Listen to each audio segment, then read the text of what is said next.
Hello, everybody, and welcome back to the Games Done Quick Hotfix. Today, we are going to be celebrating the 20th anniversary of Kirby and the Amazing Mirror. Before we get into that, just a few quick announcements. Summer Games Done Quick will be live from Minneapolis, Minnesota, June 30th to July 6th, with on-site volunteer applications open now through April 14th. You can go to gamesdonequick.com to apply to be an on-site volunteer and for more event information.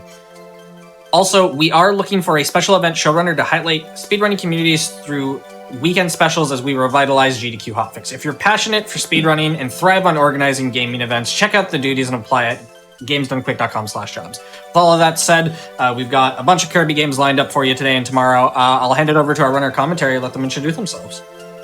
All right.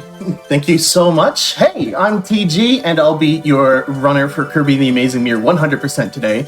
And helping me out on commentary is my Canadian partner in crime, Pro Hybrid, who I hear is doing good.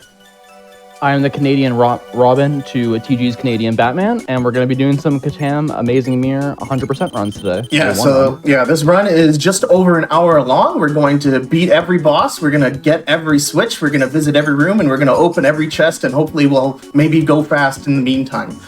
So, I guess let's just not waste any time. Let's get right into it. Let me get my own splits up. So, 3, 2, 1, go! So this run's going to open up in a 3-room tutorial section, and there's 2 tricks right at the beginning of the run that we're going to do in quick succession to one another. The first one is gate skip. So normally this is a tutorial to teach you that you can call the Kirbys to help you, but we don't need help. Oh, maybe I do need help. You can just hit the edge of the button, and if you do 2 well-timed jumps, you can get underneath that door. And coming up next is the first mix of the run. So yeah, the way that roulette mixes work in these games is that if you inhale 2 copy ability enemies at the same time, it'll have a set order for what ability you can get. So by manipulating it within a 4-frame window, you can get pretty much any ability you want. So TG is going to grab Wheel here. You're going to see Wheel throughout a vast majority of this run. It's incredibly good for bosses, incredibly good for movements, and there's a lot of tech specific to it, like wheel cancels and float cancels involving Wheel. So you can already see in rooms like this, you kind of just blitz through and at first chest of the run, so there's going to be a mix of small chests and big chests. First small chest of the run. So yeah, most of these items are, health items, 1-ups, or things like maps, spray paints for your Kirby, sound boxes, all these sort of little things you can do in the menus. But yeah, the goal is to, as TG said, to enter every room, to beat every boss, as well as to get every single chest, and that all pushes the completion percentage at the end up to 100. Mm-hmm. So, Kirby The Amazing Mirror is very unique among Kirby games in that it's an open world game, at least when you get through, at least after you get through this initial part where you're basically forced on a linear path towards the first boss, King Golem. But after that, the game opens up significantly, and you can pretty much go anywhere, do anything, beat the remaining 7 bosses in whatever order. And that presents a really interesting challenge for the routing. But before I go into that, I just dropped Wheel really early. Okay, cool. That is not what was supposed to happen there. All right. That was a huge misinput. So yeah, I'm going to grab that switch. So yeah, it opens up the map. So you kind of have to start with Moonlight Mansion to open up this. But towards the end of Moonlight Mansion, as TG said, it pretty much opens up the path. You can kind of go whatever order you want. So while there is some optimal ordering, you do have some flexibility to do certain sections earlier in the run, ones that are more difficult, a little less consistent. So in particular, we're going to see immediately after Moonlight, we're going to go to Mustard Mountain, which is kind of one of the most difficult / frustrating splits in the game. I wouldn't say difficult, I just hate it and I think it's boring and I want to get it out of the way. Fair enough. The 2 Sparkies are kind of annoying, but man, that's a huge shame. I was just overthinking myself. Normally you're supposed to drop your ability after you enter the room to get a double star on the Mr. Flosty fight, but for some reason my muscles were like, okay, drop the ability before entering the door, got it. And I'm just sort of like, no. A couple little movement things you'll see TG do is slide once you go through blocks to get a little bit of bits of momentum. You're gonna grab stone here for the King Golem fight coming up. So you could do King Golem. Actually, using Wheel of King Golem is a very new route, but the classic route people have been doing for quite literally more than a decade is to use stone. So TG is going to show this off with 3 quick stone drops to knock out Golem. There we go. And 1 down, 7 to go. 1 down, 7 to go. Yep. So, normally if you just let this play, you can watch Kirby do a dance and you respawn in the hub, but your save file gets updated the moment the screen fully fades to white there. So we can just press the soft reset combination and we're on our way. So yeah, you can do a bunch of stuff from here on out. You can go down south to Cabbage Cavern, or I personally like to get Mustard Mountain over with as soon as possible. So yeah, we're back to wheeling, thankfully. And there's going to be another mix coming up involving 2 Sparkies that love to be quite a pair of butts, honestly. Yeah, I was going to say, there's quite a ton of RNG in Amazing Mirror. All the enemy patterns, room to room, bosses, there's tons of variants. Oh, you can see, all right, at least they're close together. Yeah, there's 2 ways to approach this mix. You can do an auto mix where you wait for it to go to the very last option. It'll give you missile, but that takes a while because the roulette gets very slow. What TG is doing is a fast mix, getting it right off the bat, which saves quite a few seconds, even if you get it second try. And missile is one of the coolest abilities in the game. I paid him to say that. He did pay me to say it. My PayPal is looking very good. But it's also an incredibly difficult ability to use properly. Controlling it through these tight sections is a lot of finesse, and TG is probably one of the best players, not only at Catan, but specifically with optimizing missile movement. Man, I love me some missile movement. And hopefully, oh my goodness, these 2 are also a pair of butts. This room can be pretty difficult, because if something hangs you up, usually that big Rocky likes to hit you out of missile, but thankfully, shout out to that Rocky for not hitting me.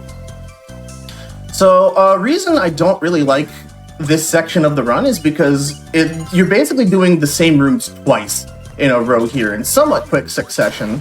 So we're going up what I like to call the west peak of Mustard Mountain, and there's 2 rooms at the very end that we need to go to that you can't backtrack for easily, unfortunately. Here's a cool optimization. You can get a Final Cutter input here and drop to the ground really quickly while still hitting that switch.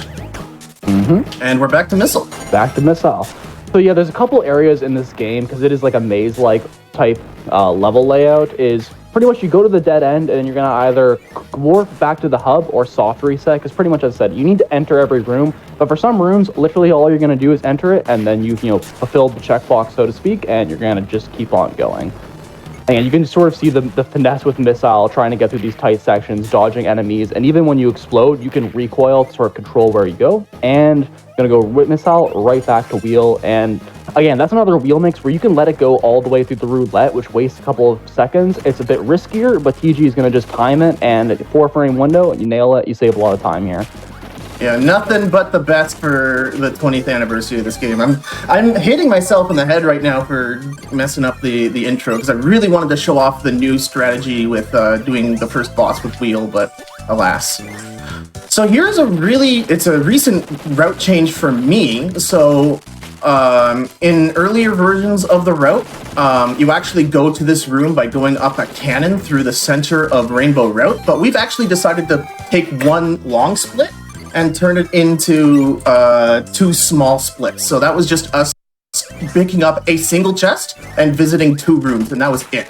Some splits are fairly long, and some splits are just over, just like that. So a room like that, you're going to see kind of what I'm talking about, like the enter exit. You hit the room, that's all there is to it, no chest or anything, or there's anything you can get at later points. And this is a point where you actually do need to call the Kirby, so they can pretty much sit on the switch while you can keep going with wheel. And that was a cool technique I did there, where I ended the call early because Yellow Kirby was a complete bro and answered right away. We love a Kirby that answers right away. Make sure to call your homies. Make sure you call the boys, dude. And yeah, so now we're just going to do basically go up the same path we did earlier, except we're going to go a different route at the very end. So similar missile movement. So for those of you watching at home, a couple things to pay attention to as I'm using missile is when you exit missile, you actually get sent flying backwards in the opposite direction you're facing. So as you see here, I'm about to hit this chip. I come to a stop, so I don't recoil back as far. So, yeah. pay attention to just how I'm steering through all these sections and sort of managing how I explode out of missile to save all those precious frames. And that's not all we're going to see of missile this run. There's a huge section coming up later which I call Missile Mansion. It's going to be a lot of fun, but we have a fairly difficult mix coming up here. Or difficult to time, anyways. Gonna see another one of the most broken abilities in this game, UFO, which is pretty useful. First try, let's go. Yeah, that's one of the more annoying mixes, and one of the reasons why it's nice to get Mustard out of the way early. Yeah. So one of Sparkies. That and Sparky. So yeah, you can use UFO here to get that block from afar. And UFO, you'll see in a few other places in this game, is incredible for boss fights, especially the last couple of boss fights. So that's the main reason why you want to mix for it. And for all you Cupid fans, this will be the one time we use Cupid, so enjoy it. Yeah. This ability is honestly really bad. It does no damage, it's very slow, but most importantly, it cuts the ropes of star platforms. So we can use it to get that one chest, and then thankfully the developers love us enough to put a wheelie in that room so we can go right back to our comfort zone. It's so weird that Cupid gets a time to shine in this run.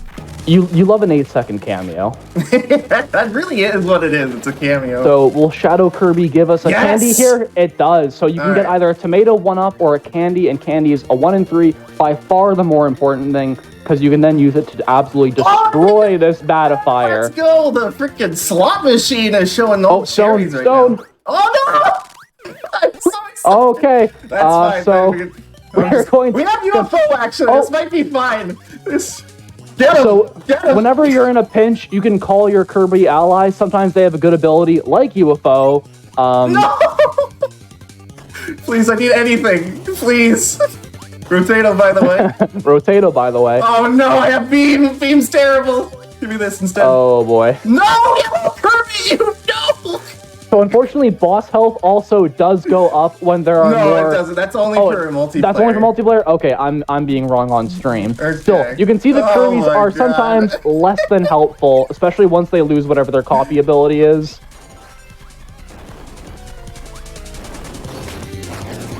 Oh, Spindly Doodle. Oh my god, Spindly Doodle. No damage. All right. So I think this is just good to put in context how good other abilities are in this game compared to everything else. Where's my mirror shard? There it is. Oh my god. I have I've never seen that before. Yeah, I've never seen a delayed mirror shard appear like that before. I think it's because one of the Kirbys died the same time that Krako died. That's interesting. I've never seen that. All right, everybody watching, our objective has now gone from going fast to having fun. We've officially hit the... Oh my god, that's 2 huge mistakes already. We're probably on like 112 pace. But, right. Yeah, we're back in Mustard Mountain. This is the final segment for this split, because there's one tiny itty-bitty little room, literally in this case, to pick up before we're done with the northern part of the game. And I say literally because we're back to using Mini here.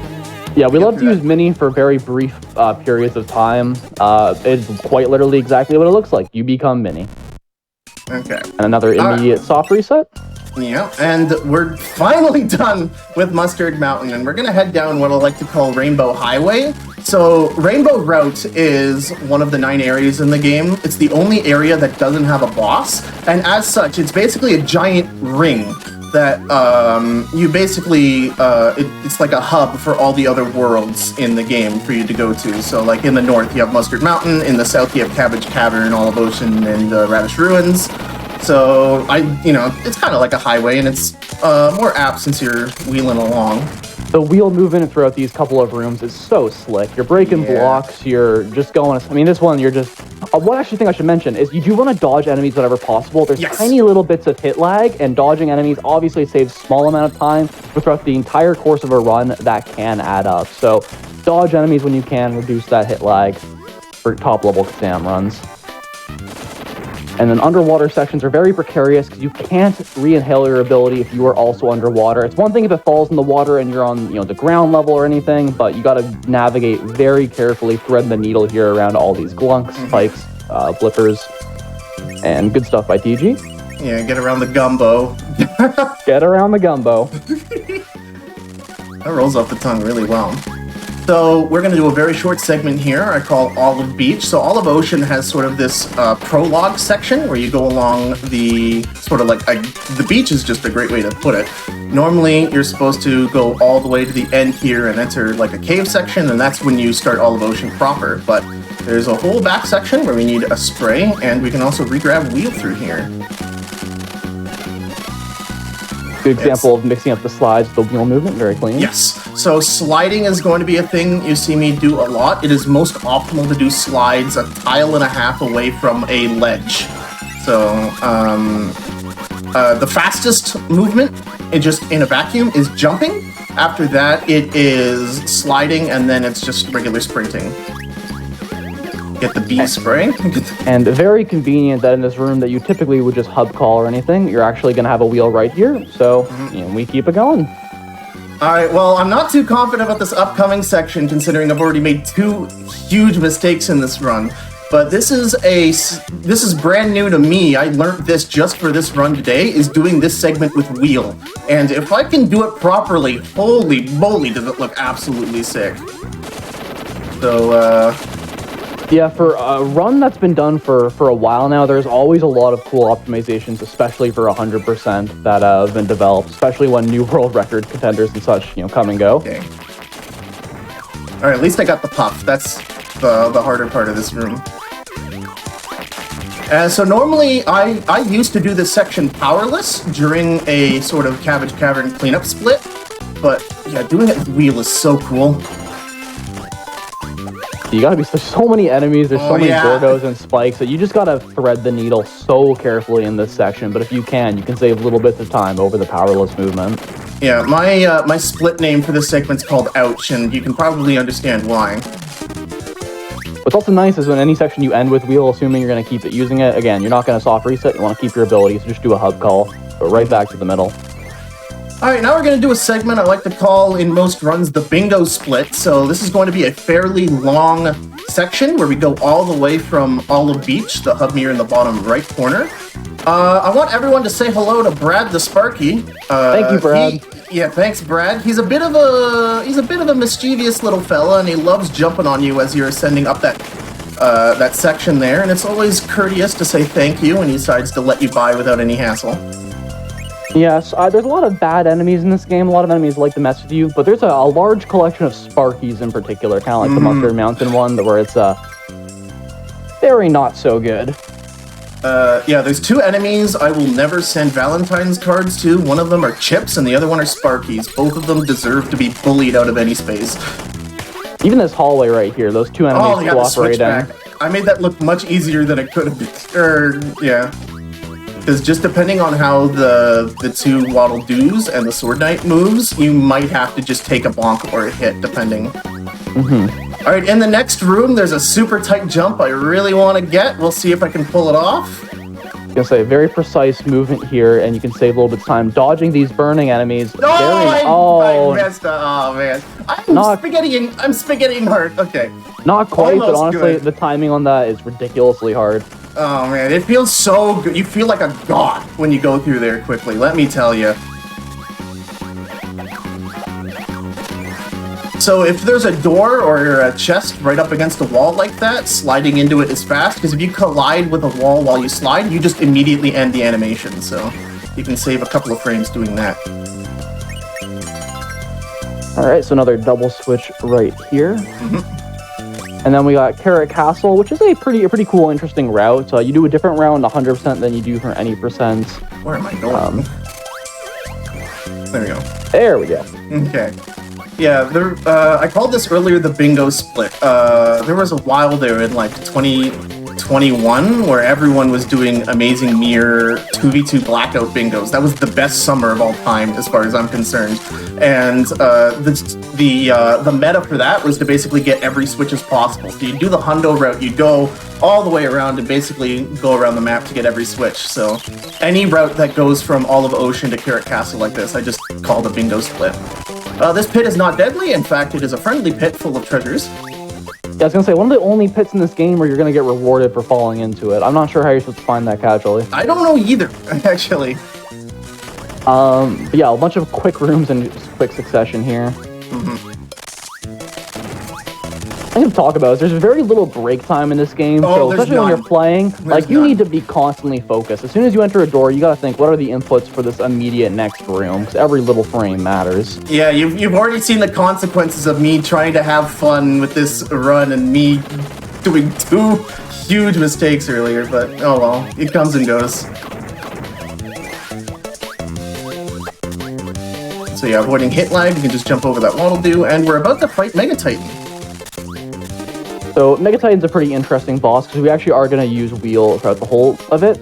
And one thing I'll mention now is we're actually not going to soft reset after this boss. We're going to keep wheel, so I'm going to watch the Kirby dance. Nice reverse hit. Good way to start. Oh, but then you got a reverse hit you didn't want. Double reverse hit. Double reverse hit. They'll never see it coming. So you're going to set up in the corner here and try to get 3 hits immediately as they start off, and then as they go back and forth, you're going to try to snake. So you can't turn around inside of an enemy with the wheel, but if you're outside of them, you'll keep the invincibility and you won't get hit. So you need to have some proper spacing there. Yeah. And yeah, we get to watch the Kirby dance. This is one of 2 times, actually, we'll be celebrating the death of a boss rather than resetting. So stay tuned for that later. And not only do we keep wheel, but you spawn right next to the mirror you need in Ocean, just saving that lobby movement. Yeah, so that happens because the game remembers which hub mirror you entered to start off a particular part of like your exploration. So when you either, you game over, or you hit a goal mirror, or you beat a boss, you spawn back standing in front of the last door you entered. And since we started that segment all the way back at Olive Beach, we can immediately begin this next section. So that's a really cool piece of routing there. Very precise movement if you don't want to hit those blippers but want to dodge them. You kind of have to manipulate where they're going like PG's doing. So all 3 of them, let's go. Yeah, I'll save a little bit of time. Yeah, using the underwater breath attack slows you to a crawl, and especially since water movement is already so slow to begin with, you want to avoid making eye contact. You don't even want to say hello to any blippers who happen to be swimming underwater. All right, another mix coming up here. This one is a really cool setup. I was going to say, very cool setup, and you can get either UFO or fire. Okay, UFO is the better of the 2 to get. So technically it's an 8-frame window as opposed to 4, although the setup is very tricky. You need to knock the 2 propeller bombs into each other.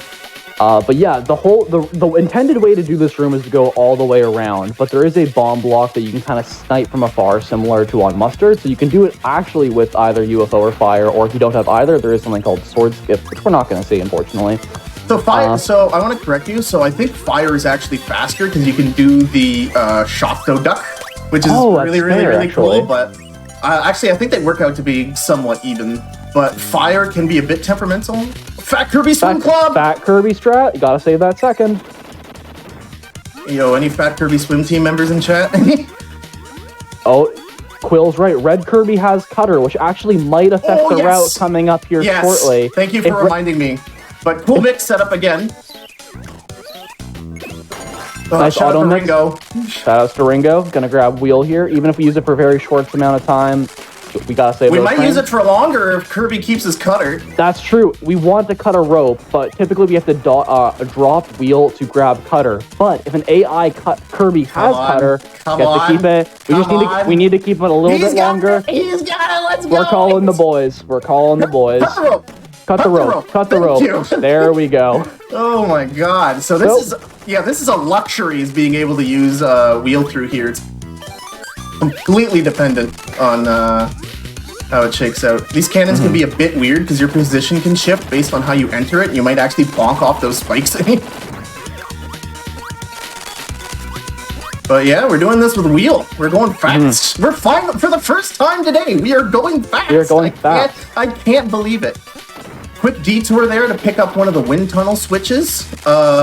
Interestingly enough, while that wind tunnel is fairly useless, we're actually going to get mileage out of the second wind tunnel that goes between Radish Ruins and Carrot Castle, and that has to be the coolest piece of routing in the run. We have to go inside the Wind Temple because it does count as a room for us to visit, but yeah, we won't be returning there until we do Missile Mansion. Get rid of wheel because we no longer need it. No longer need it. We're going to be coming up on a Frosty fight, and very fittingly, fire does huge damage to Frosty or Flosty. Yeah, Mr. Flosty. Mr. Flosty. Make sure to visit the dentist. So yeah. And one thing you can do is you can kind of manipulate the length of the fire flame here. So this is technically RNG. Please. Oh, that was please. wow. Okay, I'm on a timetable here. So I was gonna say you can manipulate the flame, but it is RNG, but it'll barely hit, and that's an example of it wasting around for a few seconds. When it hits sometimes. instantly, you're just like, oh, feels good. And now we have Peppermint Palace. Peppermint Palace has a ton of small chests all over the place, and 20 chests. 20 chests in particular. So we kind of have to break it down into different segments. And we do 5 Peppermint Palace segments. 5. Which I think it's up there with, at least in terms of the length, it's up there with like one of the longest areas in the game. Another double switch. These double switches are honestly like the only actual breaks you get throughout most of the run outside of the 2 Kirby dances. It wasn't until I did a practice run last night when I was doing full commentary, and I didn't realize until then just how little few drink breaks there are. I almost hit that wall. If you're going through a mirror but you scare it by bonking a wall, they're gonna hide away, and in certain points that is very time consuming. So you typically will have to exit and re-enter a room. We hate mirror around here. We hate mirrors. They're not getting a Valentine's card either. Absolutely not. They're on the list.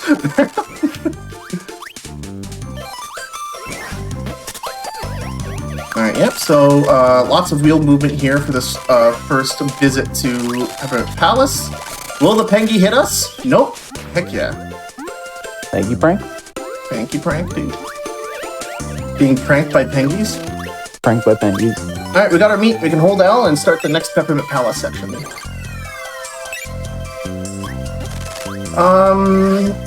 I know there's no mixes coming up for a little bit, but this is going to be, we are celebrating the 20th anniversary of Kirby The Amazing Mirror, but one thread that strings together all Kirby runs is mixes. So one of my favorite memes that you ever made, Hybrid, oh, by the way, cool switchback. Oh, I hit a bomb. Good movement. One of my favorite memes you ever made was the alignment chart of Kirby mixes. Oh, yeah, the alignment chart. Yeah. So, this game has very fair mixes. Again, it's dependent. The roulette's the same every time, but the starting position of it begins based on the ability of the first enemy to enter your mouth. So it's incredibly consistent. 4 frames can be a bit quick for new runners, but it's more than learnable. Hybrid, you're playing Return to Dreamland Deluxe. That's going to be finishing off today's stream. So how are the mixes in that? Yeah, the mixes in this game are a little less friendly. They're not as bad as the original Return to Dreamland. The order is once again set, but the starting point is not. So you essentially need to look at the roulette and either go for it fast or wait for the roulette to slow down and still hopefully time it, but it makes it significantly less consistent. Yeah. Gonna see a nice boss with UFO here, and again, UFO very strong for bosses. You're typically gonna do these charge shots. You can see TG actually charged it up before entering to get a quick shot. Unfortunately, getting hit there. Get deleted from the server. Get deleted from the server. IP banned. Alright, I lied. There's a cool mix coming up here. It's another really cool setup. I was gonna say, you're getting them in midair, perfect, and then you're gonna wait till you get all the way to the bottom of the room. You're gonna fat Kirby this for a couple more seconds. Yeah, you want to fat Kirby it because these sword knights love to hit you. And then this is an auto mix, so perfect. You're pretty much need to hold down and then immediately go for B. And if you do it, you'll get the first ability on the roulette, which is very convenient. So that would be Hammer in this case. So we got Hammer because we do need to break these wooden stumps, but also Hammer is incredible for boss fights, including Wiz coming up, which is one of the worst bosses in the entire game. I hate Wiz so much. Honestly. And the things I'd say about him if I wasn't supposed to keep it G-rated on this stream. There is actually a second Hammer mix here for any percent, because you're typically not going to be doing the 100% route, but that Hammer mix is brutal. You have to inhale as that Sparky is jumping in his little block there. And then a cool thing I want to point out really quickly here is that Corvus Scribe, who's been running this game recently, he showed me a spot. If you stand right here, you can actually get 3 hits on Wiz. I'm not standing close enough, unfortunately, but... Oh, almost. Ah! And popping into the hat. Okay. But yeah, whizzes just kind of jumps around. They can stay in place. And if they give you a good pattern, very quick fight with hammer. If they mess around, then less fun there. Good news, we're still only on 109 pace. All right, we are about to begin. Like we said before, 100% is all about how you want to construct it. As long as you have the prerequisites for the split, whether it be you need to start the split with ability, what ability you end the split with, you can pretty much construct the run into however you want. And all of this has been leading up to me doing this segment called Smash Tour as quickly as possible. So we're going down this little detour here, checking off these rooms, but at the end of it, we're actually going to fight Master Hand, who's incidentally just in this game, which apparently surprises a couple of people that they forget that the Smash Brothers boss is in this game. But the Smash ability is a Swiss Army knife. It has a way to cut ropes, hit pegs, and break metal blocks. Yes, good for metal boss blocks fights as well. So there's actually a bunch of areas that we've already been to. So there's a couple of places in Peppermint, all of Ocean, and we're basically going to be backtracking a lot and solving and getting all the extra chests that we couldn't get originally with Smash. And this segment can be brutal, as Hybrid can tell you. I was going to say, Smash Tour is like a 10 to 15 minute segment, roughly, but... You hold your breath during the whole thing. I was going to say, there aren't a lot of backups for Smash in particular because it's a very hard ability to find. Like, you can do backup mixes, you can sort of get the singular abilities you need, like, say, sword or cutter if you need to cut ropes, but it's always going to lose large amounts of time if you can't keep Smash for the entire duration of the segment, and just so happens that there's a lot of pitfalls and spikes and gaps and everything you can imagine. Oh, this section's very cool. You typically need 4 Kirbys to inhale this, or I think it's 20 sword hits. It's quite a bit. We've actually shaved off a couple because we found out that you can do a neat little mini clip. I'm going to be doing the baby's first version of it here. Ooh, that was very smooth. You can actually do one less cutter than that, but if you give it one extra, that basically becomes free. But yeah, as TG said, really just the Swiss Army knife ability is Smash. Yeah. Didn't even realize you can slide under that too. Very cool. Oh yeah, yeah. So that's one of the reasons why I love Amazing Mirror 100% so much, is all the little movement optimizations that somebody watching this for the first time, you might be familiar with this game. Oh, that was cool. You might be familiar with this game, but you don't really appreciate all the little tiny frame saves until you've tried speedrunning this game yourself, and just all the different jumps you can do to avoid hitting enemies in wheel to prevent all the hit lag frames, how to swim around all the blippers, which, by the way, we're about to get very close and personal with a blipper here. Yep, because it's Smash Tour, but it's underwater. So the stakes have been raised because there's pretty much no backup if you accidentally touch anything underwater. Yeah. Like, at least in sections like the previous one, like when TG got hit, you should re-inhale Smash, you take a bit of a time off and you keep going. But this is one of the sections where you really don't have an out. You need to be perfect. You need to at very least not touch anything, and you can see just how many enemies there are all over the place. And try doing that while you're trying to go as fast as possible, which may include getting really personal with some of these Gordos, some of these blippers. There's a couple of blippers we're going to have to get. Actually, I learned some new movement for the final room before we get to the boss antechamber that I'm hoping to ace. And heck yeah, I'm doing it on stream, even though... you know what? I've been doing good. Give myself a little bit of credit. I've been doing good for the past, 20 minutes or so. So I'll probably ace it. Alright. So here's the peg. If we kept going forward, we would have had to fight Bonkers. That's casually you fight Bonkers, you get hammer from him, and then you backtrack to that peg to get the map for all of Ocean. And then once you get hammer, this room is sort of acts as a metal block playground. And we're not here to have fun anymore. I lied earlier, so we're just gonna go right through this maze since you can't use Smash underwater, unfortunately. Can I nail this movement? This route is also really cool because there was a runner named Demo who was running this game a few years ago who actually looked at the task to figure out potential new routes, and he realized that just by rearranging the order, doing this room and taking another one out, you could save close to 30 seconds. And that sort of made the whole Smash Tour segment even a bit longer, because we're now doing Gobbler with Smash as opposed to just with Stone, which is what you also did in the past and also for any percent. So that movement to that last room was actually really difficult, so I'm just kind of happy I got it. Oh, okay. So that's what happens if you use Stone too late, because I didn't complete the Stone animation, but I hit the water, so it took me out of it, even though I did technically do a tick of damage to Gobbler. And the game does sort of throw you a bone where if your ability star goes in the water, you actually can inhale it if you're out of the water, as I said earlier. Some games are not that nice. Like Return to Dreamland Deluxe, if it touches the water, no, you're done.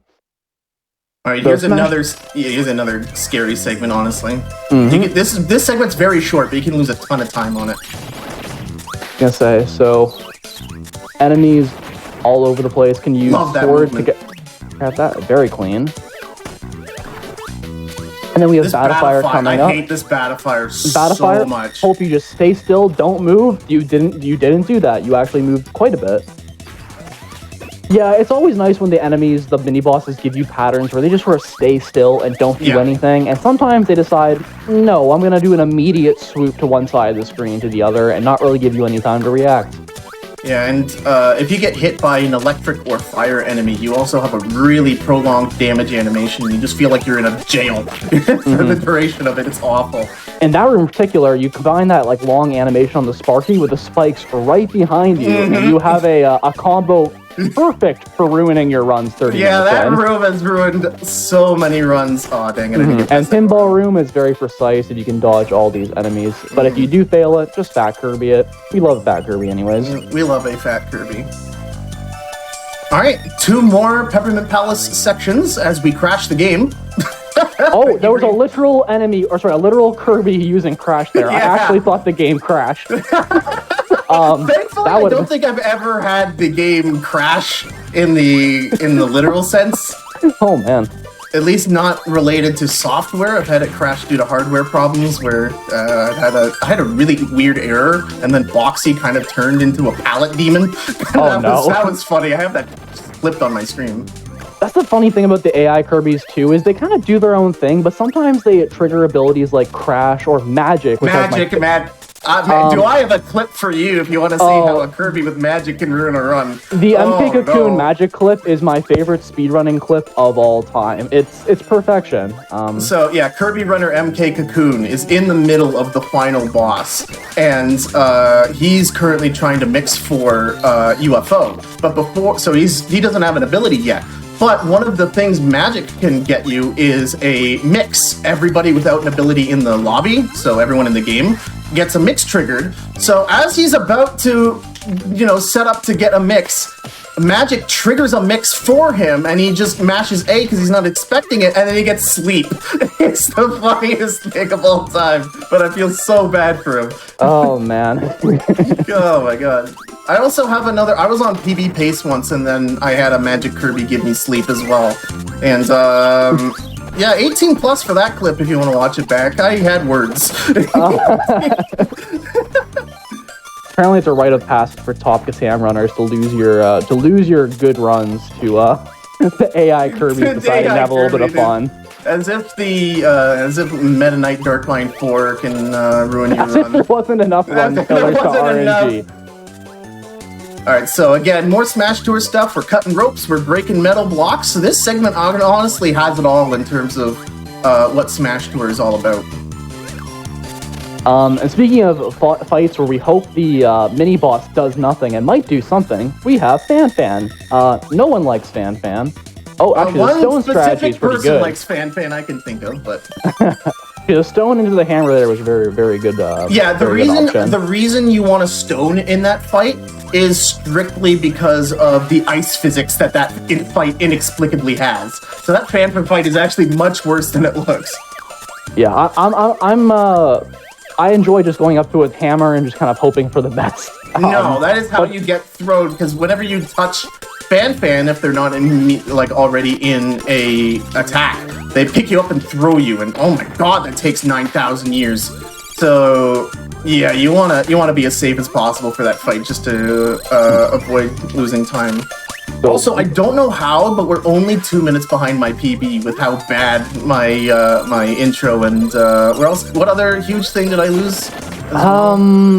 the Krakow fight was interesting. Oh, the Krakow, yes, the Krakow. That's a great way of putting it. It was interesting. The Krakow fight was breaking new grounds. Alright, so this room is a bit of a maze. There's some evil bomb blocks that will cut off portions of this room and prevent you from getting some treasure chests. So we have to hit the correct one. That one, for instance, would go upwards and block our access to this one-up chest. So, knowing the code, as it were, is where it's at. Alright, so there's a treasure chest on the left side outside of this tower part, and in practice, I've died doing this twice, so hopefully I'm not dumb. Okay, I'm exiting it early. So you want a stone drop there so you can drop as fast as possible. But sometimes your B button shows up late to work. You know, sometimes it only wants to wake up at 2 p.m. because some people are. And then There we go. There we So there's go. 2 routes here. You can actually get wheel from one of these golems, or you can do what TG is going to do and actually keep Smash for this upcoming Frosty fight, and then mix for wheel. And one of the worst mixes in this game coming up. But it does mean you can completely nuke this Frosty as such, because Hammer is very strong. Just 3 golf swings and you're off to Mario Tour, dude. All right, and speaking of, speaking of something else, we're going to Candy. We're going to Candy, dude. Fan favorite section, but just as deadly. Heck yeah, okay. So try, that mix is actually much worse than it looks in terms of timing, because there's something about second mixes where, you know, with first mix you can just A-B roll or do whatever tactic so you can get the first ability on the roulette. But there's something, the second slot is so slippery, like it's so easy to accidentally go to third and miss out on the wheel. And yeah, so Candy Constellation has a lot of OSHA violating sections. It's got more bottomless pit sections than anywhere else in the game. And on top of that, especially when you're playing at such a high level as I am, you're going to be doing some very dangerous wheeling over pits through enemies and stuff. So in one particular room, Star Block room, I'm going to make look way easier than it actually is. So you have to, a lot of risk involved with this section, and has definitely killed a lot of runs in 80% doing Candy Con. Yeah, Candy is, both categories, it's difficult. Being able to grab that chest from under the platform, very nice. Correct, bingo bongo. It's dependent on the first ability that enters your mouth. Sorry, I haven't really been reading chat. This game requires a ton of attention on my part, so hopefully if someone has a question in chat, Hybrid can... Speaking of which, the amazing OSHA violation. I'm getting word from Aquatic that if you don't beat the final boss with the grape spray, it won't count. Wow! Looks like that's a development. The grape spray. What kind of awful taste do you have, friend? Oh my god. Being able to duck under that Gordo, it's the little things in this game. Yeah, like this Or sprint stone through, through that it. was not fast, but if you get like a really tight sprint input before you rock through that Gordo, you can make it look like being cool. Hello, Fan. Fan, it's I'm not being baited by the camps small on you. jump this time. I'm not being baited by the small jump. Alright, so we're gonna take a quick Candy Constellation break, because I had actually zero clue where to put this split in with the route change. Gobbler mix. Gobbler wheel mix. Big in any percent, but you can use it here too. Yeah. So in the Rainbow Route cleanup, section, we used to do the entire length of this. Basically, we're going up the middle of the map in order to get to the cannon room, and you used to actually use the cannon and go all the way up, but we don't do that anymore. We just get to the room and hold L, because we did a tiny segment earlier in Mustard Mountain to get where we needed. And the reason we're doing that split there randomly is because in order to do that split, you need to start it without an ability, and you end it with wheel. So we can go right back here without having to route in getting a wheel from somewhere else. So it just feels like a natural place to do it, even if it is a bit of a non sequitur. This upcoming for a couple minutes of Candy, you will see doing the same couple of rooms a few times over and over as you reach a couple of different dead ends. You just sort of need to redo a few sections. You can see a lot of similar wheel movement. Thankfully, it doesn't have the same doesn't have the same repetitiveness that Mustard Mountain does, so I actually don't mind going back through these candy rooms. And just like in every one of these rooms, there's bottomless pits, there's really tight jumps. That Gordo jump is a lot tighter than it looks. I'm doing these really scary wheel jump here. If I'm a bit too late, I'll go right through those star blocks and then I will die, so... Yeah, you'll notice that TG is actually jumping and then turning that into a wheel jump, because if you have a wheel activated as you touch the star blocks, you just break right through it. So I'm gonna grab Beam. One of the few times we're using Beam, but it's sort of mandatory for grabbing this one bomb block, which is at the very edge of reach. Yeah, and there's a potential Beam Queen Soul, who's going to be doing the Kirby's Dreamland triple threat to kick off tomorrow's Kirby-filled stream. Nope. No mix. No There's mix. potential for mix if the enemies get together, but not happening this time. No big deal. If that Sword and that Sparky get together, you can basically do a replica of the intro wheel mix we did right at the beginning of the run. But alas, for you. So pretty much what you're going to do instead is you can see TG, before he goes back to Candy for the third run through, gonna just go grab Wheel real quick from the start of Rainbow. Wheel quick. Wheel quick. A piece of movement that might be kind of hard to spot, but it's really integral to playing this game at a high level, are called float cancels. And I'll point out one when I do it, but essentially when you have a couple of frames when you either press A or hold up to float, where you get the extra heights of beginning to fly, but you haven't entered, full fat Kirby status yet. And if you press B before you're fully in flight mode, you can actually use whatever your B button does. So whether it be it inhale or use your ability. So with Wheel, we can get an extra entire tile of jump height by doing these float cancels. And it's super cool. It's one of the highlights of basic room-to-room movement. And I'll do my best to try and highlight whenever I do one. Here's Star Block Room. I kind of hyped this up earlier. Star Block Room, sometimes referred to as Lag Room, because, well, there's lag. Very good, very clean. Man, I love doing that room well. I made that look 500 times easier than it actually is, by the way. Oh, that's why, honestly, the little movement in that room is one of the most difficult in the game. And then this Master Hand fight, what's frustrating about this Master Hand fight is it's a little bit further off the ground compared to some of the other ones. You have to sort of jump up, and it can make some of the patterns a little bit annoying.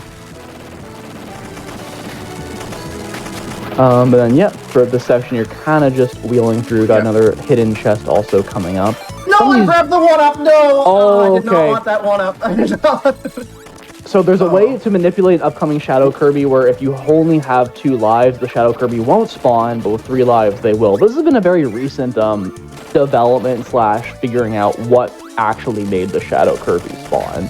So it's a little bit of a route. And it's even more complicated than that, because this is like the only consistent Shadow Kirby that's tied to the extra lives. We're still sort of poking in and doing research on how the others spawn and how to avoid spawning them. Aw, no gamers in chat, I'm sad. But,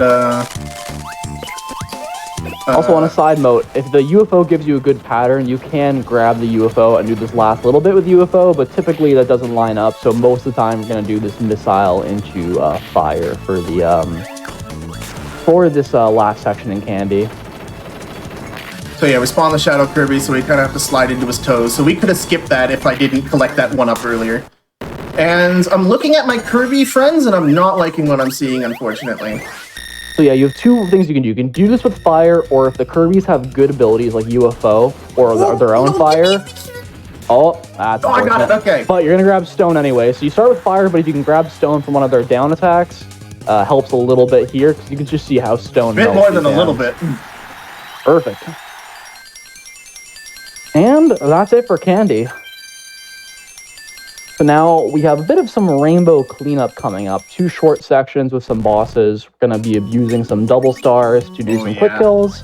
These are 2 really cool short segments coming up. I always appreciate whenever in sections of this run where you do rooms you've already been to, but backwards. It's kind of a neat challenge. Yeah, you always go up this room at any %, so it's pretty fun to do hundo and then to go down through it. Yeah. Throws off, feels like playing mirror mode a little bit. Oh, I get it. Mirror mode, that's cute. Mirror mode. Mirror mode. is a really cool optimization. If you wheel and unwheel, you can get across these 3 tile gaps. Normally, that's not what wheel can do, but I guess it's some freaky subpixel stuff that allows us to do that. I'm into freaky subpixel stuff, I better believe. Okay, TG. So, this was... There we go, yeah. Gonna set up the double star, and we're gonna try to position Battlefire in a way where this double star is essentially gonna hit them twice. There you go. So yeah, if you do it improperly, you'll get like 2/3 of the damage, and then you're kind of just waiting for them to spawn a projectile, and it can waste a lot of time. But if you do it properly, get them, grab burning just to break the metal blocks, and then we're off to the next one, being Boxer. Good news, even with the amount of fun we've been having, as I'm calling it fun, we're actually still underestimate. We're on 109 pace. Which is kind of incredible considering how bad the first split and Krakow went. Hopefully Darkmind, the great equalizer at the end, can put us right back on estimate pace. Shush. I don't need to know about that. Yet, anyways. That section is deceptively tricky, because if you break that second bomb block, get ready to redo the room. Yeah, because that second bomb block triggers blocks to spawn to block. Block. It cuts off access to the green spread. And now for my favorite setup in the run. Alright. Love it. Get that, and then we're going to turn this into the setup for the double star. We're going to intentionally let Boxer grab you, go to the right, and again, you get 2 hits off that double star, and perfect. Yeah. You grab Fighter literally just to hit the block behind the switch, and then we have a quick, also sort of a cleanup throwaway. He doesn't really tie into any other section. We're going to go back to Candy, do a bit of powerless, and then grab Carrot, Beam. yeah. Sorry, Carrot, yeah. There's a lot of C's to be fair. There's a lot of C's in this game. So yeah, we need to grab Beam, or if you're running the American version, you can grab Fighter, since the differences between the Japanese and the American versions is very interesting to me. So the press start animation here, I can skip it in the Japanese version, but in the American version, you have to wait until all of press start appears before you can go, and that just makes soft resetting slower. So in the American version, you can actually keep Fighter, that chip, and yeah, hit that bomb block with Fighter and just hold L instead of soft resetting. And as you've noticed probably already, we soft reset a lot in this game, and each one costs about an extra second on American versus Japanese. So if you're soft resetting, I think it's only between like 12 to 16, somewhere in that range. That's per second each one. Mm-hmm. Please don't mix up carrots and candy. No. Fans of the food pyramid punching the air right now. When you ask for candy and they're given a carrot, I imagine someone's going to be upset. What's Rocky. very funny about this is we have a bonkers fight, then we have the boss Molly. And the funny thing about Molly is there's kind of a couple of different abilities you can use. Typically it was throw, and then most people started doing hammer, and now there's been some routing for stone. I think hammer is still the best, easiest, most consistent at least. I don't think I know anybody. I don't know of anybody doing stone in actual runs, because it does require a ton of tech skill. That hammer is just, you just hit them. I was gonna say, you kind of just wait for Molly to ideally spawn in the bottom. If they're at the top, you can do these swings, but they're a lot weaker. The strongest thing you can do with hammer is these, charged up hammer hits. But the good thing is, when you get a pattern like that, there's not much you can do, unfortunately. Molly is another one of those RNG great equalizer kind of bosses. So now we have probably one of TG's favorite sections coming up here. Moonlight Mansion, better known as Missile Mansion. If there's one split I want to ace this run, it's these 3 upcoming splits. Because I really want to put on a show with Missile here and really show what this thing's all about. So again, pay attention to how I'm sort of counter-steering with the Missile, how I'm exploding out of it, doing the really quick turnarounds when I'm about to stop. So I'll go diagonally backwards here, so I explode right on through. It's also not always obvious, but you kind of see it there. You can slow down with Missile too, which sometimes helps in terms of just dodging enemies or just terms of navigating the tighter sections. It's an ability that goes incredibly fast when you're precise, but it's also one of those abilities where as soon as you start bonking off everything and constantly recoiling into enemies, you lose big chunks of time. So it's very difficult, is the best way to put it. Yeah, Missile has such a huge skill ceiling. So no wonder I hate it. Well, you're in the majority. Most people hate this ability. I am the one person who's always going on about loving it. Like, look at the movement, it's so cool. I love it. Say, when it goes well, it goes really well. It goes Even stuff so like that hard. is. I love this game so much. Well, I guess I meant segment and instead of split, but hopefully you know what I mean. Oh, wrong door. I'm gonna go over here. I'd say we do 2 Moonlight, but there's also one other sort of enter-exit kind of area approaching Mustard where there's a split path, and we're going to take the right path, and then, again, ideally you keep Missile, because if you don't, you just soft reset and re-grab it, but it's always going to be better to keep Missile throughout the whole duration of this segment. So there's a Mira. Interestingly enough, Missile doesn't scare Mira, but if you sprint into Missile, like you sprint and then you press B, the game remembers that you're in a sprint state, and that will scare Mira. So that's the thing you have to keep at the back of your mind when you're doing this. And that also works for every other ability. So Burning somehow doesn't scare Mira, but sprinting into Burning will. Mm-hmm. And yeah, if you scare a Mira, you gotta exit the room and come back, which is obviously going to be very slow. So we did right, and now we're going to go left, kind of backtracking what we did at the very beginning of the run. And you can actually just skip this boss fight, which is pretty funny, honestly. Hey, remember when I dropped my ability here? Good times. Ah, good times. Good times. You were there for that, chat. I remember that. Chat remembers it very well. What fun we had. What fun we've had. So Get down the ladder, you get down the ladder. What the heck was that? I don't know what's happening. Getting a little bit trolled here. That's a good way of putting it. These kissy enemies I'm also not a fan of. Kissy leaps is what they're called. Leaps? So we're actually going to jump at the lever there, so the Bronto birds sort of kite around us, so they don't hit us when we're immediately done with the animation. That's a little cool. So we're going to ditch Missile at the end of this room for Wheel Mix in the next room. And again, there's a slow setup or the fast setup. I am assuming TG is doing the fast setup because he's kind of a gamer. Oh, we're cooking instead. Too many cooks. We don't like cooking. Well, we can show off the cool backup strat here. Ooh, that was a cool backup strat. Alright, I was talking earlier, a reason I love 100% is all the small optimizations you make to make the game quicker, and we got one of my favorites coming up here. This looks, to steal a term from 10 years ago, so swag. Watch this. So I'm going to drop the ability right here, bounce in, inhale the block, and just hand deliver it to us, dude. It's so cool. Okay, we're fine. that was very spaghetti there. Saving little bits of time to lose Wheel in a pit room would be... Yeah, dude. Ain't that the life? Ain't that the hotfix life? Oh my god. Alright. And hey, gonna say hi, Battlefire. Gonna say bye, Battlefire. Bye, Battlefire.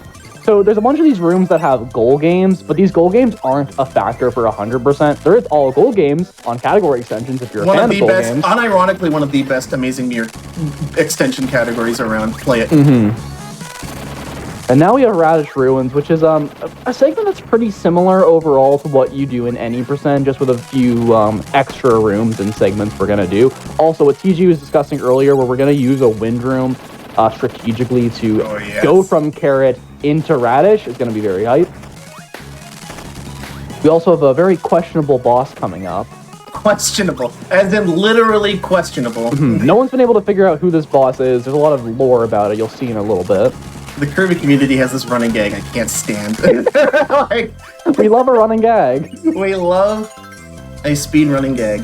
So now that we have every big switch in the game, this room opens up, which gives you every ability, which is cool on paper, but it happens so late in the run that it doesn't really factor into any routing, unfortunately. Just a cutscene. Just a cutscene. It's an opportunity to take a drink, what it is, and those are few and far between, so I really appreciate it. So we grab the lever there, that's going to be useful for later. Right, dodge this, because there's actually a chest down here in this little reset section. Don't tell Aiden I did get that chest. Yes. I will never let him live that down. If you know, you know. Here's another room I really like the movement of. You can get on the top steps here and jump all the way across. Very clean. The wheel is always interesting in a lot of these rooms that have lots of, one tile gaps, because it's always technically possible, but how easy or difficult it is kind of depends. And then here, just a wheel jump from, pillar to pillar, very clean. Very clean. Honestly, this whole canyon section is also a little bit deceptively tricky. Yeah, that pillar room, if there's a leap that it's specifically placed that if you get kissed by it, you will just die. That is a lethal kiss that leap gives you. Oh, literally. Oh, almost did what I've done That before. was a misinput. We got one more room. That would have been devastating. That would have been such a huge time loss if I actually went through it.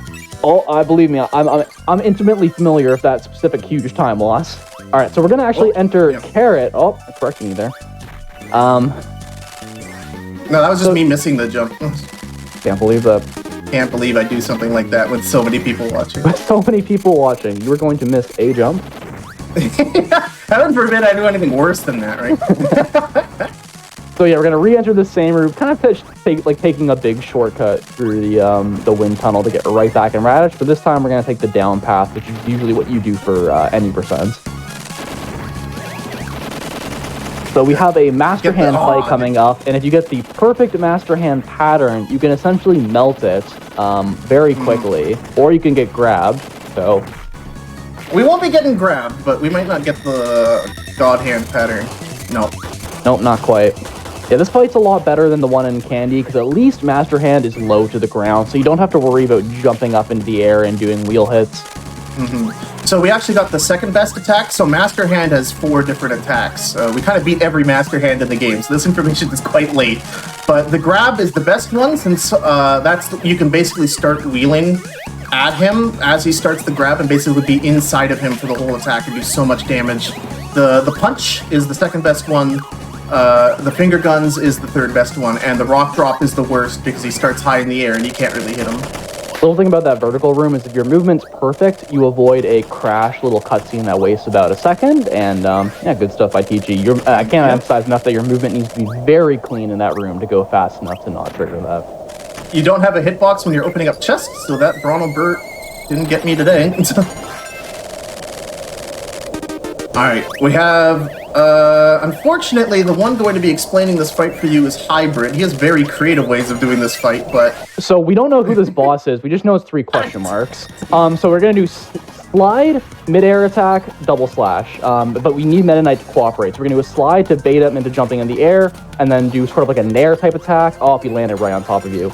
But yeah, you kind of want to get this pattern of slide, air attack, and then slashes on the ground and the hit stun. That was pretty good, honestly, but a lot of that fight depends on Meta Knight kind of cooperating and not blocking a lot, or just kind of running into you. And yeah, as TG said, I love doing that fight creatively and poorly. So one thing we're going to do is we're going to enter, quickly exit, and that's to skip a cutscene later on, because it's actually faster to do that than to watch the entire cutscene. And now we're in the final little cleanup section, where before we do the final couple of bosses, there's just a few additional chests we need to get in Radish and Cabbage. So TG did get this chest above here earlier, which means you can hold on to Candy a little bit longer, again, kind of going through the room we already did, but in reverse, because you need to get to this top door. And we'll enter exit. This whole section is very convenient because you use stone for the cleanup, and then you enter the final set of bosses with stone. So that's the main reason why it's done so late in the run. Well, I guess you'll get stone back again in a second. So, okay. And a little bit. Then a tiny little bit of missile movement right here. If you're the last good. Appearance of missile in the run, sadly. And you nailed it. And missile on the wheel, if you've watched Catan the past hour, you already know how this works. Missile right in the wheel. There's a really tiny gap. I have not gotten this jump once in my practice. Oh, and sometimes it's not about the practice. Sometimes it's about just doing it. Oh my god. Emerald Spray, fan favorite. It's me, I'm fan. God, I was actually not expecting to land that. I was actually... Sometimes it's not about the practice, dude. that is, I don't know if that's frame perfect or not, but it damn near feels like it, because you either bonk or you go into the cannon and both suck. The good thing about frame perfect is you don't need to actually say it's frame perfect, or you don't need to know if it's frame perfect. You can just say it's frame perfect, and most people won't double check. Yeah, you don't know. I can make up anything I wanted to. I've been giving way too much power here. That's like Kirby's Dreamland 2 classic.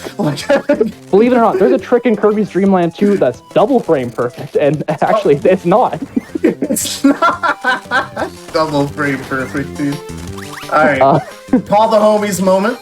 Call the homies, and then we want them to quickly break this bomb block. Will they do it quickly? No, they will not. That was not very quick. They were reading chat. They were reading chat. Hey, Dark Kirby, by Dark Kirby. Could have given us a lot of candy today. Unfortunately, the one candy that actually benefits you not at all. I'm pretty sure it actually adds lag. So yeah, that little cannon section right there, if you're a little bit late, you get into the next room, which has a mandatory fan fight. So I got the bonk. Dodge that with everything you can. Yeah, bottom left is not where gamers go. Oh, I got the ledge, let's go! Unless you're doing an all-bosses speedrun. I'm going fast, people on the internet, look at me! Going fast.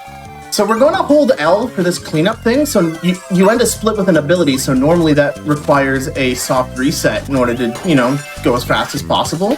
But we don't want any of our you saw how hopeless they were trying to slide into a bomb block. We don't want them helping us out with the final boss. So the thing is, whenever you soft reset, it respawns everybody together back into the hub room, and we kind of want them out doing their own thing. So we're just going to hold L and... do these final sections on our own. Yeah, this is the last chest we're going to do before entering the final boss sequence, which ends up being pretty much the same as any percent. We'll get to it in a second. And the question on everyone's minds, will I get the hole-in-one? Will I bless this Will he do it? Will he do it? No, he's so good. It wasn't any slower, though. It was... All right, we are on 109.53 pace going into the final boss. All right, so now that we did the enter-exit, we can just skip this cutscene. Gonna hopefully bait Dark Meta Knights with If I got slides. one more hit there, this would have been an insane fight, but oh well. The Meta Knights are really bad. They can block. And one of the only glitches in this run, you're gonna float to the very top, you land a little bit higher, and it makes it a little bit faster to get into this warp. So if you're doing no major glitches, you can't do this. Actually, that's a really good point about Meta Knight blocking. The reason why the slide strat is so good is because it actually prevents him from blocking for a small period of time. So the basis of these Dark Mine fights, especially the first 3, is you're going to do double stars, which instantly KOs it. But sometimes Dark Mine gives you patterns like this, where you can't hit him. Sometimes he does it twice in a row, which I don't actually think I've ever seen. Oh my god, we're at risk of going over estimate. Don't do this to me, big man. Wow, that was... I didn't know I could do that. What a butt. What a double butt. What a butt. So again, we're grabbing abilities literally just to set up these double stars. We're going to try to do this one on a platform. So if you do get a trollish chill at the top pattern, you actually have a way to get up there. It would have been nice earlier. Would have been nice earlier, but at least Dark Mine's nice here. So yeah. Every Dark Mine fight adds another layer of complexity. So first we did it with nothing, then we did it with a platform, and now we want to end this Dark Mine 3 fight with an ability. He has 3 stars he can shoot at us. One has Spark, that's bad. Spark sucks. But Fire and Ice will actually allow us to skip a little bit of the interim part in the next room. So will you be nice to us? Yes! Okay, so I'm actually gonna wait a little bit here. Oh, and it's Spark, unfortunately. Purple is Spark. Get this out of my mouth, it tastes awful. So now we gotta go the long way around, like mediocre speedrunners. Oh my god. But yeah, if you don't grab the skip, you just grab sword here, and yeah, so that's the button you could hit with either fire or ice if we got, Normally the luck is against you in speedruns, but that was a 66% chance to get what we wanted, and nope, we sparked it up. So this double star won't kill Dark Mine, which is good, because we need to either mix off of 2 stars or a green star to end this fight with UFO. It's incredibly important to end this fight with UFO so that we can use it for the next phase, Dark Mine 5. Floody Mix gonna inhale 2 stars right next to each other. Let's go. Okay, so yeah, you can get a green star or you can inhale 2 stars, which changes the timing slightly. Perfect. Honestly, a really good Dark Mind. So we're going to end the fight quickly and going to go into the next fight with UFO. Dark Mind is honestly a very tanky boss when you're trying to do it regularly, which is why we rely on UFO and double stars. I kid you not, we are on exactly 110 pace right now, like to the millisecond. Okay, so That's that crazy. Krakow fight was strategic. Yes. All right, and we want Best to luck. ideally, it was early. yeah, you want to ideally break those little mirrors. It does extra damage if you can sort of get in the shot. You also need to hit the eye only when it's open, This is and bad Dark luck. Mind can kind of give you some trollish patterns again. And there's one thing you probably noticed is the bosses in this game can give you really bad patterns when they so desire. Yeah, that was a really slow Dark Mind 5. Unfortunately. We do some victory laps here because we're Doing almost some done. victory lap. So, time is not when we get the last hit on the final boss, because that's for any percent. 100% stops time the moment we get the "you got everything 100% splash screen," which is after the credits. So just a note to that. So based on the route, we are assuming that TG did in fact get everything, but it's deceptively, know. you never know. Sometimes you miss a chest and you swear you got, sometimes you're just autopiloting. You know, sometimes Fingers you do crossed. Krakow with burning and everything goes south. You know? Ow. Also, this fight, again, it's less significant for a longer run, but Dark Mind can sometimes just sort of stay in the middle and not do much, and that was okay. Not the worst pattern. So now we So- just need to avoid lag as much as possible. Just dodge and make sure we don't get hit. All the credits goes by. Running, battling. No grape spray. No, great. Yeah, I think we lost a viewer because of that. But honestly, I don't want any viewers if they like grape spray. So So you don't have to bother. You can shoot Dark Mind to increase your score here for all the people still caring about score, but the only time you shoot Dark Mind's at the very end to speed up the ending, which I didn't realize till very recently, embarrassingly recently. yeah, some runners like to get the funny number. 61 is kind of a funny number, but Not really. It's Like not- let's not lie to ourselves here. it's like a little laugh. All right, everyone's on the edge of their seat. Is this Yeah. actually a 100% run or not? Yeah, you look at this No, white we're screen, gonna go through. It's You- gonna be slower than 110. you stare at this white screen, and you're just fingers crossed at this point. Please, make sure I got everything.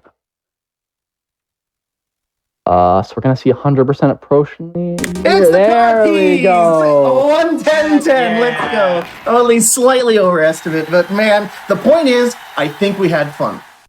We had tremendous amounts of fun. Oh my god. Yeah, this was a blast. this was a ton of fun. Thank you so much, Hotfix, for inviting me on and hosting this entire weekend full of Kirby. This is not the end.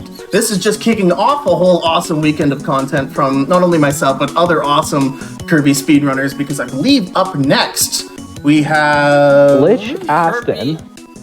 Oh, yeah. Glitch Aston with Kirby Star Allies. Yeah. And if you love AI Kirby's doing dumb things, you are going to love this upcoming game. Oh man, you have no idea. If you love staring at AI telling me, please do the one thing I need you to do, just wait. If you enjoyed this run and had fun watching me, I stream at twitch.tv/HeyI'mTG. Unfortunately, I am in the middle of a move right now, so I haven't been streaming too much. But the Totally Normal Football League Season 2 is starting next, so if you like really random sports game shenaniganery, tune in for that. Hybrid, thank you so much for helping me out with commentating this run. It would have been a lot. It would have been a lot more boring without you. Of and course. with that, I will hand it off to the showrunners. So have a great evening. Sounds good.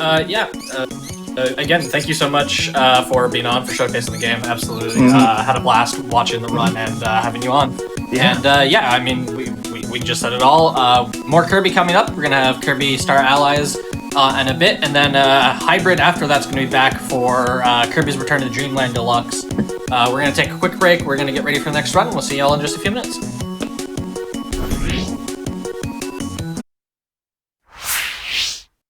Hello, everybody, and welcome back to the Games Done Quick Hotfix. Today, we are celebrating the 20th anniversary of Kirby and the Amazing Mirror. Before we get into the second run of the day, just a quick reminder, GDQ Hotfix is proud to present its first Asian American and Pacific Islander American Heritage Month celebration.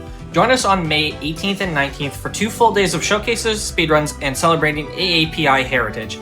Submissions are open until April 21st, and the schedule will come out on the 29th of April. You can use !AAPI in chat to get more information and learn how to, or figure out how to submit a run.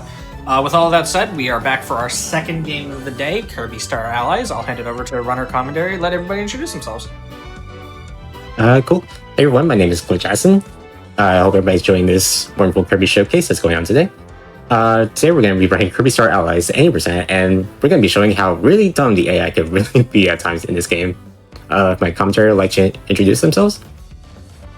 Yeah, so we're gonna have a couple of minutes. So I am Saul, or Beam Queen Saul, as you can see on screen. I do a lot of Kirby speedruns myself.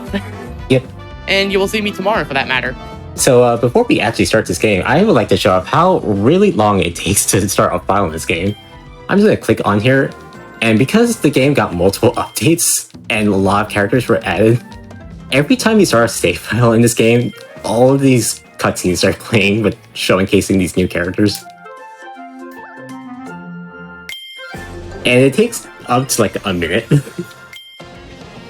And I just really wanted to show this real quick. Look, they're all really excited to be here, and they want to make sure you know. Yep. I mean, I love all these characters, but man. Just back to back. And then there's this small cutscene that plays. You're supposed to see them like one at a time because this game got multiple updates, but since we're just starting a fresh file, it just shows it all together. Okay, one last thing before we actually start is we're actually going to go to the settings real quick.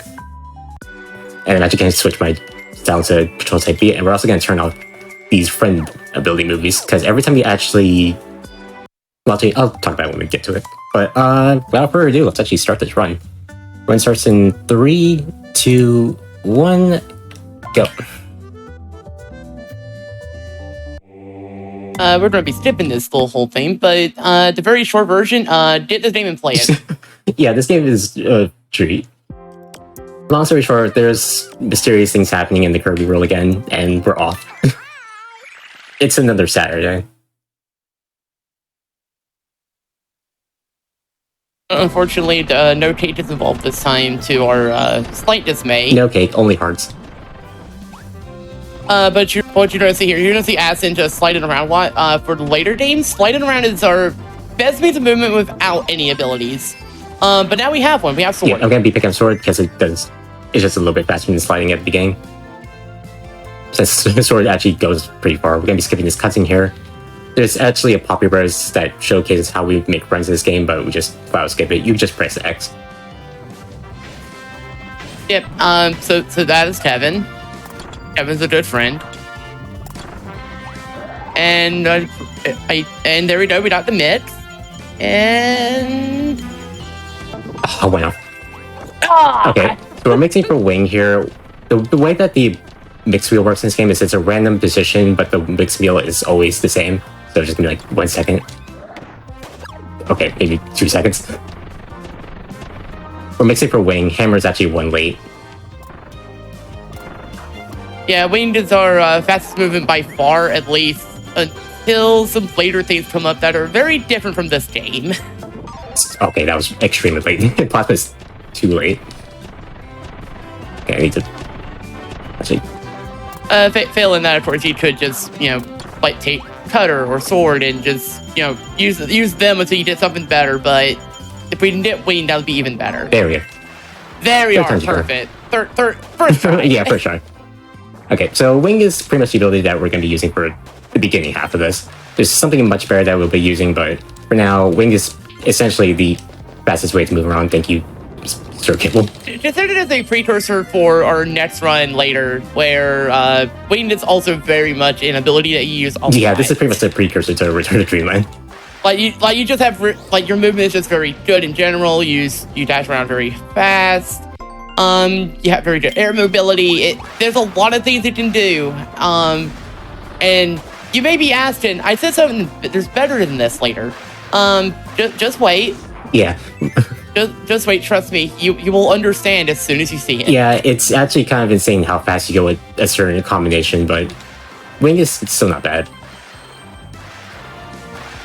Wing is still very good. However, it's very fast. You can see our friend Kevin is doing his best to keep up. But Kevin it's is fine. doing his best. Everybody say hi to Kevin, by the way. Anyway, this is Mr. Frosty. Unfortunately, it's not Mr. Flossie in this game. They actually fixed your typo. I'm just going to be making a friend right there because we're actually going to need it at the end of the stage. Yeah, at the end of the stage, there's a thing where you need all 4. In fact, it's something right Just up. going to grab this last poppy. So we're doing a major never friend, and they're all going to be like, "Oh, hey, we need to hit this," and so they'll do that, and that's the end of the stage. And the stage, not bad.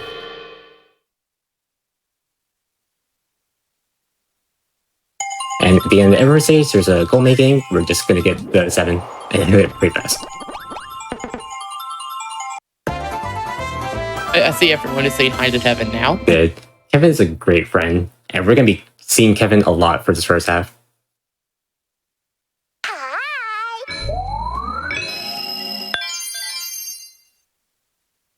Anyway, 1-2 here. We're basically just going to be trying to keep all 4 of these guys together for a bit. It's important that I at least keep 1 Poppy Brothers alive because we actually do need it for something coming up later. You'll soon find out that Bomb is actually a really great ability in this game, especially when it comes to boss fights. Yeah, we haven't seen it yet, but for those who are familiar with the game, and for those who aren't, this game has like the whole elemental system. So for certain abilities like Sword, Cutter, Bomb, some others, you can apply certain elements like, for example, Wind actually gives Wind, and then can actually give it that ability.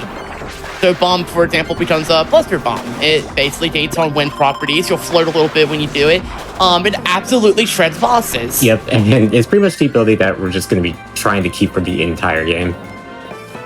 And it's also important to note that you saw at the beginning that I went to the settings and turned off the ability movies.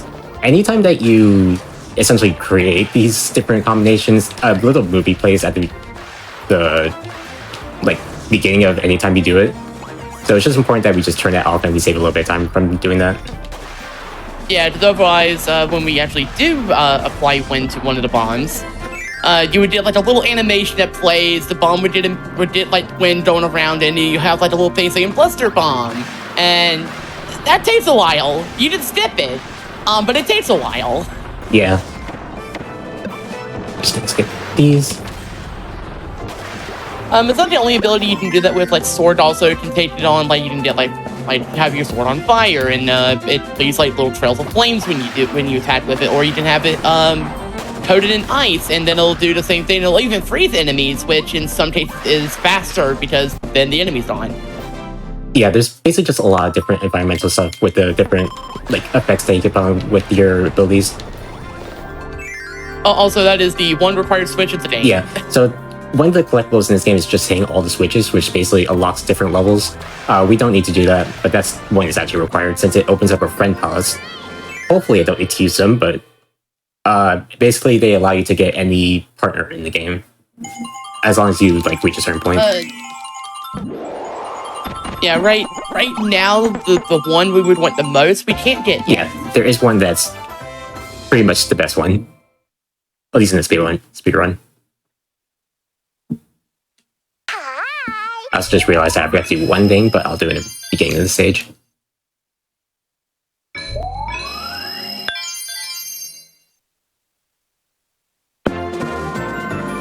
Yeah, if it's the element thing, you probably want to do that sooner rather than later. No, we're gonna do that in a bit, but I'm actually gonna get rid of one partner. It makes this next part a little bit easier. I think we're gonna get rid of Kevin's brother. Bevan, no! Yeah, sorry, we're getting rid of Kevin's brother. It just makes this next part a little bit easier.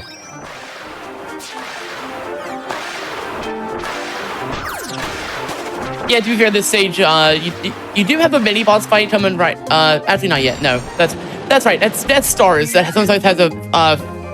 Actually, no, it's not that room. Never mind. I am misremembering. There's actually a boss fight in the next room. You probably think of that. That's probably the one I'm thinking of. Anyways, for bosses and mini bosses, the more allies you have, the higher their health is to compensate.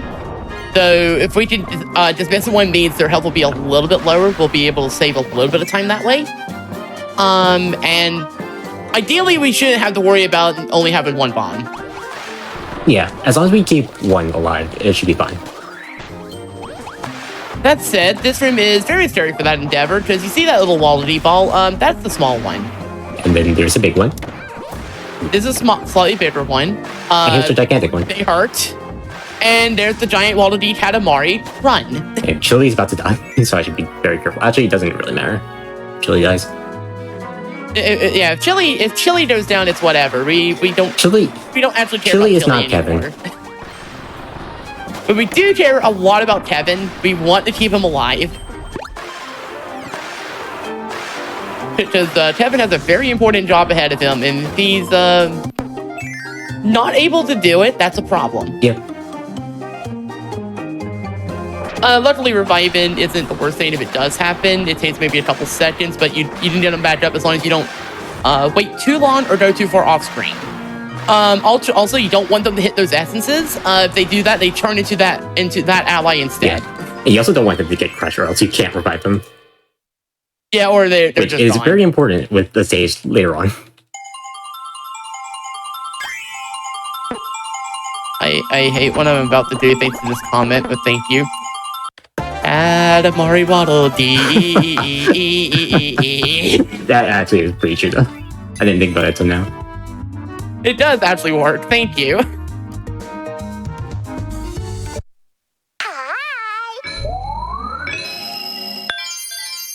Gee, I wonder what that is.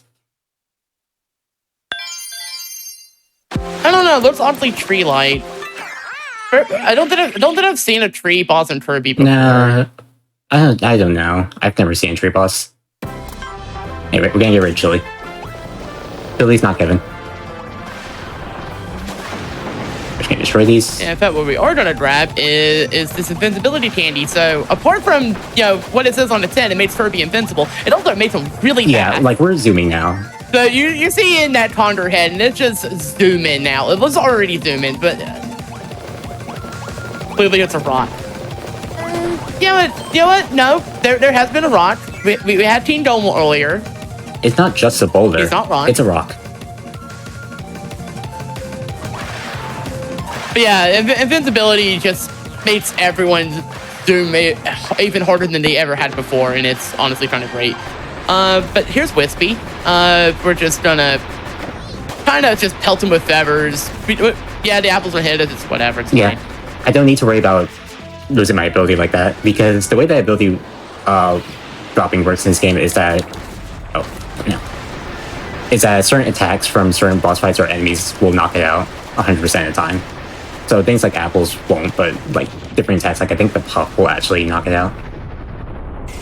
Anyway, we're gonna take the time to. Also, you've seen Aston do just kind of like Condor head, cancel it, Condor head again.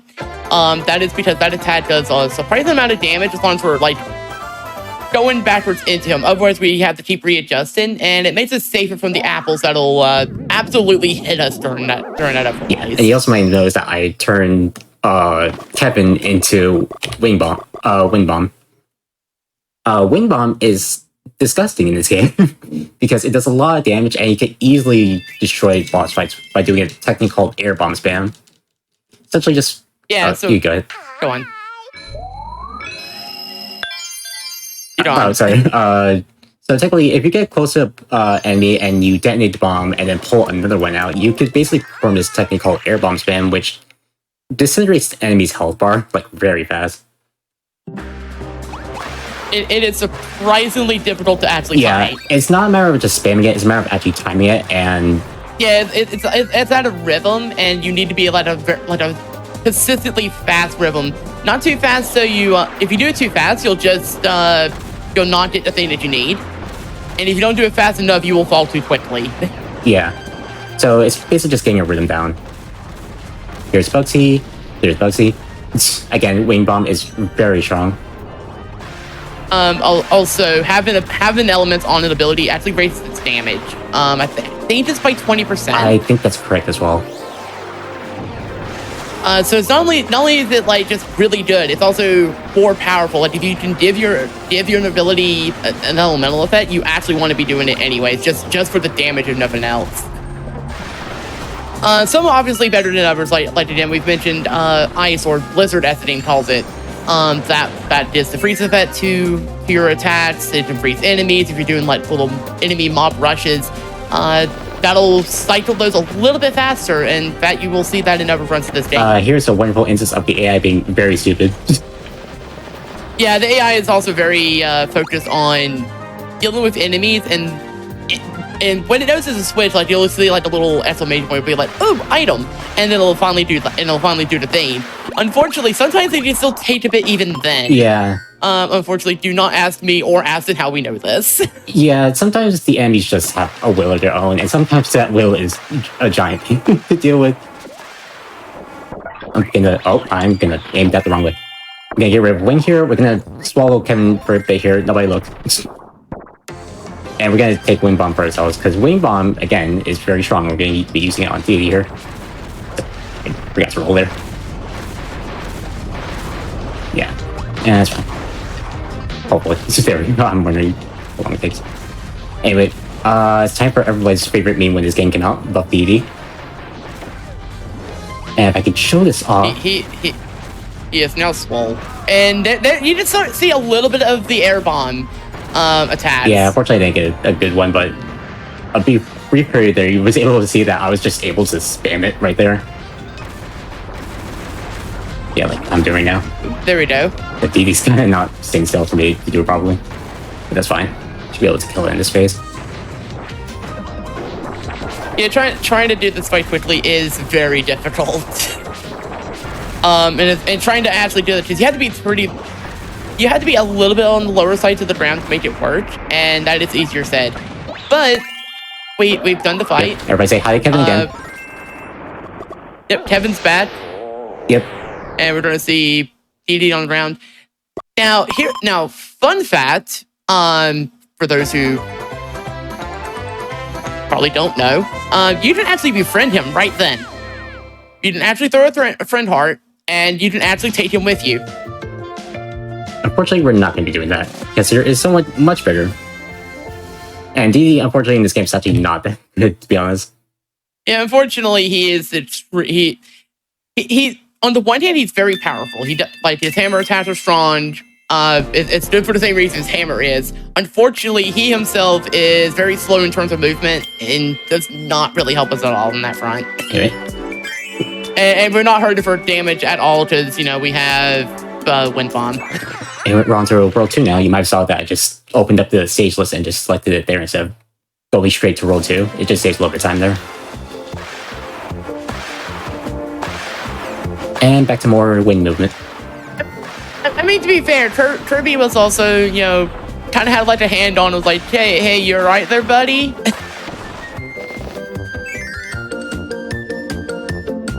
This stage we're actually going to start using an interesting gimmick that's totally not going to get me killed at least one time in this run. Yes, the friend things. I forget if they're actually given like a formal name. I think they're just called the friend. Oh wait. I think they're just called friend abilities. Yeah. But you will see one coming up very shortly here. In fact, I think you're entering. No, it's next one more. I actually always forget this amazing as well. This is actually the one time where I actually remembered. Yeah, you'll have to forgive me. I am very used to doing Death Star runs of this game where you go through the story mode effectively, but it's very truncated. Yeah, it's essentially just a remix run of that room. And several rooms are just outright skipped in that mode. It's essentially just a remix run with some differences if you're using the DLC characters. Anyway, it's the first of many friend abilities. This is the friend circle, and it's probably the worst one because it's very easy to die if you're not very careful. So friend circle stuff is effectively just an auto scroller. You cannot make that speed up at all, other than just you move around and you jump. The main thing, just make sure you don't miss a jump or you'll fall into a pit sometimes. And the upside is you won't lose anything. The downside is that you have to start the room over. Yeah, that could take a lot of time, especially with how long these sections are, especially later on. But that's more of a tutorial one than anything. It's not really that hard.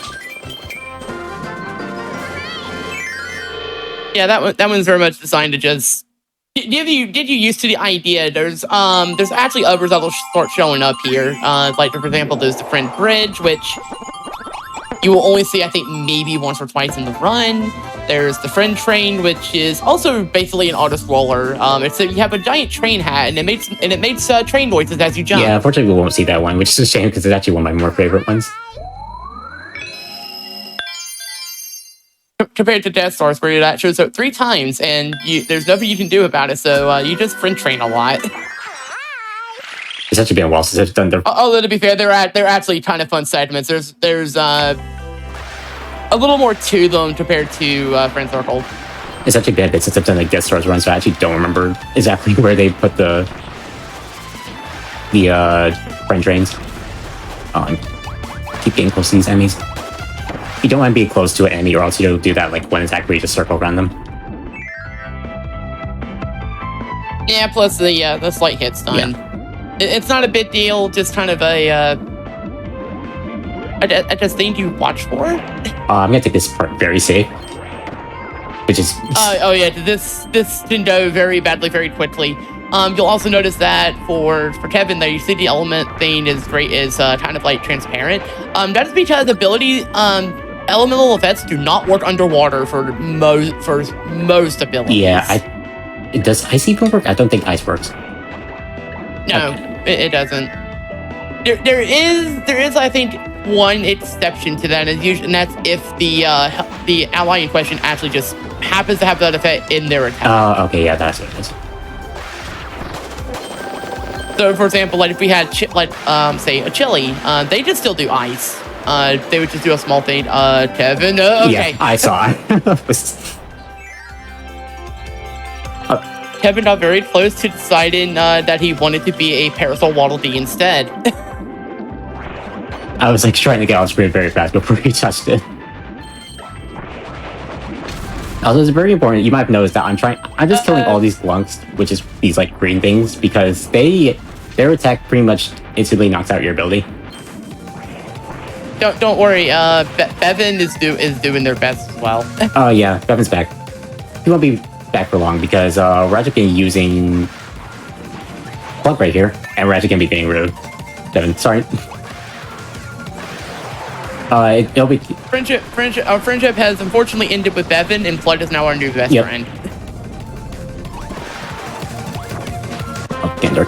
Okay. It'll become important why I picked up Plug in a sec. But that's the second stage done.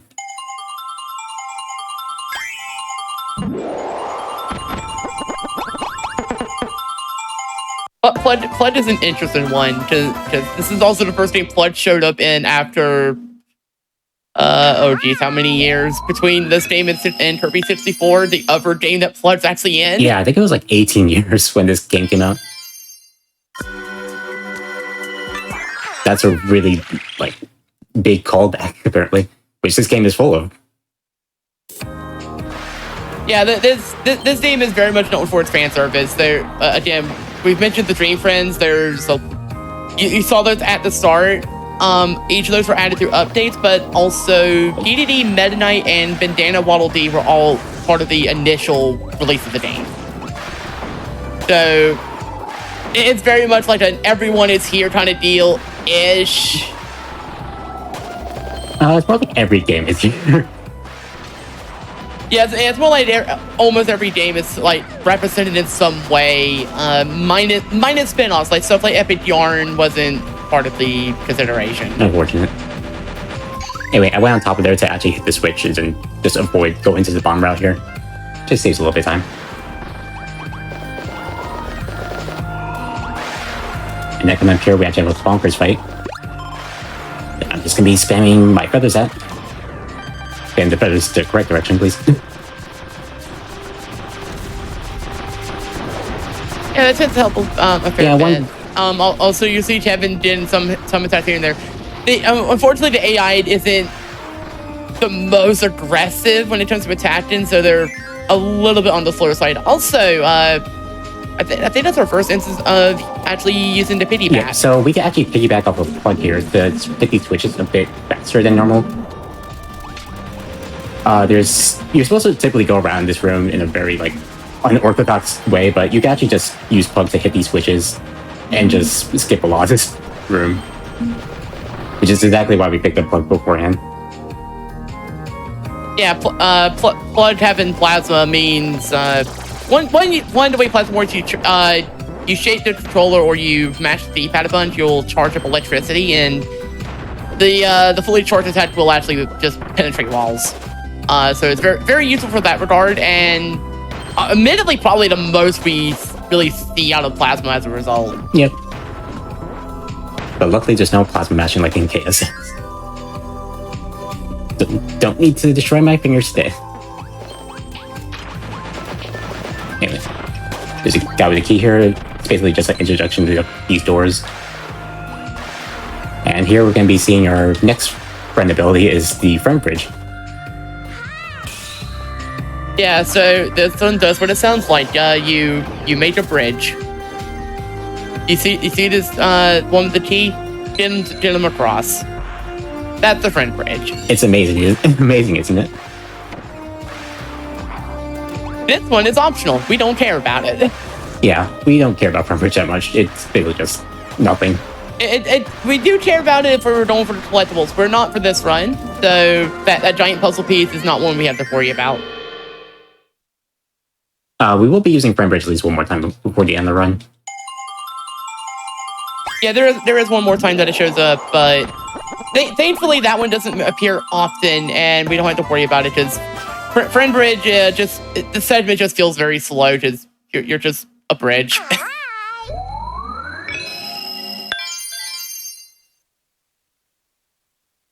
Anyway, Nature's Navel is a little bit of a scary stage, but not that bad. Lava, I believe it's one hit, one touch and immediately loses your ability, so I have to just be careful at center points. Yeah, so we're definitely going to need to be careful here. Obviously the allies don't have to worry about this. They are locked into their thing. Kirby, however, is not for obvious reasons, and so we have to be a little bit careful about actually losing Really nice. I was able to use a bit of a dash attack through that one blade. Also very smooth movement for that room. Yeah, that room can actually be a little bit of a pain, but I'm glad you got it and taking damage there. You have a bit of an enemy rush here, where most of the enemies actually spawn as one platform right here. Yeah, so this isn't actually going to be too bad. In fact, the last enemies that show up here have fire shields.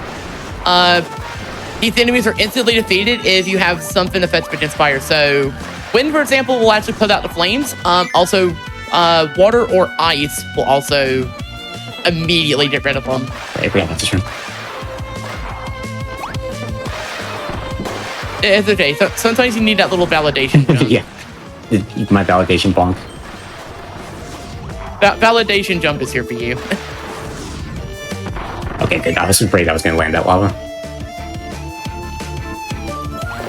Luckily, you can also press A. You can also jump to just immediately cancel out of that. So, thankfully, if you're not locked into it, if you're just like, oh no, I'm gonna hit the lava, you can just, if you're quick enough on A, you can get out. Yep. And just like that, stage over.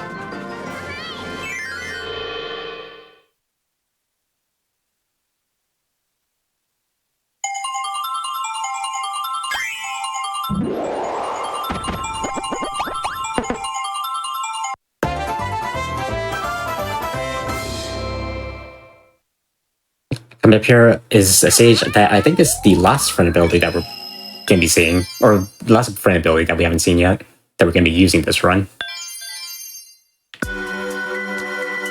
Yeah, so we've had the friend circle, we've had the friend bridge.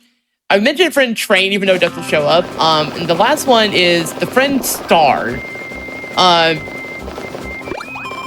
It really just has to be seen to really explain it, so I'm just gonna wait till it shows up. You know, get it? Because it's Star Allies. Your allies are on the star. The joke is literally writing themselves. There we go. We've had the title drop. It's time to roll the credits. Yeah, run's over. Goodbye, everyone. Okay, but to actually explain what it is, basically you fly around on this one star. There's a button you can press to actually switch which ally is in control of it. So, for example, like right now we have wind, so it's actually they're all wind based. If we switch over to flood, they will be electrical. Funny enough, there's also a slicing property that can be added with cutter there, or Sir Double Friend can actually cut things for us. Like right here, actually. Yeah, we actually need it. So you saw us like very quickly just switch over to Sir Kibble, cut the chain, switch back to Kirby because we actually want to deal with the fire stuff. And then in this room, I'm actually going to be switching to plug real quick because we're actually going to be switching to fire. Fire is going to be important coming up in a sec. So we're actually just going to grab it here and we're just going to take so now he is a burning Leo and can now melt break ice. Okay, and this is the end. And that's pretty much I'd say that's the most we need it for, but honestly, what we're going to need it for something even more important very, very soon.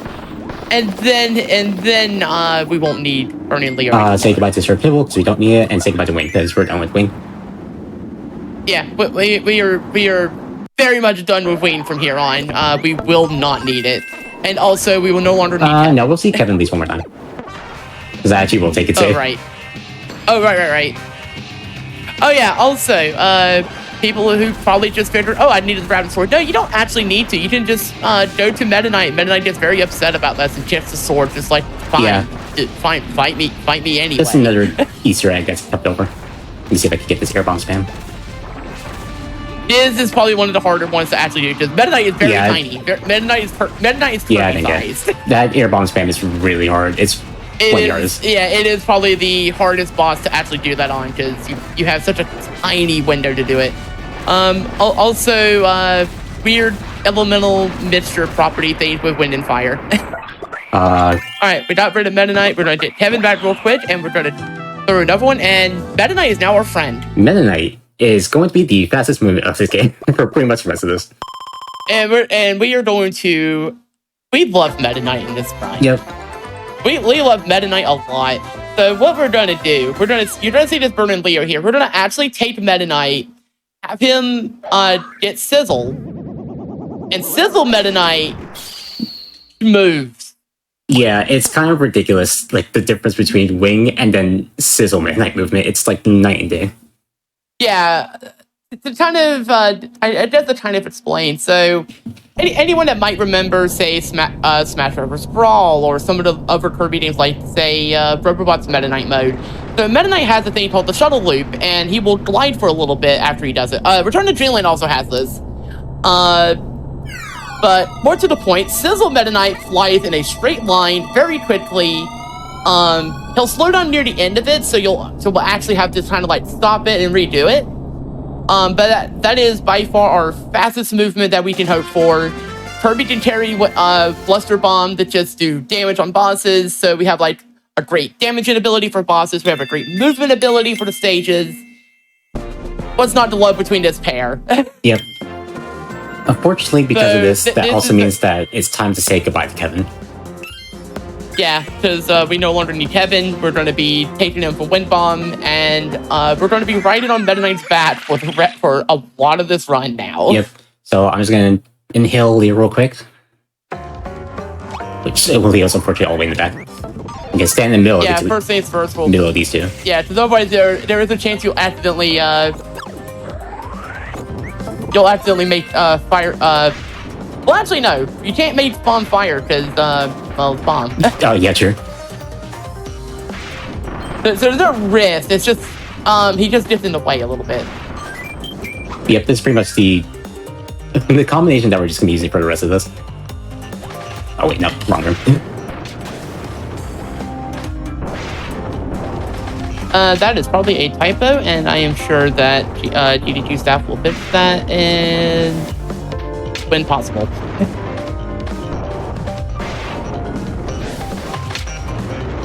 But yeah, thank you for your advice to Kevin. They have done a great service. We will never forget Kevin. Kevin lived on with us in Wing Bomb. But yeah, I guess now's the good time to really talk about piggybacking board, because now we're going to see a lot more than we did earlier, than we did with Flood. So obviously the way it works, you pretty much just take control of whoever's at the bottom. So in this case, you know, it's Meta Knight. If you hit up for too long, Kirby will jump off, and more importantly, if you hit like a ceiling in a certain way, you can also just kind of end up with Kirby falling And trust off. me, the ceiling one is gonna happen a lot. Because man, it's pretty obnoxious at points. Nice, get that. Also, speaking of fan service, anyone remember Dreamland 3? I mean, I know it's a game that's coming up tomorrow, but do you remember the Pawn and Con boss fight? Because we have the Pawn and Con boss fight. This is pretty much just Pawn and Con from Dreamland 3, just like little to nothing. Yeah, like it's very much like the same fight. I just got bad energy.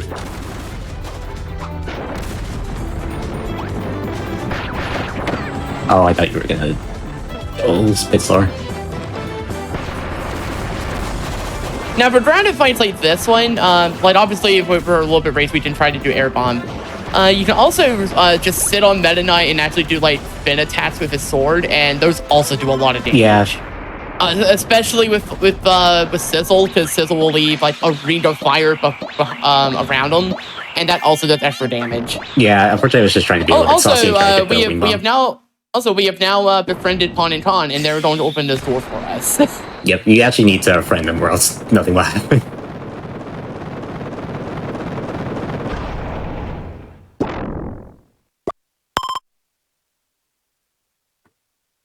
We're not sure why they're here though. Yeah, it's never really said why. This is very far away from Sand Canyon. Maybe this is where Sand Canyon is. And then they just took a job here in Jim Bastion.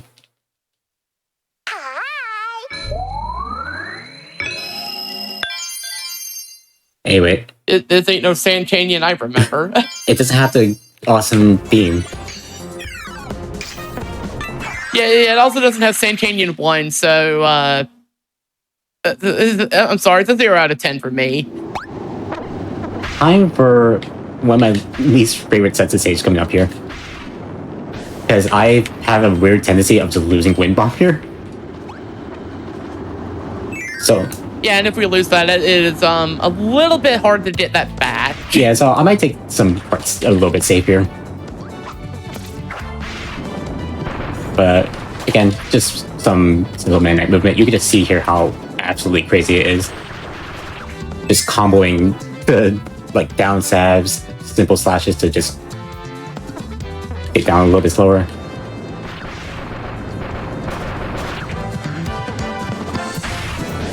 Oh, that's yeah, I think this part a little bit safe though.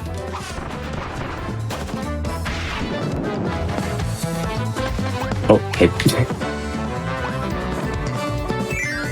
And I haven't pointed out yet, spikes pretty much destroy your ability as soon as you touch them, so I'm just trying to be very careful not to lose both these abilities.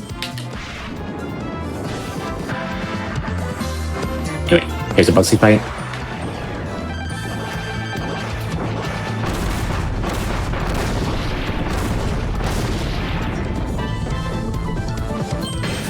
And that was Bugsy. We don't need him. Yep, and good.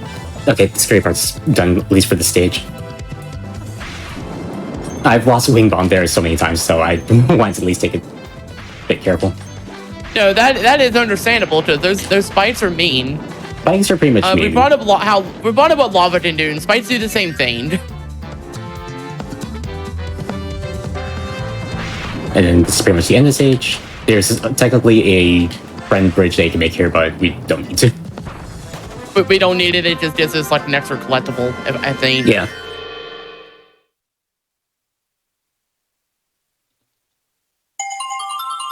But if you think that we're in the clear because I passed that stage, no, because... We are very much not with the Gym Bastion. Gym Bastion is basically just full of things that can just end your run because of so many obstacles that just destroy your ability. There's so many things that can go wrong during this world in particular, especially at the end.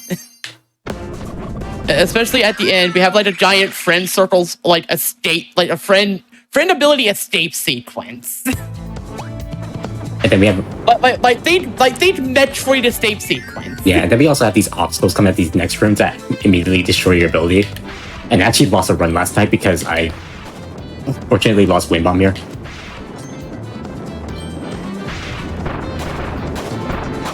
Thankfully, I did correctly this time.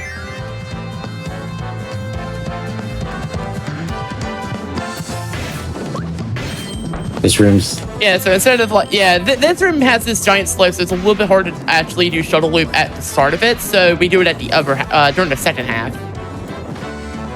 Thankfully, Meta Knight having sword also didn't just sword thrust through the first half and still move around pretty good. This part here.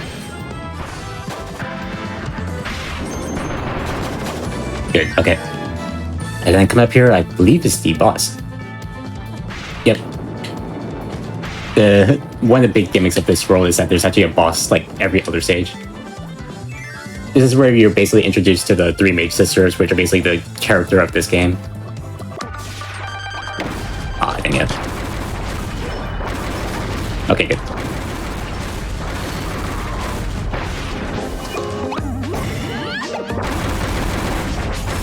Almost.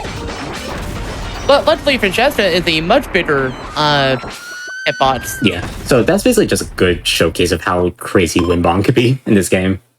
Just absolutely melting Francesca's HP right there.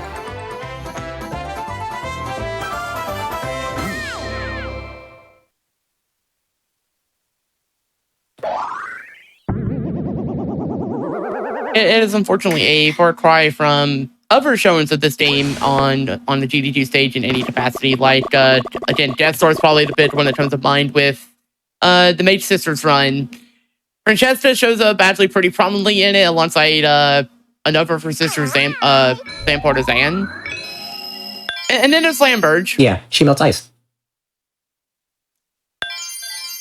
But yeah, in this run, obviously, they're just boss fights. We take them out very quickly. They all do not like Wind Bomb, and Wind Bomb just kind of gets through that in no time. There's basically a giant vertical section here. We're just gonna get on Meta Knight and immediately fail getting on Meta Knight. Meta Knight just moves much faster going up vertical sections.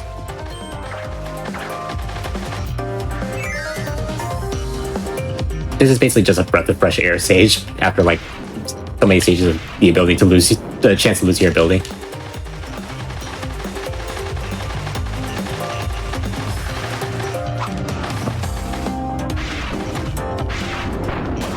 Although it's still the Gym Bastion, so we're not completely out of we're not completely in safety yet. Because there were spikes that we just still lose it. Yep, and then we have another one of these rooms where you basically just split up. This is basically just a disguised auto-scroller. Yep, the switches just give extra things. We don't actually need to hit any of them. Meta Knight, however, is, in fact, all helpers are just hard-coded to just go for anything that is deemed important, like a switch, for example. There's one more enemy.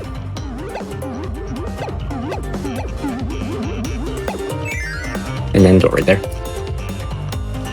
Or more accurately, switches and anything else that they might be able to deal with in terms of puzzles. Like, for example, if Meta Knight sees ice and knows he didn't actually deal with that, he will respond and do the thing.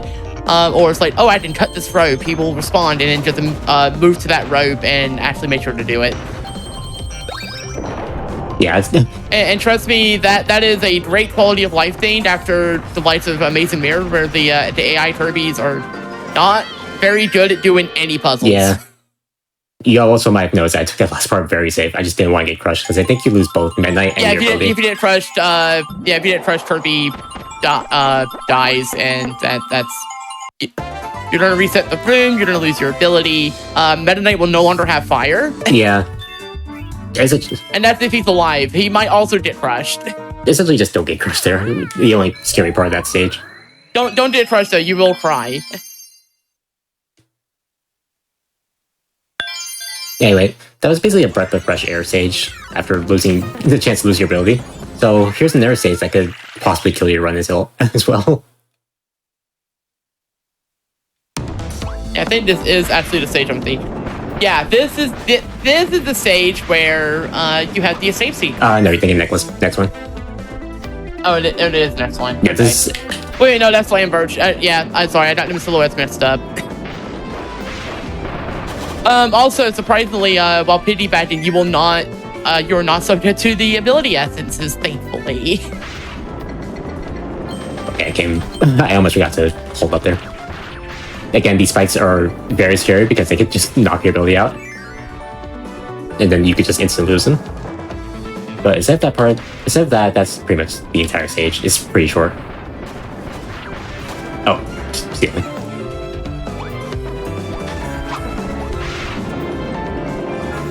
Yeah, classic example. Feeling hit too hard, Kirby falls off, Meta Knight leaves. Yeah, it's really funny. It's really funny and sad when it just leaves. Oh, I didn't get the basket.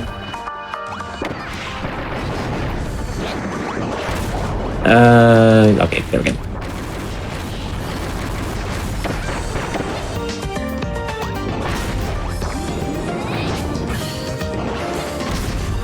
And we want to be careful here. We don't want to just do it. Yeah, because it takes forever if you get caught in this attack and you just can't attack. Like Yeah, this. ugh. Like that, yeah. And then Kirby is now steered, and you have to wait until she's done. It also knocks out your ability, so I have to be careful. Okay, well, okay, there we go. Luckily, at the end of these fights, you get your HP heal, so I don't need to worry that much. This is just not dying.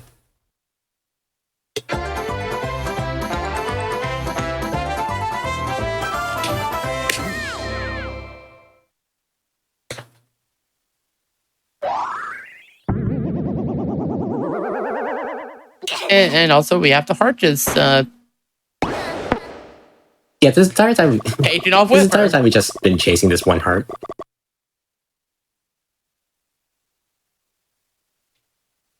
Yeah, you know how it is. We're trying to get to the heart of the problem, and the heart just decides it doesn't want to be solved, so it just leaves. Part of the problem. Sorry, I'm just now thinking about that. This is Intersectum? Yeah, this is... Oh wait, no, this is Heavenly Hall. This is the last stage of this world, and... Oh, that's me going the wrong way. Let me find one more boss, and then we have the escape sequence. Also, it is very easy to get your directions crossed up trying to move around. Yeah, it's very challenging. I typically use the stick movement when doing this. No, the heart has been doing weird possession things, and we don't like that. Yeah, so that buff deity thing was basically the heart's doing, as well as Mimic just for some reason attacking. I unfortunately missed the opportunity to get a good. By the way, there's Zan Partisan. She likes zipping around and electrifying things, including Kirby. Unfortunately, I didn't get the setup right for the wing boss man, so I'm just gonna use normal. Until second phase. Yeah, second phase will be easier. She'll come to she'll kind of come over here, and that just is like a perfect spot to just get her wind bomb attacks in if we can. Okay, there we go. Good. So that's the Empire I'm done. There's And that is the first third of the stage. yeah. And believe it or not, we have... Yeah, I'm sorry. Did you think this was the... Oh, it's just a boss stage. Nothing. No, it is time for the escape sequence. It's also time for dialogue. In my Kirby game,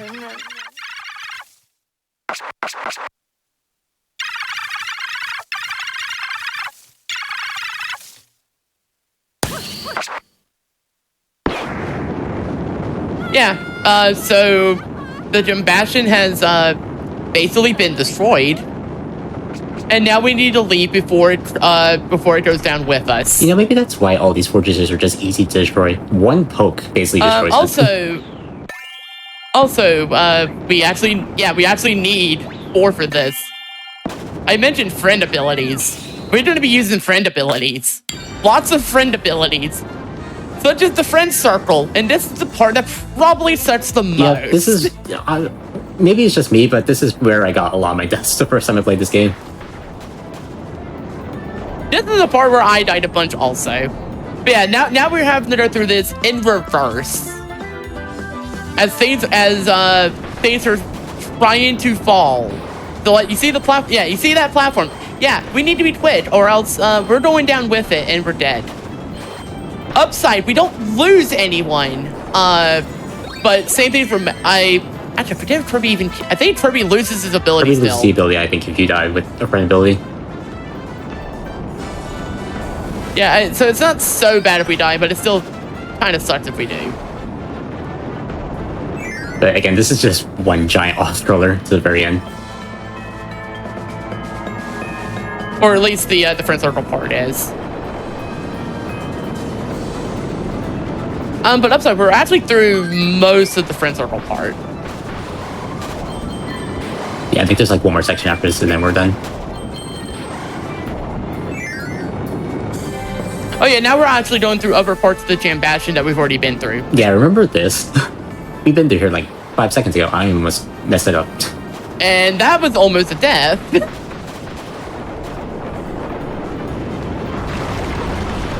But now we're done with the friend circle part. Yep. We are not done with the estate No, part. because next up is the friend bridge.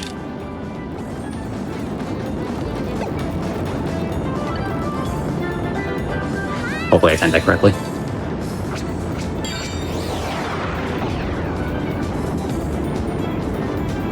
Okay, that's good.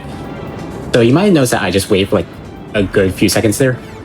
If I wait there, I can actually get that one platform to be on cycle so that the enemy just goes to the door immediately. Same applies here, I believe.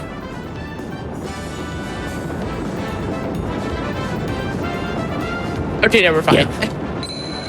I think I waited a little bit too much there, but that's fine. And last one is the friend star. Yeah, so those are the remaining friend bridge segments of the run. Thankfully, we do not need it anymore.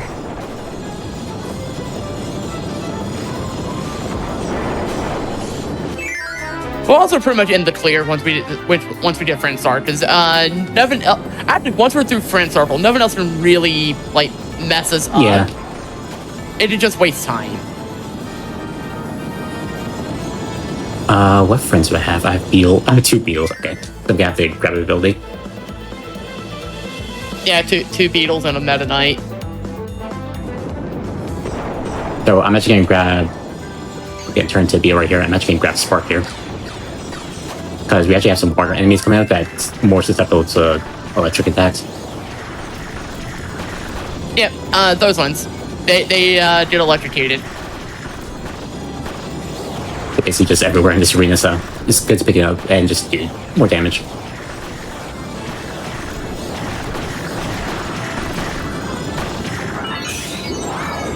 And then you saw I did a little bit of a dash attack there to just get a little bit more speed towards the door.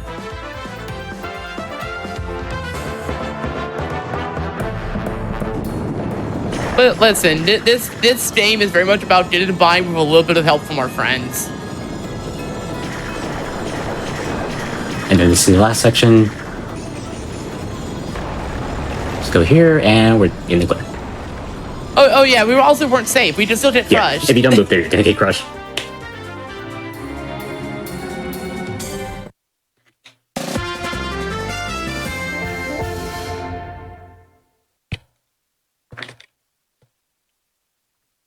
Anyways, it's now time for Milky Way Wishes. I call this Diet Milky Way Wishes. So this is Far-Flung Starlight Heroes, basically a giant Milky Way Wishes reference. Basically, you have to clear all these planets and their respective moons to actually get to the final area. Oh, we're also gonna get rid of the extras. Yep, we no longer need Blood or Beetle for now. And this is pretty much gonna be the second half of the game because, believe it or not, Far-Flung Starlight Heroes is literally half of this game. Yeah, it's the longest part of the run. So, like, pretty much, like the first half is very much everywhere else, and then you go through this whole thing, which is again very, very Milky Way Wishes inspired.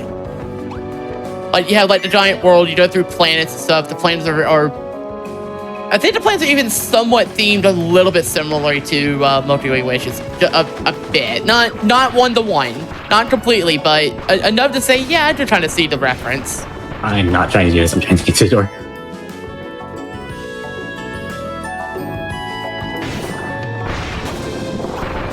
Oh, that's unfortunate.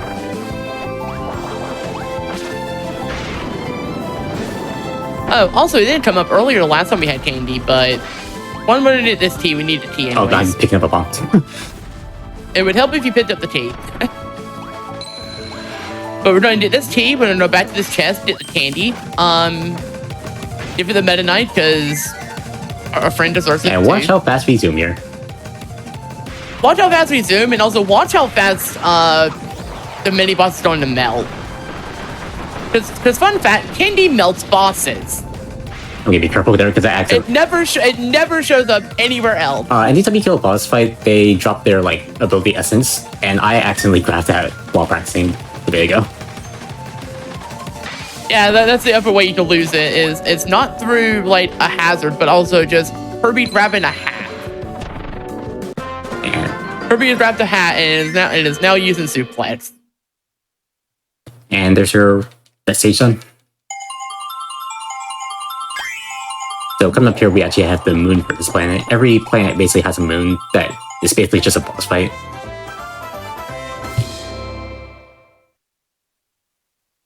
Yeah, so we'll be doing some refights as a result.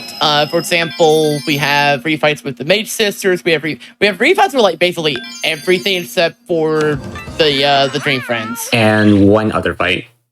For some reason, they decided to put it at the very end of the game. Yeah, we're not sure why.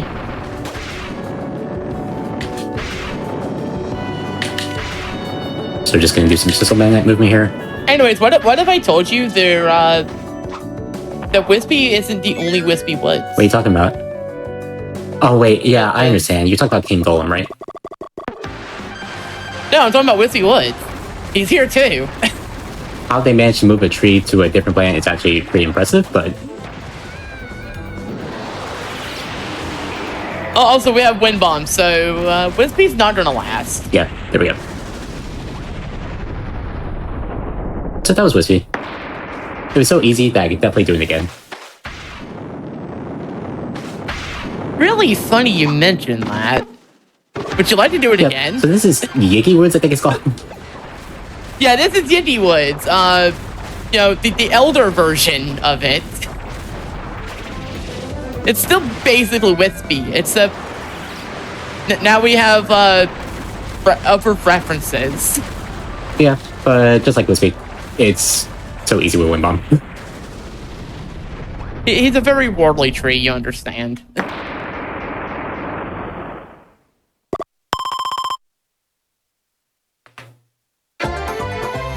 So yeah, we've effectively destroyed 3 trees in this game.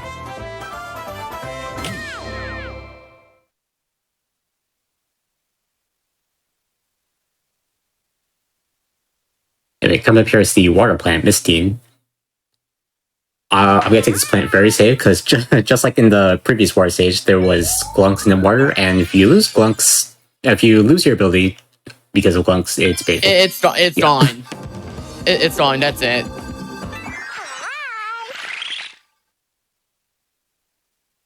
Not only that, there's rooms in this that are very dangerous for both Kirby and Meta Knight, and you can run into Meta Knight actually dying for it.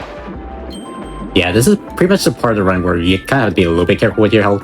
Even though you do get healed at the end of every boss fight, you should be careful with like the hazards that you have to... You don't want to take that risk if you can help it. Yeah, the damage just accumulates after time.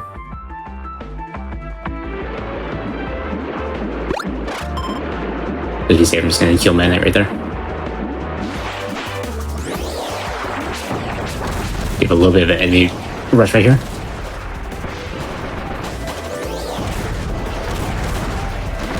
Also, really good shuttle loop from Meta Yeah, that's Knight. actually really clean. I wasn't even... Okay, Meta Knight, you could please stop trying to kill that guy.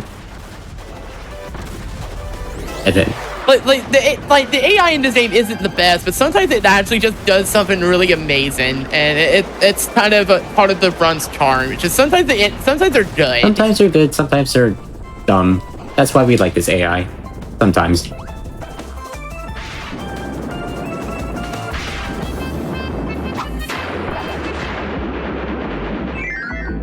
Okay, so this section I'm thinking of. Okay, get this. I like how you're going for the door and Meta Knight decides, no, I want these blippers gone. I want these blippers obliterated. This section is very scary. There's a lot of lungs in this section. Yeah, this is probably the scariest room of the run. Like, if you're not careful with your movement, these ones to hit you. You gotta hit these switches and try not get caught up in the current. And you also got these bitter enemies that can do tons of damage. So if you're not careful, it's very easy to just take a bunch of damage and die yourself, or for your ally to just kind of take a lot of hits trying to get around, because they're not going to get around as well as you can. And because of it, they can die. They can die at the end if you take too long to get to them. They will actually disappear entirely. So you don't want them dying while you're having to fight the current to get them back. Yeah, because they're pretty much gone if they're just off screen. I'm gonna take this one part save. Okay. Pretty much in the clear now.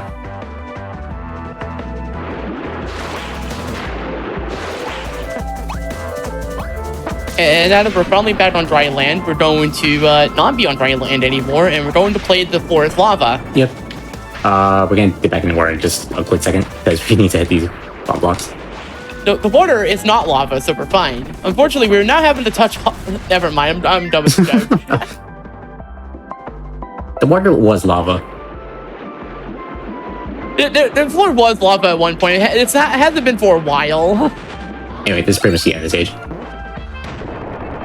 Unfortunately, we had to pick up that puzzle piece there, so there's no avoiding that. Puzzle pieces does cost a little bit of time at the end stages, because you have to put them in. Typically, you're supposed to avoid them, but it's whatever. It's just a little micromanagement they could do.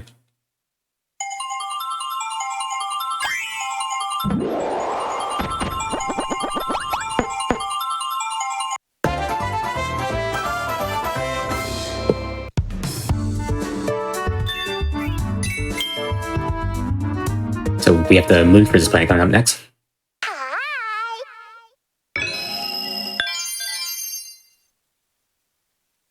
And this moon, we can't tell what that is. Honestly, it's kind of hard to tell.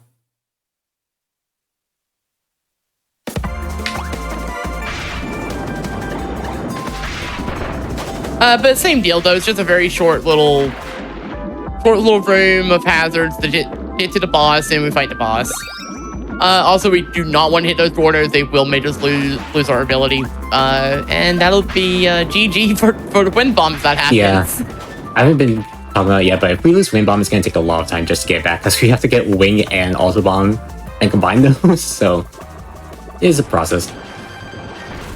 Anyway, this is not Pon and Con. No, this is Dodon and Solfa, so it's totally distinct.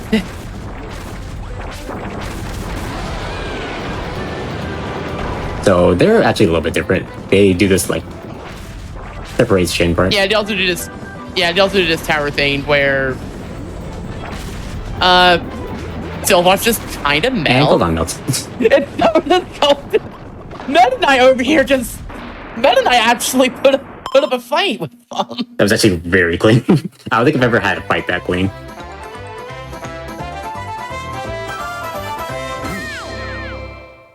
The Meta Knight knew exactly what to use right then, and actually got it both times.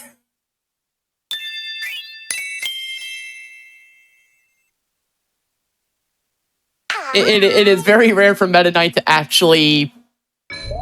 It's rare for any of the helpers to actually, do a fight kind of good. It's very rare. Not a lot of times they're just basically dying a lot. Sorry to cut in real quick. Okay. After this level, do you want to take the break? Yeah, that'll be perfectly fine. Awesome. So this is Caverna. This is basically the KVOs of this game. It's basically just a bunch of boss fights and different paths that you take. now that you mentioned, this is very much Tavios. Yeah. Except it's not a giant maze, it's more like a hub instead of Yeah, it's like a hub. You have these doors that you go through all around, and you do mini boss fights. There are 5 of them in total, so we'll have to do that. There's extra puzzles we could do, but we don't care about them. Again, we don't need to play the I think you're supposed to technically get artists at one point to get the puzzle piece for the stage, but you don't need it. No, so instead, what we're going to see is just we're going to go through these rooms. We're going to get off Meta Knight during certain parts of it, like with bonkers. Ultimately, you can still ride Meta Knight. You can just do spin attack. Yeah, the spin attack is also which we'll still do. Yeah, spin attack is also very strong. I'm just opting to do more wind bump because I just kind of want to show it off. Hopefully, it's not like. I'm not sure which one's faster between the two. So.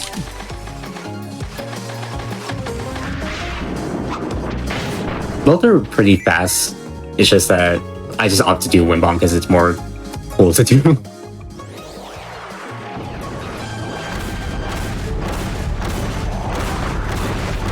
Oh, okay, never mind. Man, I took the hit from me.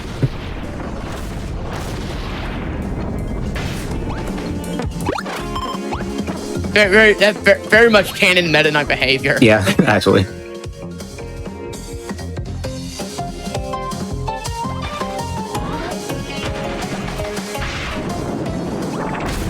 Okay, I did not went all the way there. It's fine. Meta Knight just wanted to pick a fight with those flaming stumps. Kawasaki? It's fine. Kawasaki. Yes.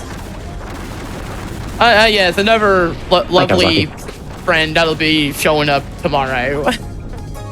Anybody that knows me for a long time knows the joke with Kawasaki and me. Yes, we hear love fight 3 mini game, and by that I mean screaming abject horror at Fight 3 mini game. Never change Kawasaki. If you don't know what that means, don't worry, you will learn tomorrow. You will learn tomorrow. The pains of Fight 3 mini game. Anyway. This boss is in the air, so that makes it very easy to win bomb spam there.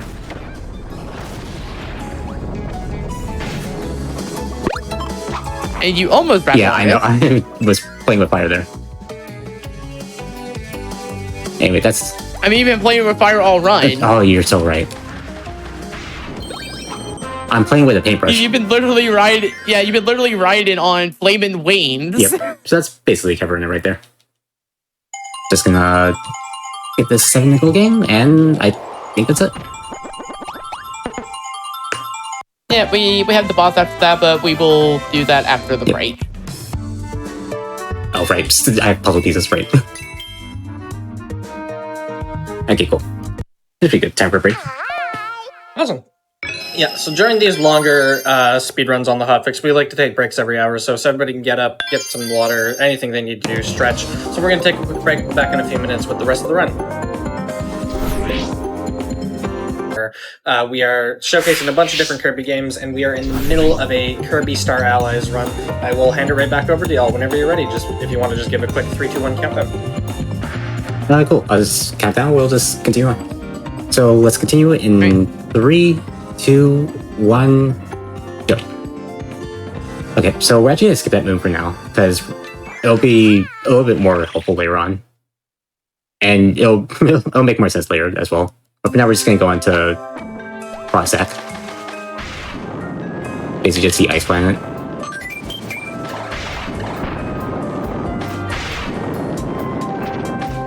Also, I hope you like this range of Rainbow Resorts music. I know it's not going to sound like it right now. Just dip it a bit.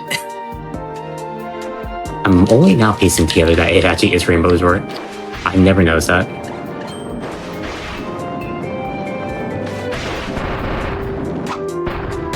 I thought nothing of it until I started listening to the second half. And it's like, oh wait, man, that's just the Rainbow Resort music. Okay, this room is kind of scary, so I'm just going to take it a little bit safe.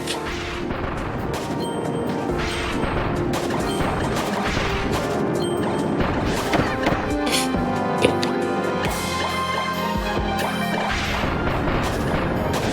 Okay, good. I've had runs where I've accidentally hit the fireblocks in that room and lost wing bomb, so it's kind of sad. I just get a little bit safe there. Oh wait. Bye, Meta Knight. And Meta Knight is left again. Don't you hate it when your train leaves without you?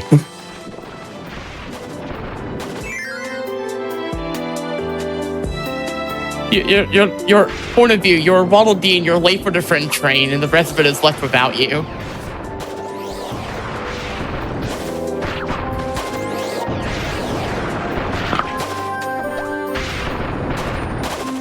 That's fair. A little bit sloppy, but that's fine.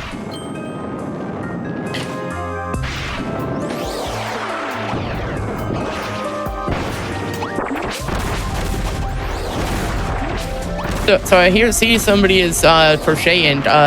Hear me out. Crochet a Kirby thing. Oh yeah, please. Kirby's cute. Exactly.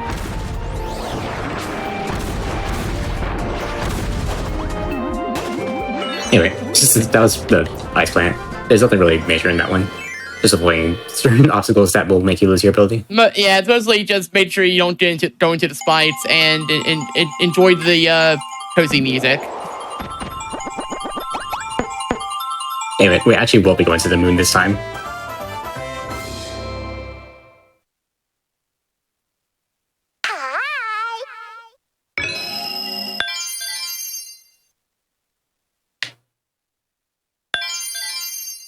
Luckily, all the moon stages are pretty short. It's basically just a boss fight.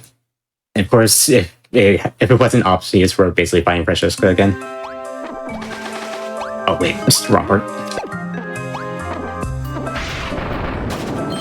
Ah yes, the climb. It's This is maybe the one part of the day where you actually kind of have to mash. It's the one part of the game I excel at.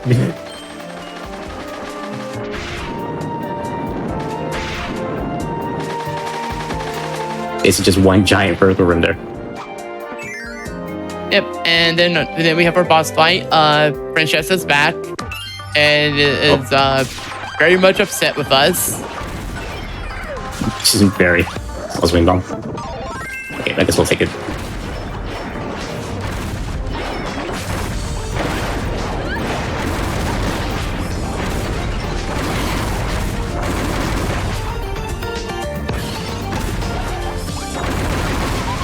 Oh, so she has a new thing. Cheese water gun. Seltzer water. Cheese water gun, but it was not effective. Because we have a wind bomb. That's also a really clean fight. Well, I mean, yeah, but water's neutral to flying. True. That and I, however, have the problem. Fire's weak to it. So Maybe it's because I use Brave Bird.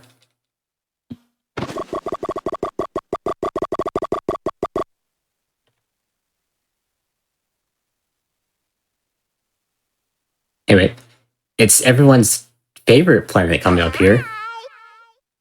JK, it's probably one of the worst ones. This is Tarora coming up here, and it's the planet that you could lose your friend at because you could just get them crushed.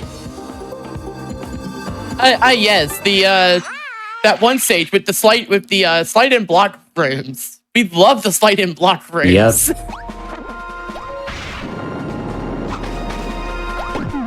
Oh, you can again.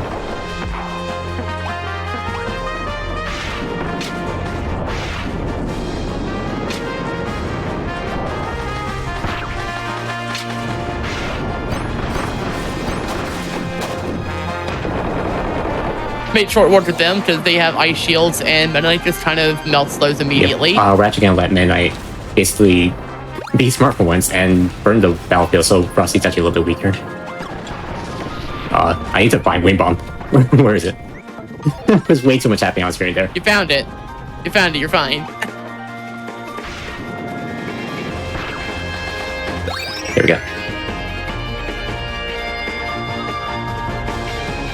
And we have these segments that are pretty bad. Yeah, and on behalf of a viewer in one of my own streams, Light and Block Room. Whoa! This really is a sliding block room.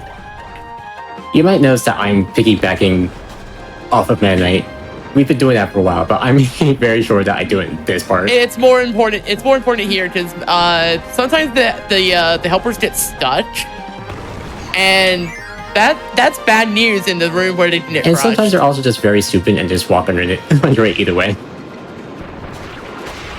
Yeah, so for on Meta Knight, he can't do anything bad. Meta has been He can't. Meta has kind of been showing. I can't really give Meta fault this time because he's actually been showing like some good progress. Yeah, he's actually been really smart He's been this very time, smart.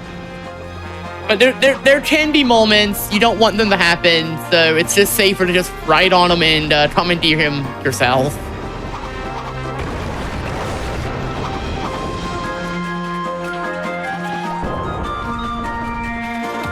Of course, there really isn't much to say about these rooms. Just don't get crushed. Maybe show off movement or something, because there really ain't a whole lot else. Also, shout outs to this puzzle piece and the fact that they fake you out by making that not where you need to be. Luckily, it just does open up after a bit. And then there's this last part. Another. Yeah, this last part's this is just a get to the top quickly kind of deal. It's easy.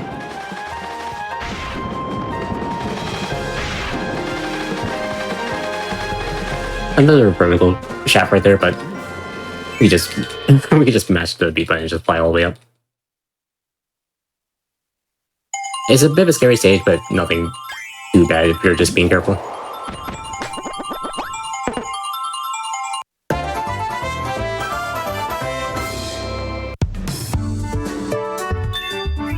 Anyways, I hear y'all. We didn't see enough sliding blocks.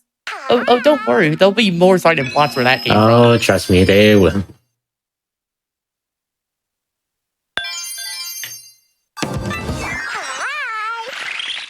But we're actually going to be fighting a boss here. You might have noticed that we have not fought this boss yet, so this is actually the only time in the game they show up, if I remember correctly. We have still skipped the our Cavios XP moon.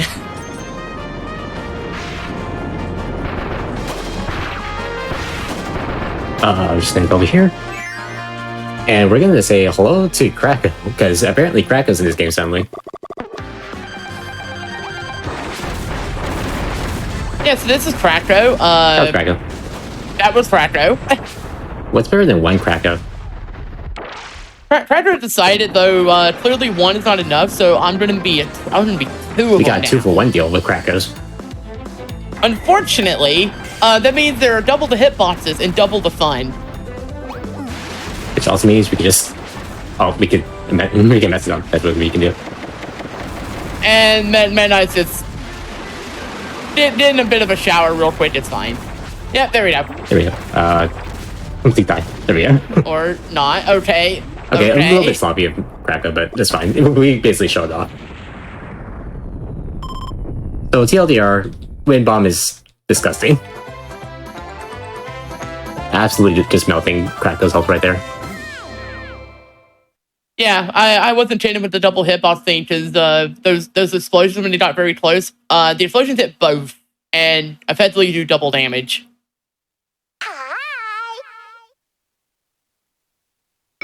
It's even funnier if you've played this game, you've done the Heroes in Another Dimension mode that came in the final update.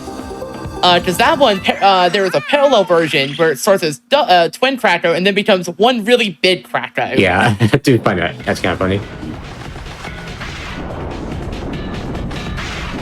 So like the parallel one's like, okay, fine, 2 ain't cutting it. Why don't we just make ourselves really big? Oh no, we're actually a bigger hitbox. Also, welcome to Star Lava Dome, I think this stage is called. This is basically the lava stage.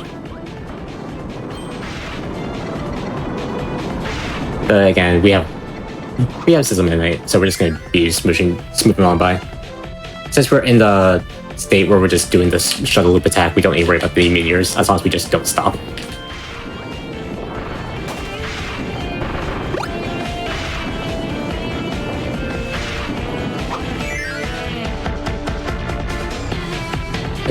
All I'm going to say is that is a terrible joke for Krakow, and who knows?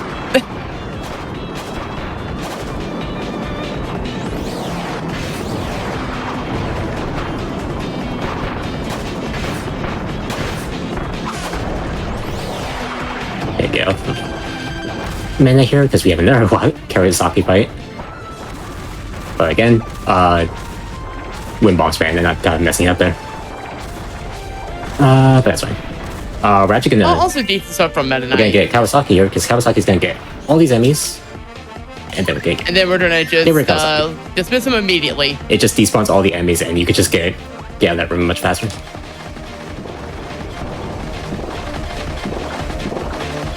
We don't have a strategy for that, but I'd like to submit the name Let 'em Cook. Oh, we should just definitely call it Let Cook. Let him cook.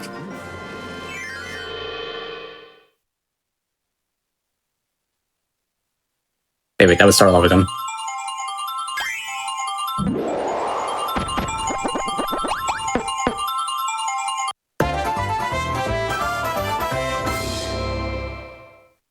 We have the moon for this planet coming up next.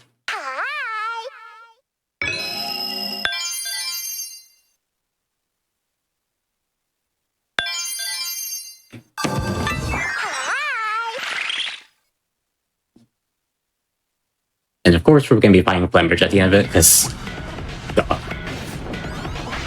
I will hope that the person with the fire sword name is in the lava planet. You're gonna be don't let him cook. Listen, we actually do let him cook. It's just that we dismiss him immediately after he's done cooking. And it's more like he Or in this case, It's more like he stars. prepared the ingredients and then we just told him not to cook. We just ordered takeout. Yeah, it's like he's not all this stuff the day before meal, and we're just like, yeah, we got Little Caesars, it's fine. See, it works out more funnier because this is technically a speedrun, so of course we will order takeout. There's a speed joke somewhere in there. Anyway. Oh, I didn't get it.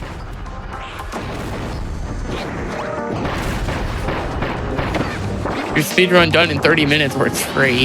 Unfortunately, this is a 2-hour run. And we could get it done soon. Oh, I should probably go here. Okay. Oh, I didn't get it. We have Kawasaki at home. Yeah. Meta Knight. Meta Knight's cooking alright. Meta Knight's been actually no, real tall. Meta Knight's been cooking actually this whole run. Yeah. Somebody say he's sizzling.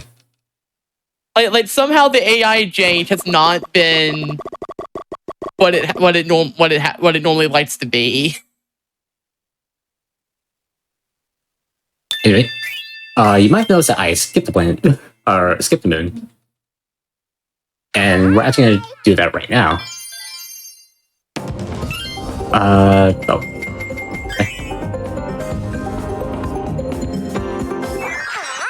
Because there is technically one more friend star section in this game.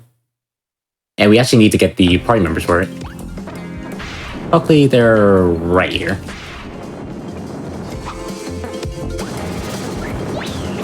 Oh, maybe if I film this.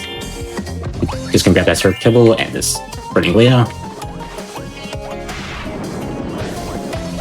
Fire Meta Knight is very much for movement. Sizzle Meta Knight schmoves. Do we have a friend star segment?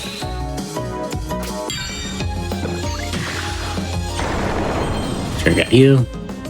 Open this door. Main reason why I picked up the Burning Leo and the Short Kibble there is because we actually need both of them for this stage. They're gonna give you multiple of them throughout the stage, but just better to pick them up right now.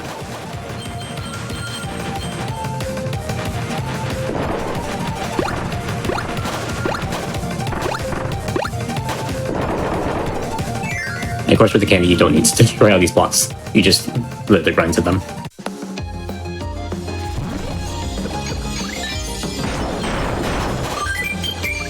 This bomb here, we're just gonna cut it, and then we're just gonna light it with Burn Leo. Oh right, I forgot. This is the stage with Grand Mam. Yep. Yeah, shout out to Grand Mam. Only shows up in story mode, never shows up in anything else in this I game. find it kind of funny. Anyway, this is Grand Man. We're just gonna make her attack like that. cut it off, and then burn it off. And hopefully I can go for a quick kill, because I've been messing this up recently.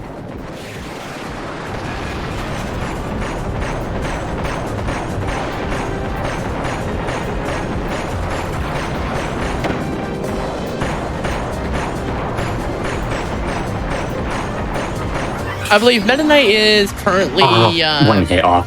flashing on fire, and oh, that was super close. Yeah, that's unfortunate. I keep messing up where I just have like one hit buff. Oh well, unfortunately now we have to deal with the enemies here. Prompt me to attack again. How did I miss?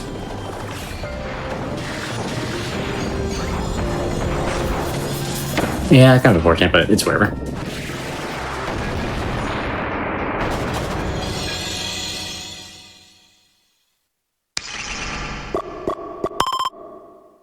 Meta Knight's effect on the sword on the star is actually just normal normal sword. Yeah, it's just lights. It's just lights and a bit like powder. Yeah, that was something. The thing is that we need 4, so that's why we wrap third triple anyway. Yeah. And the main reason why I saved the stage for last is we're gonna get basically all 4 prime members for this stage coming up here. This is Jumbandra base. Basically, we're just gonna be using.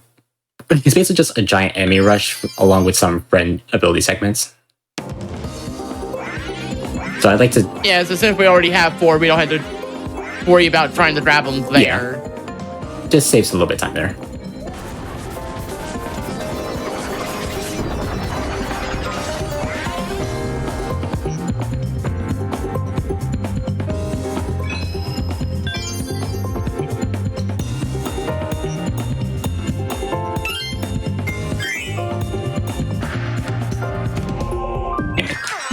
Giant enemy rush right here.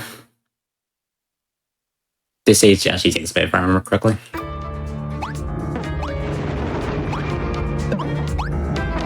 There we go.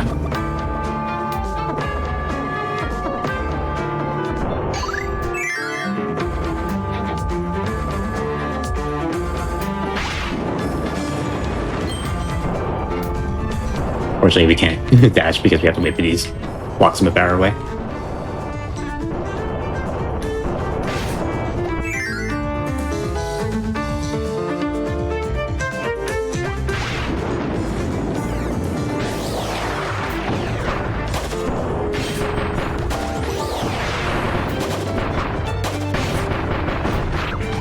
Yeah, for now it's pretty straightforward stuff. Just get rid of the enemies. Not really a whole lot to say here currently. Yeah. Other than the fact that we are going to move a little bit ahead, because we can actually speed up the auto stroller very slightly by just getting to the arena sooner.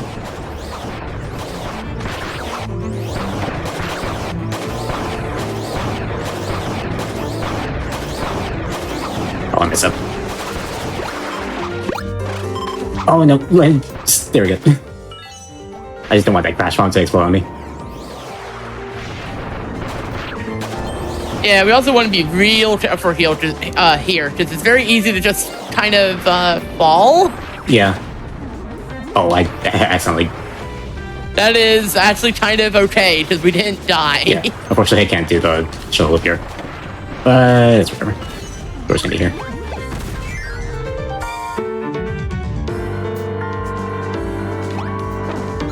You're not Meta Knight. Meta Knight, please. No, Meta Knight, please. You're doing good. No, you're not Meta Knight. There we go. But Meta Knight can have a little AI change as a treat. I guess so. He's been good. He's been good all run. We did let him have this one. Also, I thought if you thought we were done with Friend Circle, you'd better think again, because there's 2 of them in the stage. We're not. No, we're not. Friend Circle is bad yet again, and you will be doing it. And it's just as bad here, because you have to hit all these switches, and if you don't, you pretty much die. With the exception of one switch here. Yeah, there's actually one switch we won't be hitting, because it actually expands the room, and we can just not do it. That switch right there. That's actually how you get the rainbow piece for this stage, I believe. Oh, that's not like.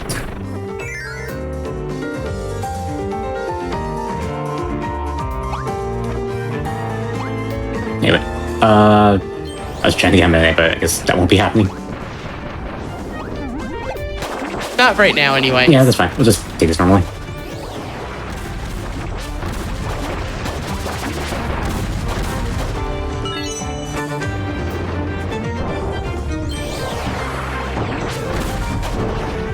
I actually will opposite down in it real quick.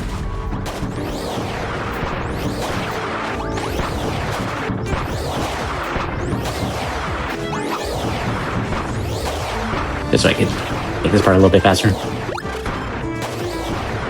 Yeah, just ideally, Meta Knight to just up-sap and get rid of all of these. You can also shuttle loop, but I'm just opting not to because I could get knocked off from the blood cells on the side. This part could be a bit scary, so there's spikes on both sides, and of course you can lose your ability. So, and take it. Yeah, not to mention it'll be a little bit safer here because you see the Burner Leo and Menon are just like, oh hey, they have ice. Let's melt that. Another reason why I decided to go with that stage first is because we get the Burning Leo. You're not Meta Knight. That's not. There we go. One last friend circle. I can get off Meta Knight. Yeah, you know how it is. One last one for the road.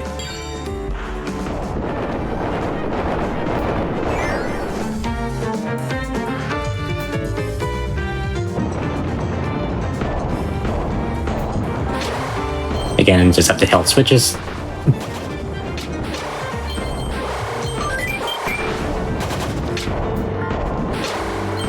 And this time we actually do want to hit these switches on the top, because it just spawns us closer to the door if we do so.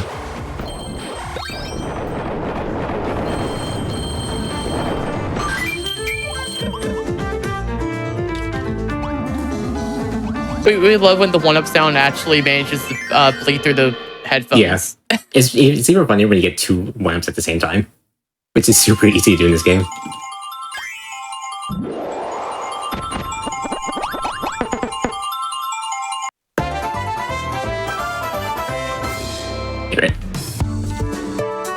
It's time for the best stage ever in a Kirby game. I heard you like moving blocks. This stage is full of them, to say the least. Oh, good. I was actually starting to have that itch again for sliding block rooms. Yeah, so we're just gonna get rid of our partners first off. Yeah, Star Cable and Bringlea. We're gonna keep Meta Knight, and we're gonna hope to not get crushed. Ah yes, this room is also very fun. And very scary. I might take it safe at points, because I just don't want to get crushed.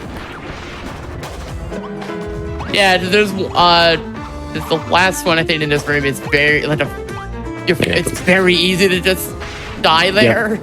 Especially when they start going diagonal like this. And we've already established that you can lose your piggyback if you hit a ceiling. Yeah, it's this one that's really scary. Oh, get in the door, please. And that is also the time where you don't want the door to be the final boss, because we Kirby runners are very intimately familiar with doors being the actual final boss of the game. Yep. And it's no different here. But you're like, it's a door though. How could it possibly be a problem? Listen, doors in this series are infamous for being weird about letting you go through them. There are exceptions, like Kirby 64 and Forgotten Land are both really good about it because you don't have to worry about the doors in those games. Yes. Okay. Thankfully, I'm out of the worst of it. I'm actually amazed that I didn't get crushed there. I'm gonna be honest. Yeah, we're actually safe now. I was really expecting to get crushed. And I'm also gonna take this one part safe because I've accidentally grabbed a statue here before, and it's kind of sad. Even though I would love to take Yo-Yo and make this a Yo-Yo run right now, I'm not gonna do that. And everybody say goodbye to Meta Knight. Yeah, Meta Knight has finally taken us to our destination, and he's now finally free to take a break. Yep. Time for solo Kirby for the rest of this, or for most of this, I should say. Unfortunately, I missed the opportunity to do some Wii Mouse spams.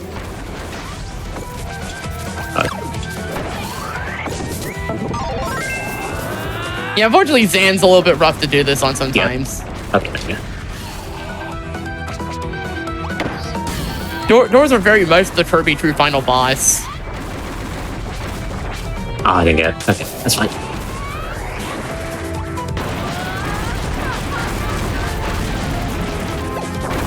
There we go. Okay, good. So Zan falls over. Our friend in the background there. His name is Highness. He's not going to be happy about any of this. Highness, that's a weird way of saying Squidward. Oh, that got skipped.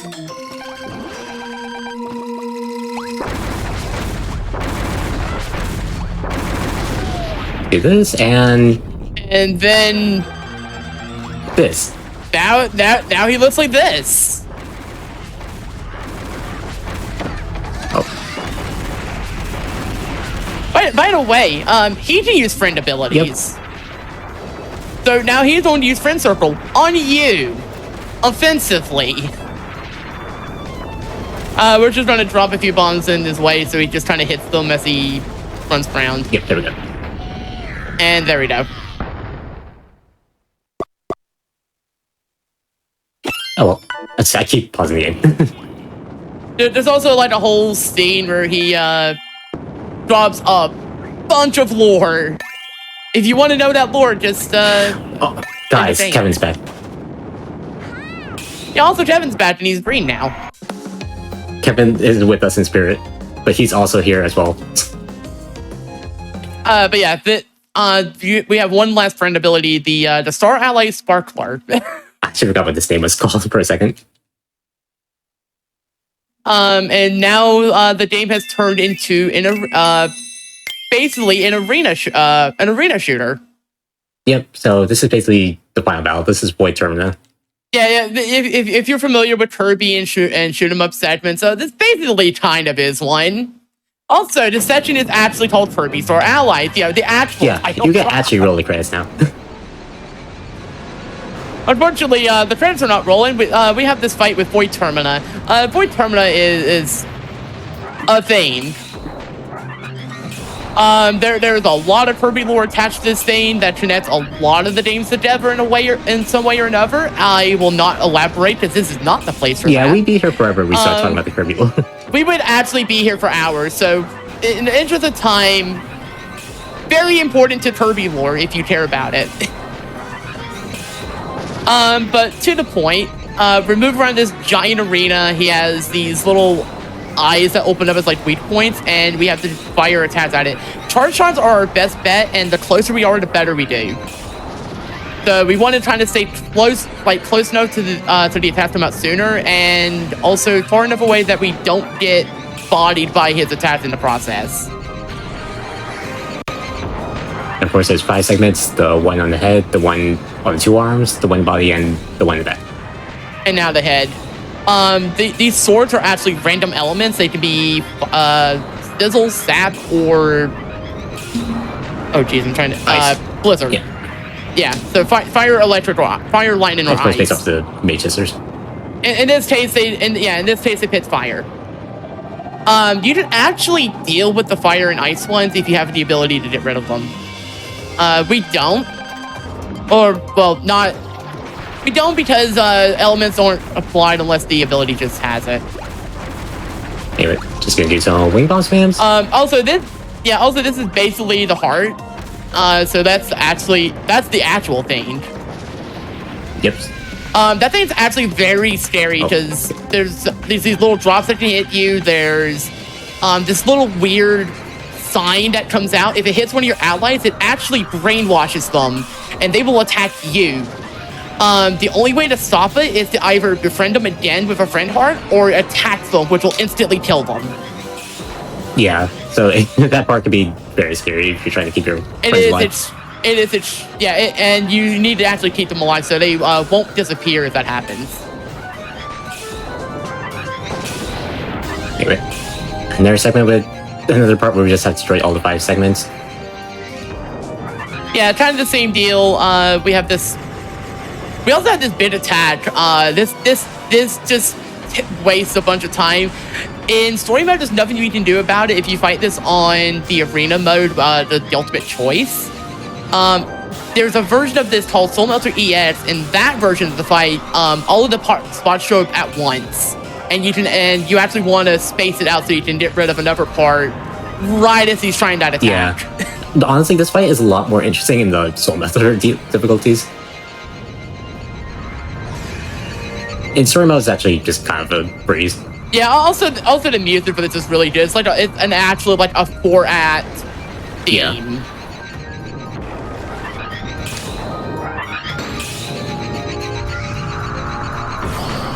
Yeah, also the Sparkle is basically just a souped-up friend star. But it's really cool. Okay. Last one's on the head. Yep, and now we have the head, and I mentioned earlier like how a lot of Kirby lore is connected.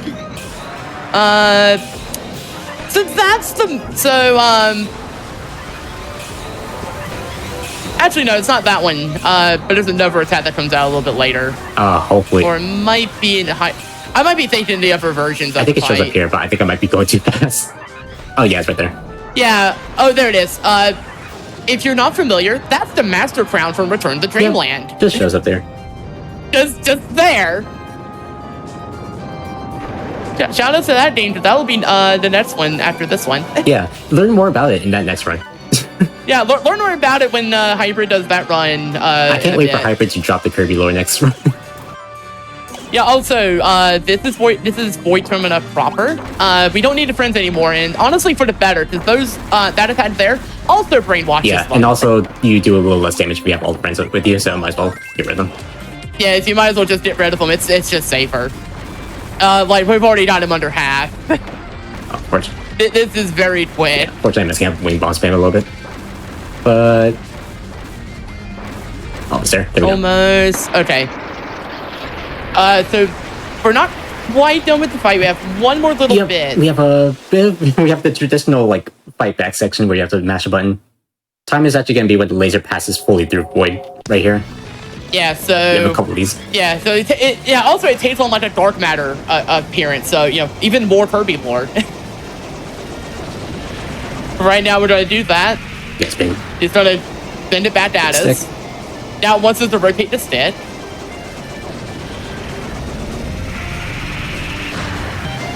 One more time. And now we have to like, we have to keep change the button. We're still not done. One more. And now do everything. Not yet. Just rotate stick. Oh wait, man, no, that's the last one. That's the fifth one.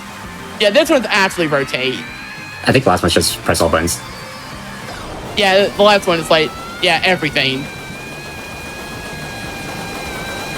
Oh, my button finger was slipping. And time. Oh yeah, this is a really good theme. It's very short-lived because, well, this sequence. Also, this is a really cool thing because all those updates that happened, they actually added the other Dream Friends to this I actually didn't know that until I started playing this game again. I didn't realize that they changed and this. it's actually such a cool thing. They could have just not done that, but no.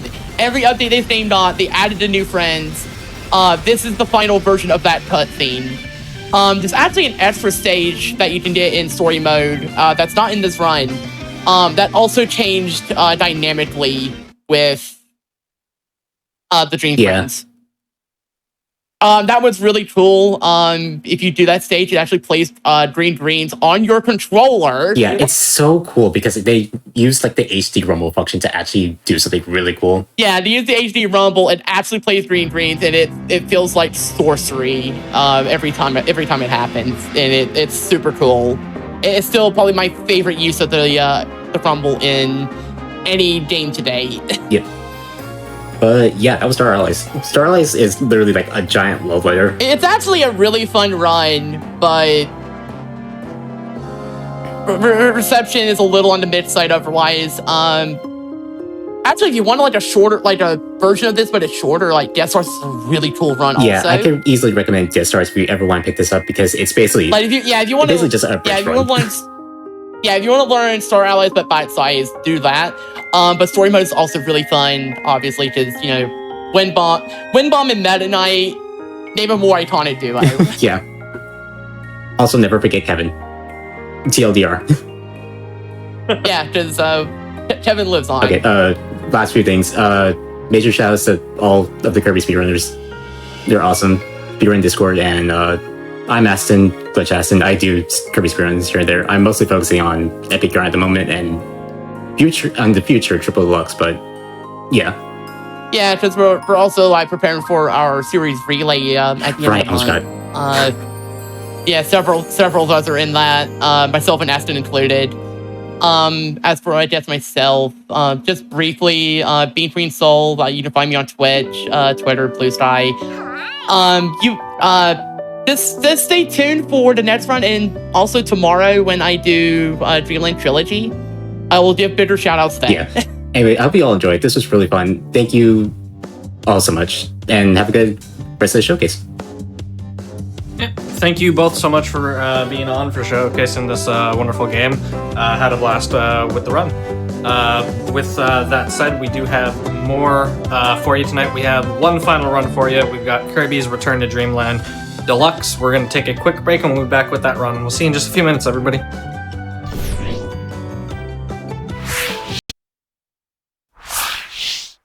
Hello, everybody, and welcome back to the Games Done Quick Hotfix. Today, we are celebrating the 20th anniversary of Kirby and the Amazing Mirror. Before we get into our third run of the day, just a quick reminder, Sonic and the Sidekicks is coming up on June 1st and 2nd. This is one of our yearly Hotfix specials. We have a bunch of Sonic games run by the Sonic community.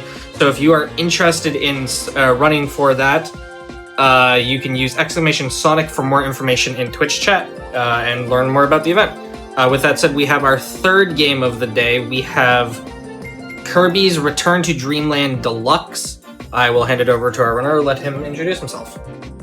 Hello everyone, my name is Pro Hybrid. If you've been tuning into the earlier parts of the stream, you may have heard me doing commentary on TG's Amazing Mirror 100% run, and I'm going to be doing my own run now. So yeah, this is 100% story mode for Return to Dreamland Deluxe. This game came out last year, and it's a remake of the 2011 game. So as you can even see on this file, there's full file 100%, but what we're going to be doing today is just story mode and 100%, getting all 120 energy spheres plus all the challenge stages. About a 3-hour run, so won't waste around. I'm good to get started if it's good to go. Yeah, whenever you're ready, if you just want to give a quick countdown.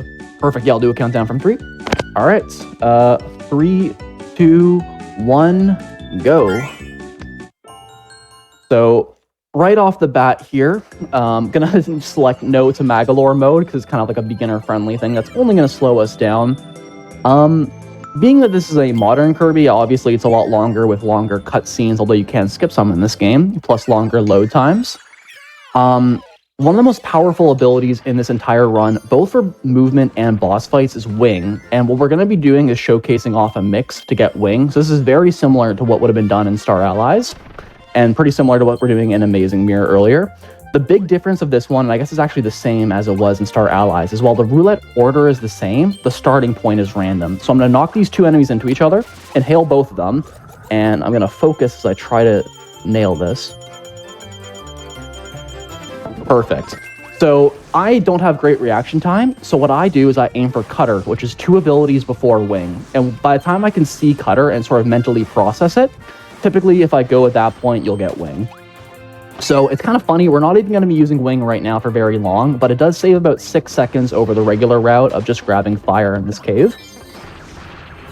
So, as I said, the big distinction between any percent and 100% story mode is in any percent you grab this first energy sphere, which is mandatory, and at that point, all you need to do is complete the game as fast as possible. For 100%, you can grab all the remaining 119 energy spheres, plus some challenge sort of bonus stages at the very end, which take, about 13, 14 minutes, nothing too big.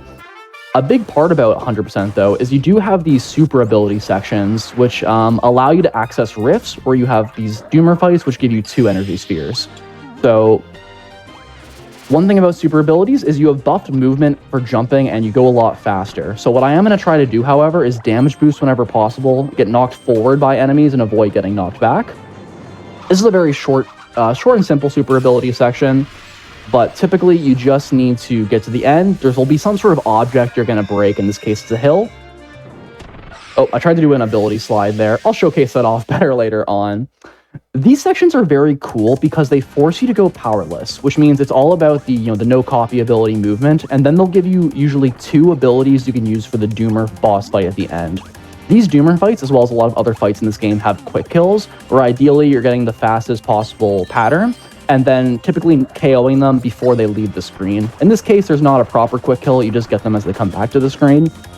So this is a pretty simple riff, just a little bit of short hopping. They show you how to do the super inhales. So gonna grab fire here. Fire is very cool because it mixes fire and burning from the previous retro games. So I'm gonna do an inferno here, slide, get close, and then set up another inferno. And yes, cool. I got enough damage so when they come back to the screen, they're immediately just gonna get KO'd. That's a nice fight. And then, yeah, knocking out a Doomer actually gives you 2 energy spheres. So there's a lot of levels that will have anywhere from 3 to 5. And, sometimes this will be 3 regular ones and 2 from the energy spheres, or from the Doomer at the end. And yeah, we're gonna end this level with fire. If it wasn't for the existence of Wing and to a lesser extent Tornado, fire would be used all over the run. It's very good, again, for both boss fights and just regular movement. It's just that Wing is so good in this game, and sand is so good for boss fights that fire is used on occasion. Also, you do have a goal game at the end of every level. I kind of messed that one up and lost a few seconds, but no big deal. You lose around 3 seconds from a ledge grab 6 like I did. And I hope you like wing mixes because we're about to do another one. So this one's more interesting because for wing mixes, you could mix off of 2 different enemies or 3 of the same enemies. So this one's a bit more complicated. I'm knocking these leaf-ins towards each other. I may have messed this up, we'll see. And right back to it. Awesome. If I'm being honest, I wasn't super confident in hitting that one, especially in a marathon type setting. The setup is a bit more annoying, and all these wing mixes can be a little bit finicky. I am not the most consistent at them, so I'm glad to have hit that. There are 6 total in the route. There's a couple more you can go for, but they really don't save as much time as it's worth. And the risk of, missing a mix and then having to do backups is typically, at that point, you're better off just using a more regular route, if that makes sense.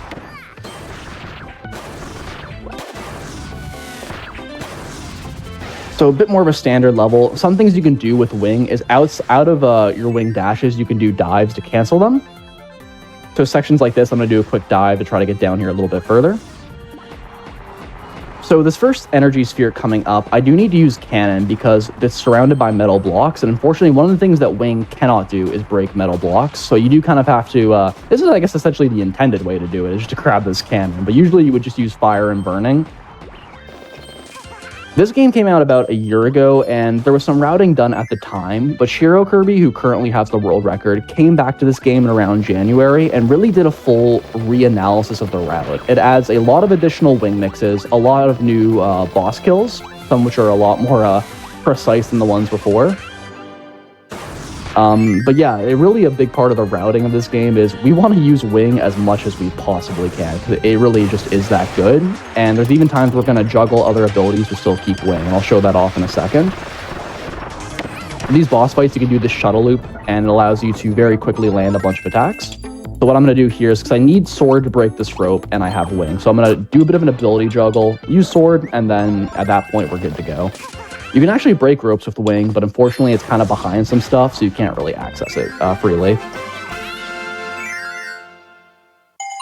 And hopefully I can actually do this goal game. That was a little bit better.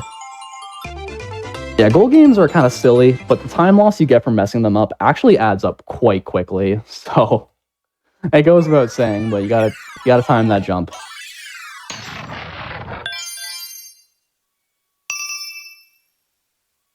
Overall, World 1 in this game is it's a lot of wing because you have the wing mixes in both 1-1 and 1-2. If you're not doing 1-2 wing mix, you also can do it in 1-4. But yeah, it's a lot of wing for this world, but otherwise pretty basic levels compared to what we have coming up later on.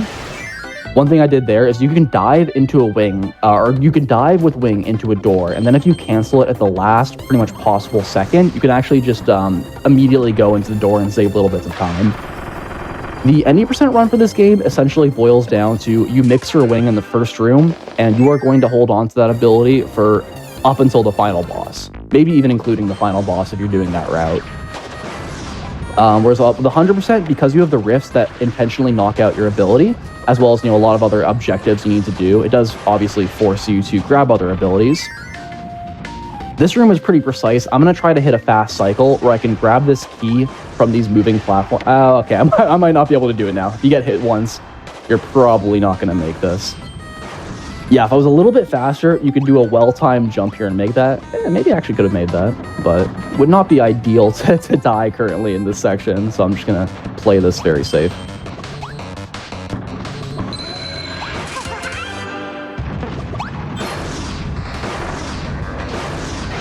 So yeah, doing something like a dive there at the end to get a little bit of height, and then I cancel it to keep going. So compared to regular Return to Dreamland, like OG version on the Wii, this game actually is technically faster because it allows you to skip cutscenes in certain areas, but there's two things that make the run a bit longer. One is that the loads between rooms is quite a bit longer on Switch compared to it as it is on the Wii. And the other thing is you do a bit of an animation when you hit the final goal doors, which also loses a little bit of time per level. So for reference, the world record in Return to Dreamland on Wii for 100% one player is 236, whereas it's the 247 for Deluxe. I missed it there, but you also can do that door cancel on the final door of levels, which again also saves a little bit of time.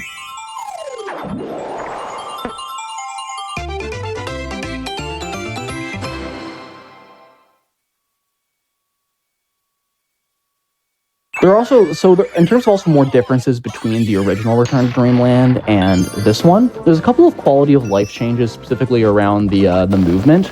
You can do things like swim faster underwater because they took these swimming physics from Kirby Star Allies.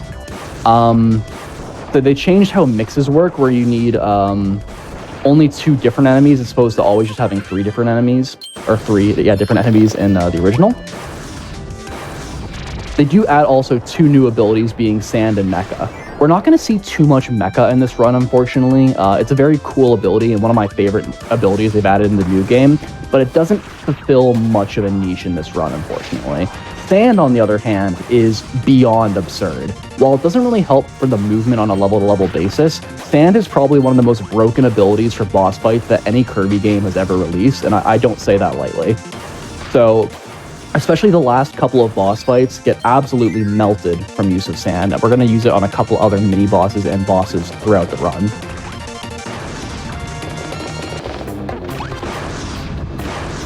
Here's another thing to mention about the bosses in this game in general is, especially if you're watching the Amazing Mirror run to start off the game, you'll know that we're talking a lot about the RNG in both the enemy movement patterns, the mini bosses, and the regular bosses. All of these things are random and vary run to run, and you kind of always need to be ready for backups in terms of you get good patterns, bad patterns.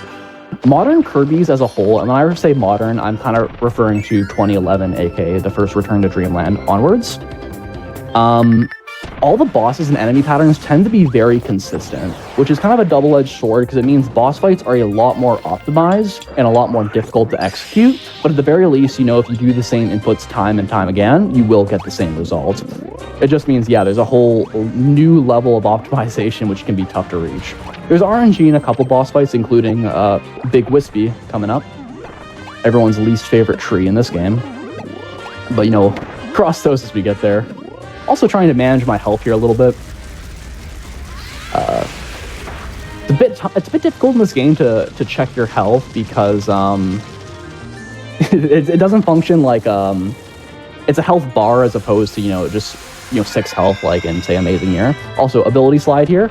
If you drop your ability in this game while doing a slide, you get a super boost, and if you do it with a super ability, because of the movement properties, you go even faster. So doesn't really do much, but it's a cool little trick to do whenever you can to save little bits of time.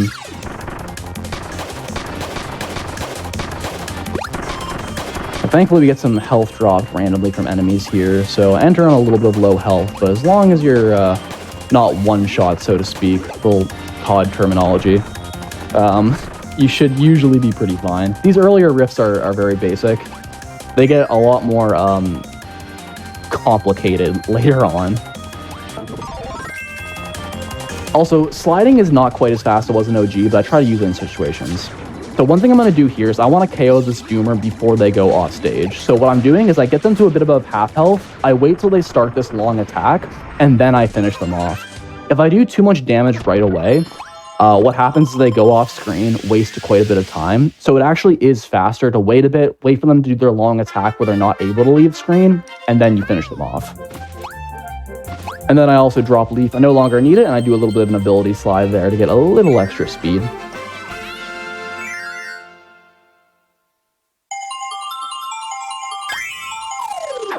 So the first couple of worlds in this game have 4 levels and then a boss, and then it's not until we get to World 4 where we get 5 levels. And then World 7 actually only has 3 levels, but those levels are all about 7 to 8 minutes long. So quite a bit different. So this upcoming boss fight, Wispy, is the good news is it's one of the most simple boss fights in the game. The bad news is it's also a big RNG swing. One thing about Deluxe compared to OG is in OG, if you hit like spikes, fire, or has certain abilities or certain enemies hit you, you always drop your ability. But in Deluxe, they changed it, so when this happens, it's like a 50-50% chance of knocking your ability out or not. What this does mean, though, is there's a 50-50% chance that I lose fire here, and I lost fire. The other RNG is a Gordo can land right on top of me, just like this. In which case, Wispy will eat you a second time. And then I had fire knocked out a second time. So that was a good example of the worst possible RNG you can get in a Wispy fight. Get inhaled twice, have a Gordo land on you, and have fire knocked out both times. It is what it is, I guess. Yeah, thankfully a lot of other bosses up until pretty much Magalore at the very end, spoilers, doesn't really have any degree of RNG, but Wispy can kind of mess with you right there. And yeah, you can skip cutscenes, which is nice. I mean, the games already takes a lot longer, as I said, because of the loads and such, but at least being able to skip cutscenes is cool. And then in sections like this, you're pretty much just smashing A.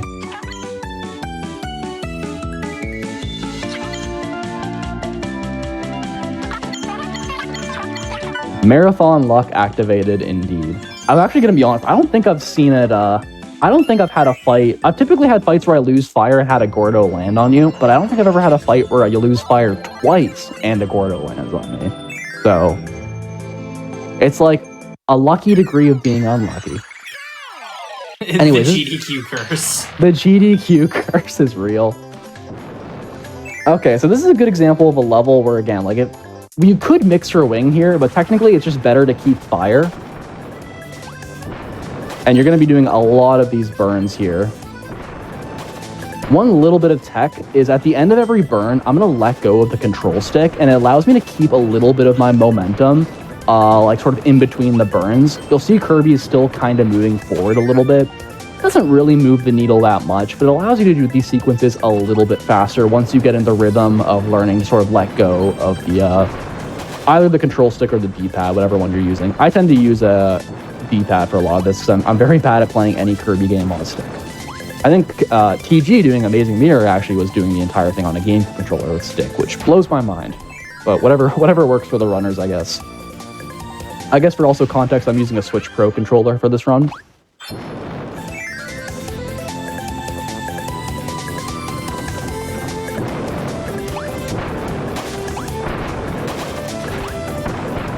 One thing I'll also talk about is what the category I'm doing is 100% story mode, but it's also 100% story mode restricted. There is an unrestricted category where you can use both multiple controllers and amiibos.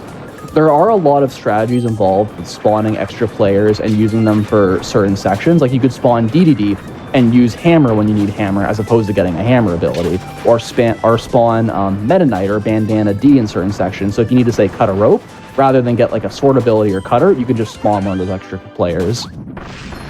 So there's a lot of routing that comes from that, from adding other controllers, but because it changes the run so drastically, it's called unrestricted.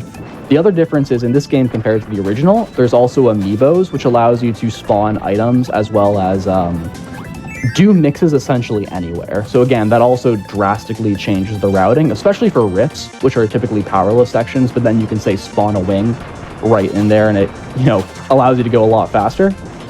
So as of right now, not too much routing or runs have been done for unrestricted compared to, the OG game where there's been a ton of routing for the multi-controllers, but I think it'll be something that gets developed more in the future. Another thing with Candy is Candy's movement is also so fast that in certain sections it's actually faster for me to just run as opposed to using burns. So in the first room with Candy, I was doing a lot of burns because there's a lot of enemies and just trying to dodge them. But in that second room, I'm kind of just running and you go really fast.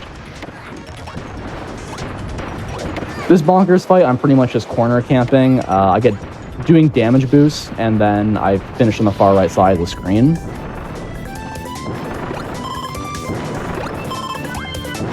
Inferno is a really, massive fire that I do, which is referred to as Inferno, is really, really good, but it's typically better against enemies that are not going to move and, say, run into you. So I start the fight with Inferno, I get some good damage off, and then I switch to doing those fire spins. And another thing I'm doing is I'm trying to essentially damage boost into Bonkers. If you jump into an enemy when they're not attacking you, you'll never drop your ability. You'll always keep it. But if, say, an enemy attacks you, like if, say, Bonkers, swung his hammer and hit me, that could knock out fire.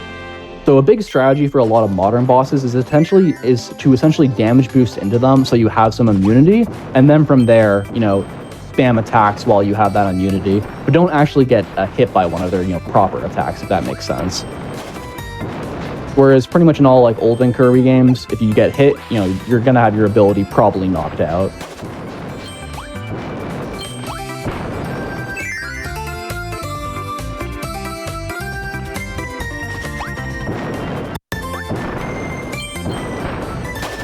This is a pretty cool level because you actually have a very wide variety of abilities to use. I'm going to start with fire here. I'm going to grab a stone in just a second. Then I'll grab water. I'll have a super ability, and I'm going to end the fight with Parasol on another Doomer quick kill, ideally.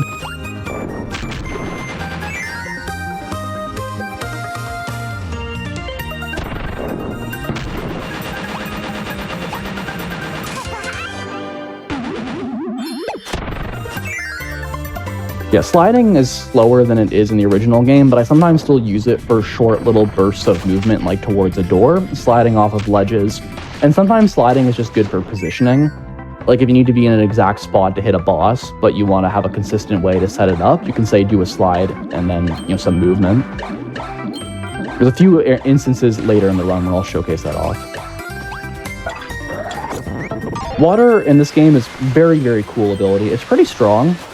We'll use it for a few boss fights, but it's also a very cool movement ability because you can do these water dashes, which can work on top of fire. It works on top of other water. It's really good at just knocking enemies over.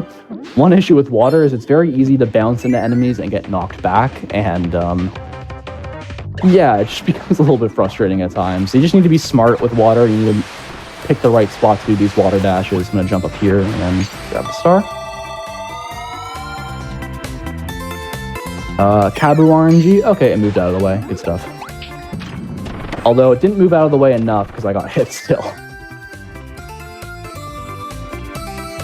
I'm gonna drop water. I no longer need it, and I'm actually just gonna damage boost through this fire because I don't have to worry about holding on to an ability, and it just goes a little bit faster. Health management in this game is pretty important. There are certain sections where it's going to be very tight, especially if you need to do a lot of damage boosts.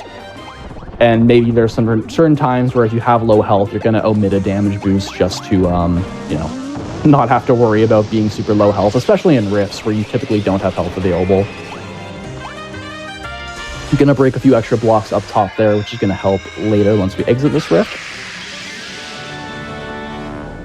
And the gimmick of this rift is a whole lot of floating water, so I'm going to alternate between swimming in blocks and then jumping from one block to the next. So do like a one swim, jump. Gonna have to float over some of these enemies. Oh, I messed that up, but that's all right.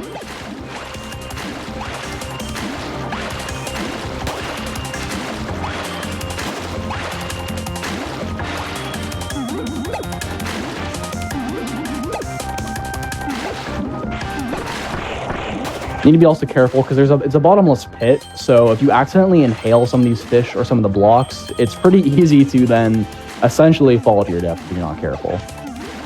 So a few of these sections I take a little bit slower and safer. And this is one of the more difficult Doomer quick kills coming up. Again, the idea what I'm going to do here with Parasol is I'm trying to knock them out before they go off stage. So I'm going to manipulate them into having a little bit more than half health, and then once they start their long attack, I'm going to go for their finish. Perfect. So one thing about that is once the Doomer starts their like long charge attack, and there's different kinds of Doomers, but they have the same different thing of, once they get under 50%, they do like a long sort of charged attack that sends them off screen. Once they start doing that charge attack, they take significantly less damage from your attacks. So you need to space everything just properly so you get them above 50%, but then can still finish them off before they go off screen. And what's really cool about the rifts is because you're always given different abilities, like same run by run, but different based on the rift, some of the boss strategies really do vary quite a bit. So some of them are a lot easier than others. This one with Parasol isn't too bad. There's a very similar one, Next World, which is like the exact same setup, but the boss just has more health, so it's just very tight execution.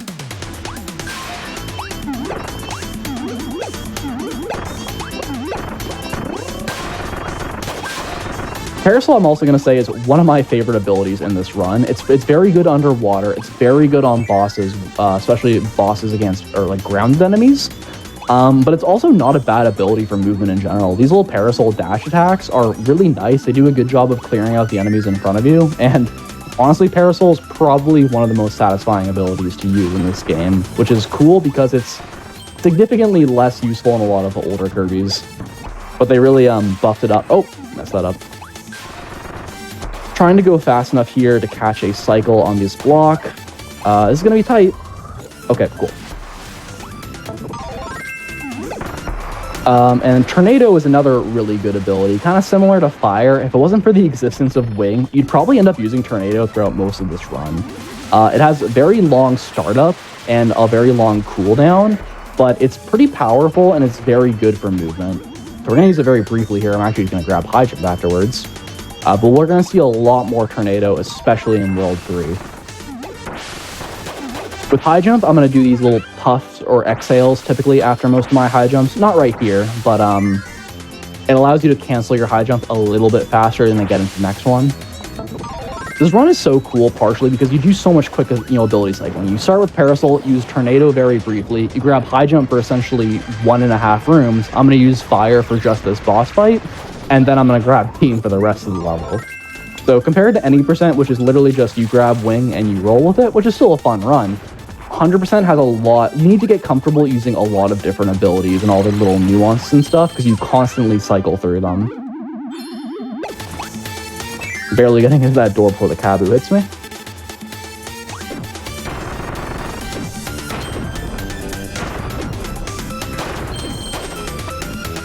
I'll also say, as someone who has very poor reaction time, I'm not a fan of these cannon sections. This one isn't too bad.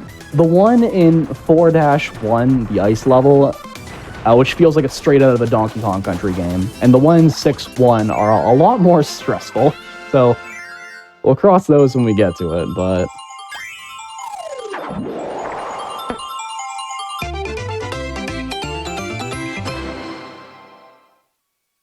Alright, good stuff. And this upcoming level 2-4 is probably one of the trickier levels in the game. So one of the routes that got changed recently is we now do another mix for Wing. So it's going to be another roulette situation coming up. Also, one of the cooler Doomer quick kills in this game, as well as a couple other little tricks here and there. So take this one step at a time and start with a mix in the next room. Gonna also do an ability slide right here to just nice little boost of speed before I get on this treadmill.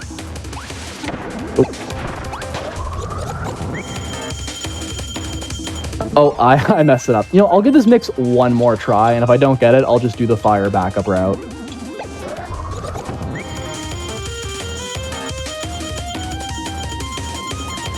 Cool. Fire is pretty cool, but Wing's a little bit cooler. In an actual more serious run, it probably would just be better to grab Fire as the designated backup there, but Wing's fun to showcase. This section with the metal door, though, is not very good. This section was definitely not made with Wing in mind. So you need to use Feather Gun to shoot the switch, and then very quickly drop down and do a dash. Otherwise, you get closed by the door. So it took me second try there, and honestly, I'll take second try. Getting the mix first try and then getting the door trick first try is deceptively hard, I'll say.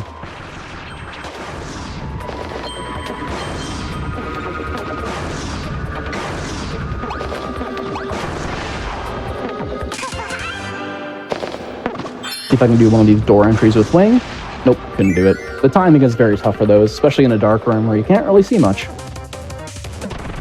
One cool thing about wing also, which I don't think was in the OG, is wing can now be used to cool down fire blocks, which actually does affect the route. You can do this in 6-2, and you can add a wing mix that wouldn't really be very useful in the original. Do a slide into a dash into another dash, the fastest way to do a corpse kill right there.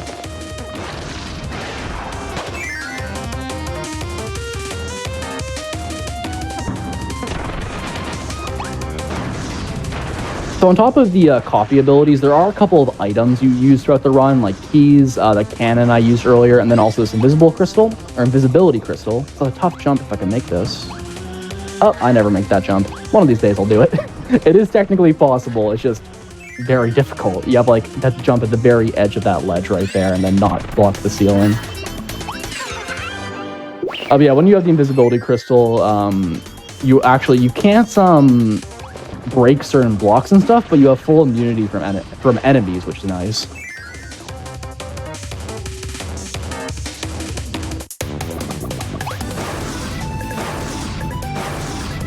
I'm just gonna drop wing because I got another super ability section up.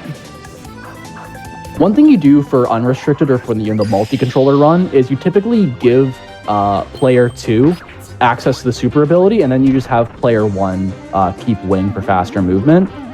Especially because, I lost my train of thought there. Especially because player 2 or 3 and 4, they always just warp to you. So if player 1 goes too far ahead, the other players just warp to you automatically. So ends up speeding things up quite a bit. But the super ability sections are very fun, especially because they buff the movement and you go a lot faster now.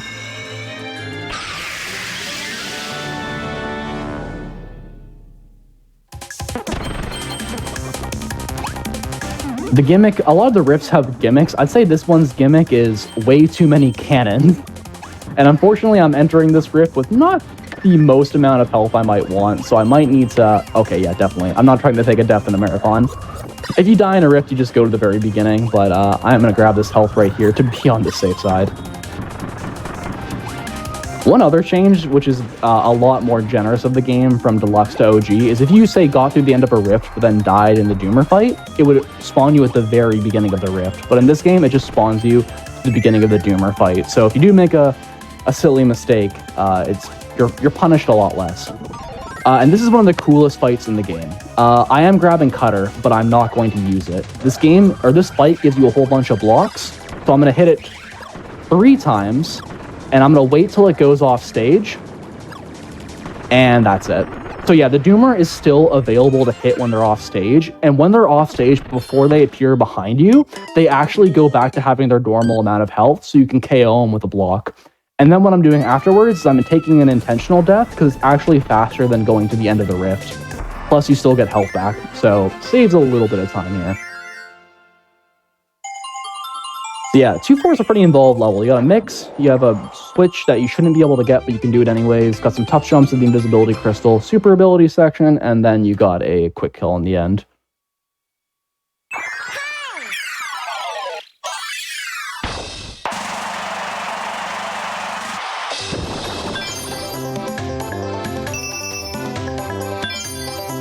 So, upcoming boss fight being Mr. Duder. Another fight where you're going to use an ability, but you're going to take advantage of ability stars to do a lot more damage, because ability stars are just, shooting out projectiles is very, very strong. So whenever you have the opportunity to do that in a boss fight, it's typically recommended. But I am going to grab water here, because also, not only is it helpful for the fight, but I'm going to want water into 3-1 for movements. So I had someone one time say that this attack is the SpongeBob Imagination attack, and the SpongeBob Imagination attack is incredibly powerful. And the pattern Duder gives you, where he just slowly jumps forward, is also very convenient for this attack because he never really touched you. So I'm going to do one more hit here, and then I'm going to drop water to start shooting out ability stars. Perfect. And then before it disappears, I'm going to re-grab water. Honestly, the most important thing in that fight is to make sure you grab water at the end of it, because the first bit of 3-1 is incredibly slow to try to do powerless. And World 3 in general is not exactly not exactly a fan favorite. It's a water world. Compared to the first two worlds, this one takes a lot more time and it's a lot slower paced. But there are some cool tricks here and there, and you get a lot more use of Tornado and Parasol, which are two abilities I really love. So, you know, we'll enjoy our time here at Onion Ocean.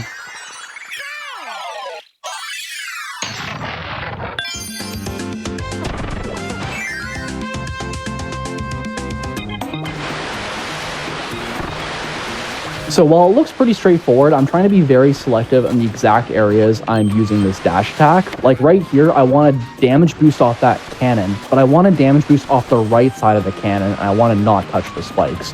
So you have a very small area where that's possible. Similar here, but I actually get right past the cannon. And then pretty much all I'm going to need water for, actually. And another bit of an ability slide right here. Oh. This fall room, I'm just trying to hit the fewest amount of blocks, enemies, and just fall down as quickly as possible. I only bounced on one thing. I'll consider that a win. I was doing some practice earlier and I fell down on 6 things. Oh no. Yeah, it was less than ideal. I think I probably lost 8 seconds in a room where all you do is fall to the ground. So yeah. Yeah, Tornado is really good. It does have a lot of end lag to it, and the end lag kind of carries you. It's hard to explain, but it sort of sends you upwards at the very end. So I'm trying to like manipulate it so I can end in like ideal spots. You do have also a lot of invincibility while you do this, but once the tornado ends, you're kind of in this weird, awkward point where you're still stuck in the animation, but you no longer have your invincibility. So you kind of just need to pick and choose your spots very carefully.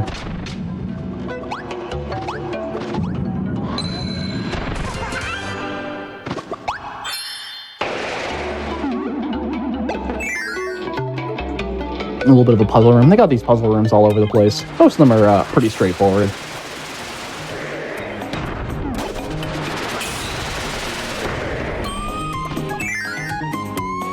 Alright, so now we have another super ability section. It's a super ability we haven't seen yet. Probably my absolute favorite in the game. This is Snowball. So even with the buffs to super abilities, like with the movement and stuff, they tend to be pretty slow compared to, say, just using Tornado or Wing or Fire or anything like that. Not Snowball. Snowball, you shake the controller. You're probably going to hear my voice shake because I'm like literally shaking the controller in my headset. And then you kind of just go flying. It's incredibly fun, honestly, and yeah, you just need to sort of time some of these jumps so you keep up with your momentum.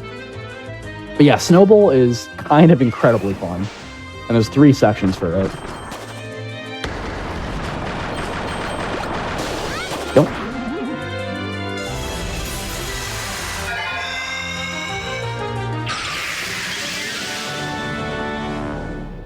So if there was a gimmick to this rift, I would say it's elevators moving downwards, which doesn't sound very interesting, but if I'm being honest, this rift also isn't very interesting. What I'm going to do a lot is I'm going to slide, and one thing you do is if you slide off a ledge, you can then do a double down tap on your controller and do a fastball, which allows you to hit the switch ever so slightly faster. So I'm going to try to implement as many of those as I can. Outside of that, dodge enemies, try not to get knocked back. There's a few opportunities to maybe try doing damage boosts on like some of these Gordos and such. But a lot of the time they actually save is pretty minute, so I don't really bother. I'd rather just focus on not... Oh, that was an example of one of kind of like knocking me forward, save a quarter of a second maybe. Also, you'll never really get crushed by it because it's pretty generous outside of extra mode, but you can see there is kind of a wall ever so slightly moving towards me at all times, just to feel the pressure a little bit. The wall actually goes a lot faster in extra mode runs, which is just like a more difficult version of this game with like less health, tougher bosses. So if this was like 1 week ago, I would have said that this is the only Doomer fight that doesn't actually have a quick kill. But then recently, one of the top runners of this game, AQ Noobs, actually did develop a setup where you can barely get this Doomer before they go off stage. I'm not really attempting it right here because I'm not very consistent at it, so I'm just kind of going full force of Tornado and trying to do as much damage as possible. But it does now mean that every single Doomer fight has a quick kill, which is nice.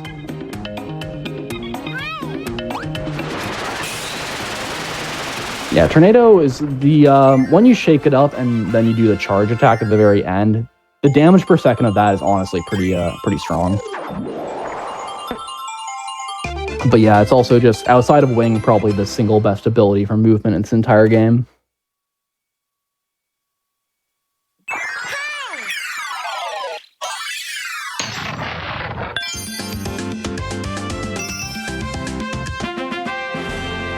Also, a side note, at this point in the game, I guess pretty much starting in World 2, after every level, you'll probably unlock something.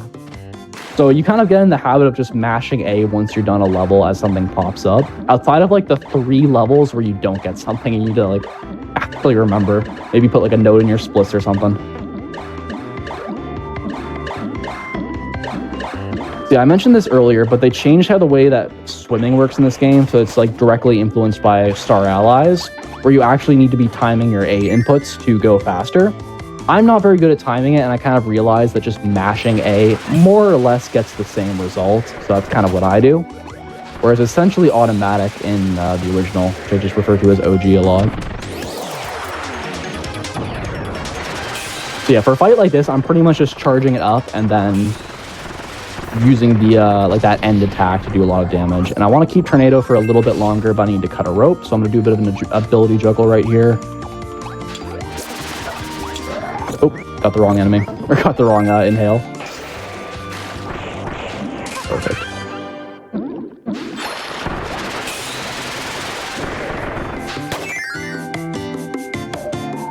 So there is also an extra mode speedrun. If you go to speedrun.com and look at the leaderboards, you will see that you could do restricted or unrestricted, and then you can also do regular or extra. There aren't a lot of extra mode runs, unfortunately, because it's a bit annoying to do extra mode runs because you need to complete a save file, and then you only essentially have one opportunity to do a run, because once you start it, you can't like just delete the extra mode, you have to delete the entire file. So you don't have too many people doing extra mode. The routing for 100% could be pretty complex because all the boss fights are different. So technically all the boss fights can be rerouted with new quick kills and such. It's just no one really wants to put the time in compared to OG. And there is Kirby Master, aka full file 100%, which is not only 100% story mode, but then you do 100% extra mode, you do the Magalore land minigames, you do the Magalore epilogue, and pretty much every single thing available. But that's like a 10-hour speedrun, pretty much. So, very hefty. Didn't talk about it too much, but yeah, using Spear for this section. Spear is pretty cool. Not my favorite ability. It doesn't do too much, but you do have to grab it a couple of times throughout this run. It's honestly not even the worst for damage per second. One of the attacks where you throw the spear is pretty powerful, and there's one Doomer fight we use it for. It's also my least favorite Doomer fight in the game, but we'll get there. We'll get there eventually. I only actually needed Spear for that one section to hit a switch through the blocks, but I'm keeping Spear for a little bit longer because you can use Spear underwater, and it allows you to break certain blocks a little bit faster. Actually, that's a very good point. Save data backup does mean extra mode is a little bit more feasible. I'm very used to playing on the Wii or Wii U, where that's not really an option. And even though it does make extra mode more viable, it's still a lot of, extra, no pun intended, work to have to do the switch backups and such, as opposed to just restarting a file. So I guess there is some opportunities to route it, but yeah, not many people run the extra modes of this game. Definitely a lot of potential there. 6. I actually have the extra mode 100% world record for this game, but if I'm being honest, that run had probably more than 10 deaths and some very, very bad boss fights because I didn't spend the time routing it out before I did my run.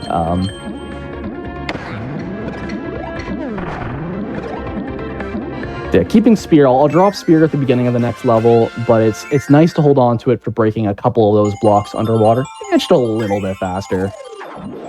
For such a long category, you realize the more you play this game that it really is a lot of little nuances in the movement. Being very good on boss fights and then being able to save tiny little bits of time in the level when you can is really what it all comes down to in a game as long as this, especially because there isn't that much RNG overall, so you can play fairly consistently as long as you're playing well. So no, unfortunately you cannot actually copy a file. You'd have to do it through like switch backups. So it wouldn't be able to do it directly through the game, I guess, if that makes sense.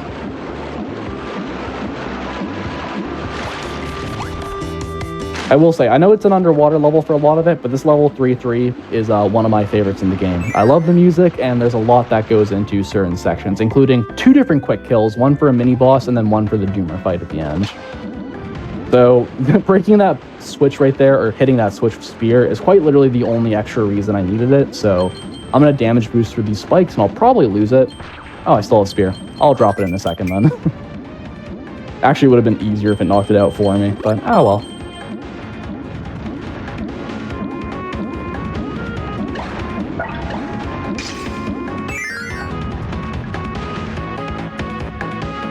Yeah, at around 6.5 minutes, outside of the levels in World 7, this level 3-3 is one of the single longest levels in this game. And it's a lot of back and forth between underwater and, got knocked there. Underwater and like out of water section, so to speak.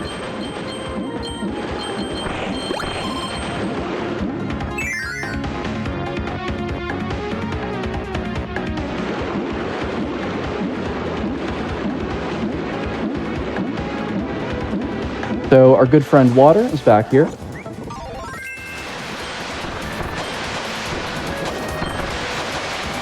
And speaking of the SpongeBob imagination attack, we got another one coming up right here. This one's a tricky quick kill. I need to be very precise here. I'm going to do 3, I'm going to wait for it to jump, and I need to do 4 now. Okay, barely got that. If I waited probably a half second longer, maybe even less, Moundo does a spin attack, which leaves it completely invulnerable for around 6 to 7 seconds. Which is, you know, not a huge time loss, but 6 to 7 seconds isn't bad either. So that's why we refer to it as a quick kill. You'll see it's kind of a running theme in this game that a lot of bosses have like immunity attacks where they leave screen. And a lot of the time trying to minimize that is why we refer to them as quick kills.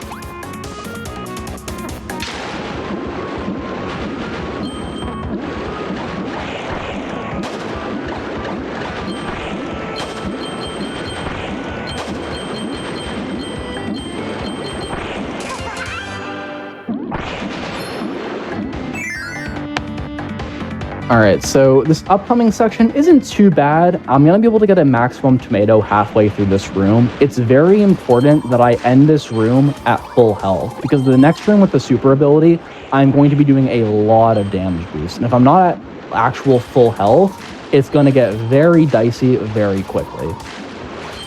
I'm also still trying to go fast, because you can swim underwater, but then you need to jump. So I got the tomato here. Oops, got stuck on that. I'm going to have to dodge these Gordos. Do a third hop here, and then I can do 6 swims here, and then hop out, and we're good.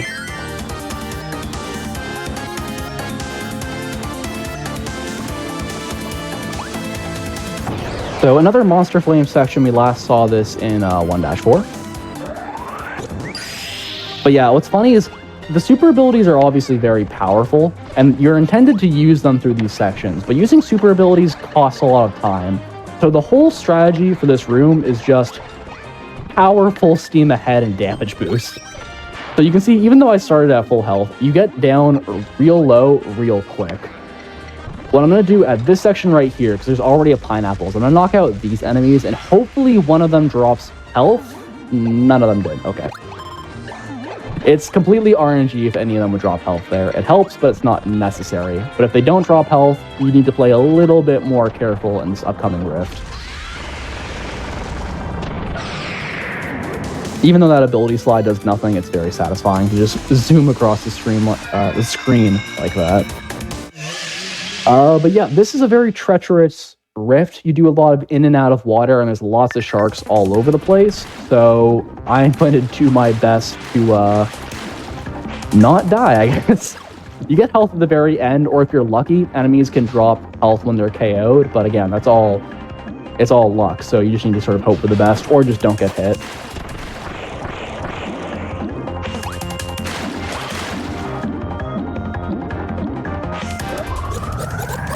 I'm going to set up a big star here, and what I'm going to try to do is I'm going to try to do a small, ignore the background noise there. Ignore the phone call in the background.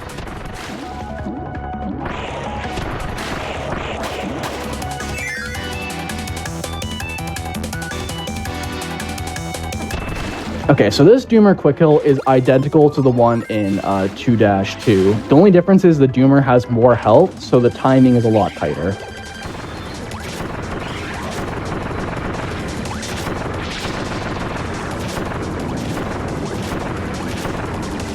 Okay, I got it.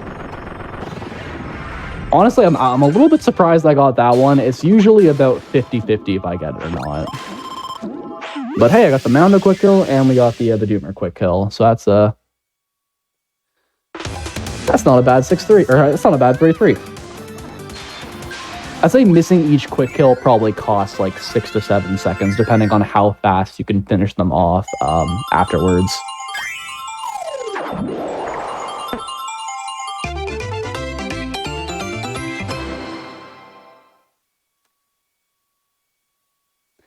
And now we have probably most people's least favorite level in this game for both 90% and 100%. It's 3-4.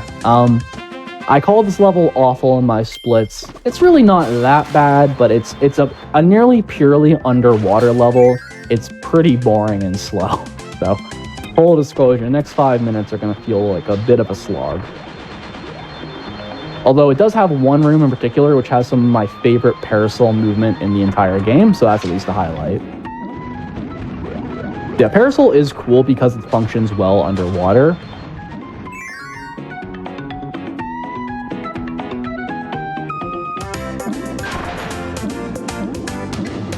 There also are a few tricky sections where a lot of these spinning spikes and some boulders we'll see later function on a cycle basis. So if you go fast enough in certain sections, you can just completely skip by. I can actually skip that one, but you have to wait for this one over here, so no real reason to risk it.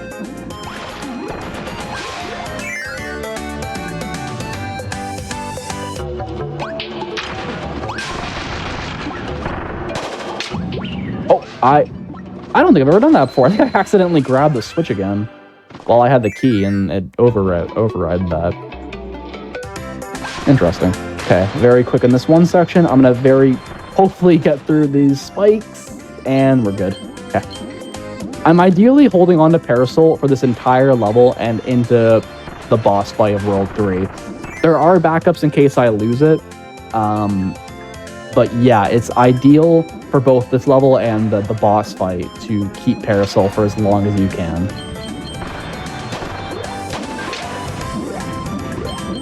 I will try to minimize the amount of times I do this little Parasol dash attack, because while it is needed in sections to break blocks, it's also pretty slow with a lot of end lag. So the down attack, which I'm about to do in just a second for reference, this attack, is still pretty fast, but the actual dash attack where you sort of shoot Parasol forward is not ideal. In a room like this where I need to do it a lot to KO all these sharks, it's pretty slow. I think this one actually might grab me. Oh, we're close. We're good. Play that a little bit safe. Don't want to get nabbed underwater.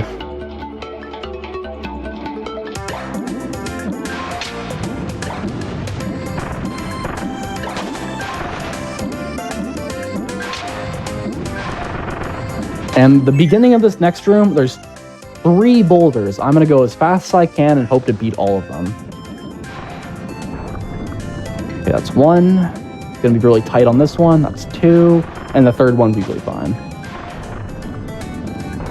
If you're even slightly too late on those boulders, you will just instantly lose Parasol with no backup. Well, you'll grab Spear, that's the backup, but it's not as ideal. But if you have to wait for the boulders, that also costs a handful of time, so, you know, little bits of risk here and there.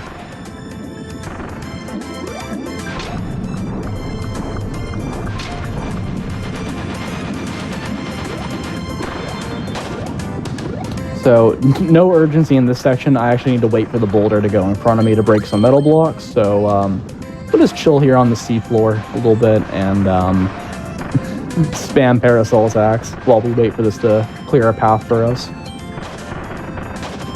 If you're doing multiplayer strats, you can actually just spawn DDD with Hammer underwater, which can then break those blocks and you're good to go. But obviously, this is a one-player run, so no dice. And this is actually one of my favorite rooms in the game. Oops, and I'm off to a hot start.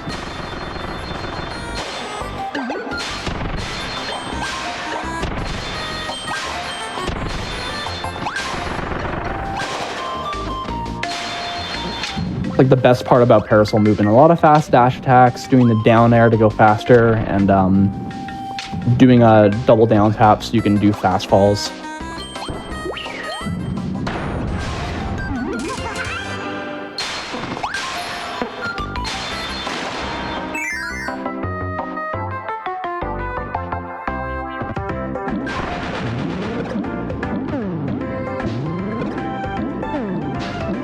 And last room of this level, well, technically this world, not counting the boss fight.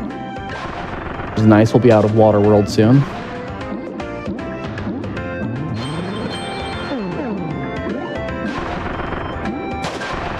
The one thing that's really interesting for this compared to OG is you pretty much needed to use Spear underwater for this section. But then they changed this, and now you can actually get it with Parasol.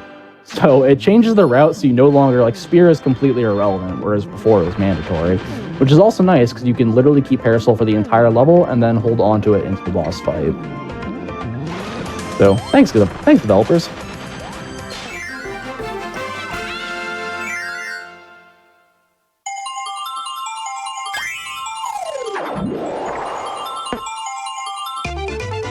So one of the things I mentioned earlier also about Parasol is that it's pretty good for boss fights, and it's especially good for boss fights where the enemy is grounded. You know, they're not going to be floating in the air or jumping a lot. This upcoming fight, Fatty Puffer, is probably the prime example of how broken Parasol can be under the right circumstances. Because pretty much what all you're going to be doing is spamming your down ground attack. So we'll get to that in a second. You need to get through the lobby first. There's always a tomato here if you're not at full health, and obviously they're going to give you a couple abilities. One of the abilities they give you is Parasol, so if you somehow lose Parasol in 3-4, you're going to re-grab it before Fatty Puffer.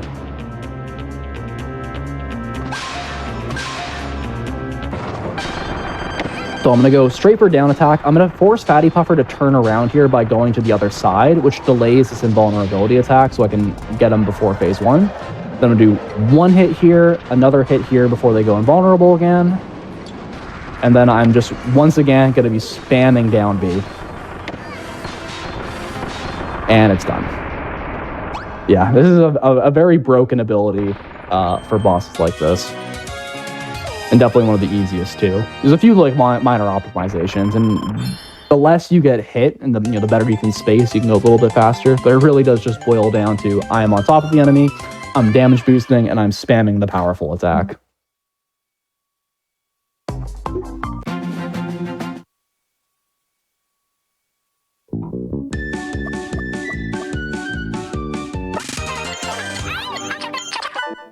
Also, just as a side note, we're doing breaks for this run at the hour and 2 hour mark. So at the end of this next level, floor 1, that'll probably be the spot for the first break. So I'll do a, I guess like a timer pause announcement once we're done this upcoming level. And I'm a happy camper because I'm still able to use Parasol for a bit longer. And again, I love Parasol. It's so fun. This is one of the only abilities in the game where I'd really consider doing a solo ability run, just for any percent, because it's a fun ability to route. But yeah, for a room like this, we're just going to be spamming the dash attack until we grab fire here in just a second. So goodbye, Parasol. Oh, missed that. Yeah, we need to break these ice blocks, but also fire is better than Parasol, especially for this level. Oh, that was not great. Gonna fireball here, because that Knuckle Joe has a lot of health, and for some reason, only fireball will knock him out in one hit, so we can get to that door. A little bit of an optimization there. Oh, hopefully I can still dodge this bomb, because getting fire knocked out and sending down the hill is not good. And yeah, this section seems straight out of Donkey Kong Country, and fittingly, the only health item they give you in this whole section is bananas, and I don't think that's a coincidence. But yeah, I would be lying if I said I haven't lost a run here to just not paying enough attention and shooting myself completely into the void. So, going to focus ever so slightly harder here so I don't embarrass myself on stream. You need to take a sort of a down hidden path here. So it's 2, and then it's going to be 3, and then 3. 1, 2, 3. 1, 2, 3.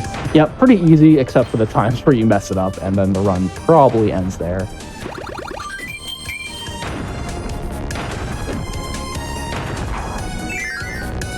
There's a couple of areas in this game where it has like split paths, where there's an obvious path, and then a second hidden path that you're usually taking for 100%. So if you're doing any percent, you're just going to take that top path, and you're going to probably have flame.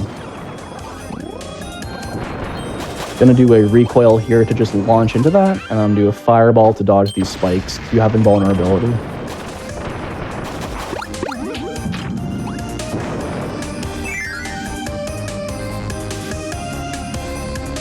Are there any abilities that aren't used in this run? That's a very good question. I'm trying to think of any abilities that literally aren't used a single time. Mike, I guess, was one on a technicality. Crash is another. I think you could use a route with Crash, but you don't really need it. You only use Whip for the challenge at the end. You don't actually use it in a level. Same thing with Mecha, although Mecha can be used as a backup in certain spots, or... I think that's probably all the abilities. Ninja used to be used a lot, and then Sand was discovered to be broken, and now no one really uses Ninja anymore. Alright, I'm gonna go right in front of this 4-2 door, and I'll call pause. Alright, and pause. Alright, awesome. Yes, during these longer runs, we like to take breaks every hour or so, just so everyone can get up, stretch, get some water, anything they need to do. So we're going to take a quick break here. We'll be back in just a few minutes with more of the run.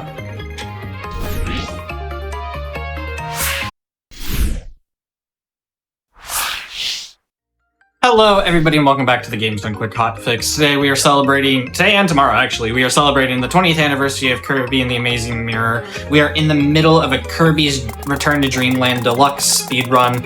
I will hand it back over to you whenever you're ready, if you just want to give a quick 3, 2, 1 countdown. Yep, sounds good. About to enter 4-2, so yeah, 3, 2, 1, and we're good to go.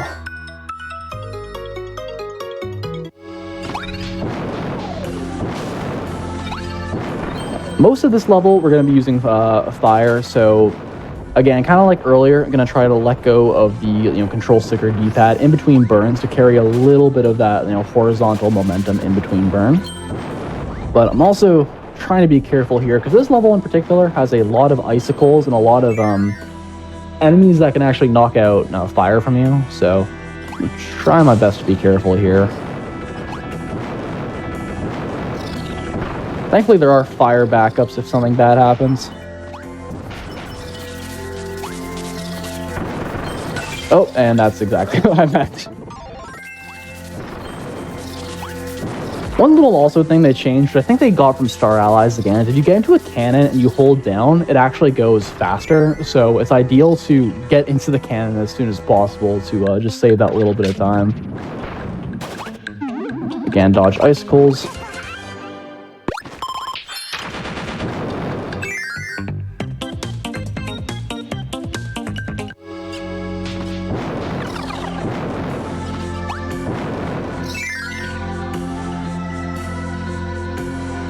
Also, there was a question about Ninja, and it's kind of funny because Ninja was a huge focus point of OG runs. Because back in outside of Hammer and OG, Ninja was the best damage per second ability, but Ninja was also a lot more accessible in a lot of cases compared to Hammer.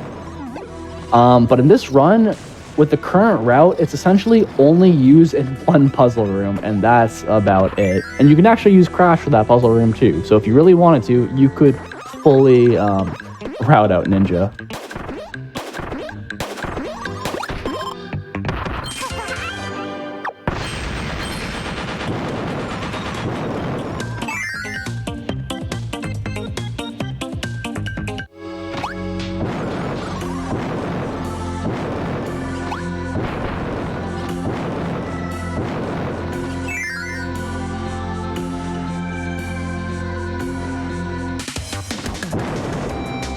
In this section, more icicles, more things to dodge. Got a little bit of a knockback right there.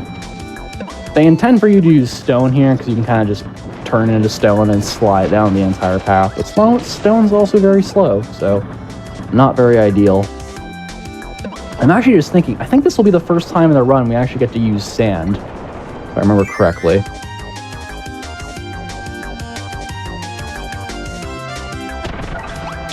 Usually you would just use fire here, but then people realized how broken sand was, and this will be the first chance to showcase it.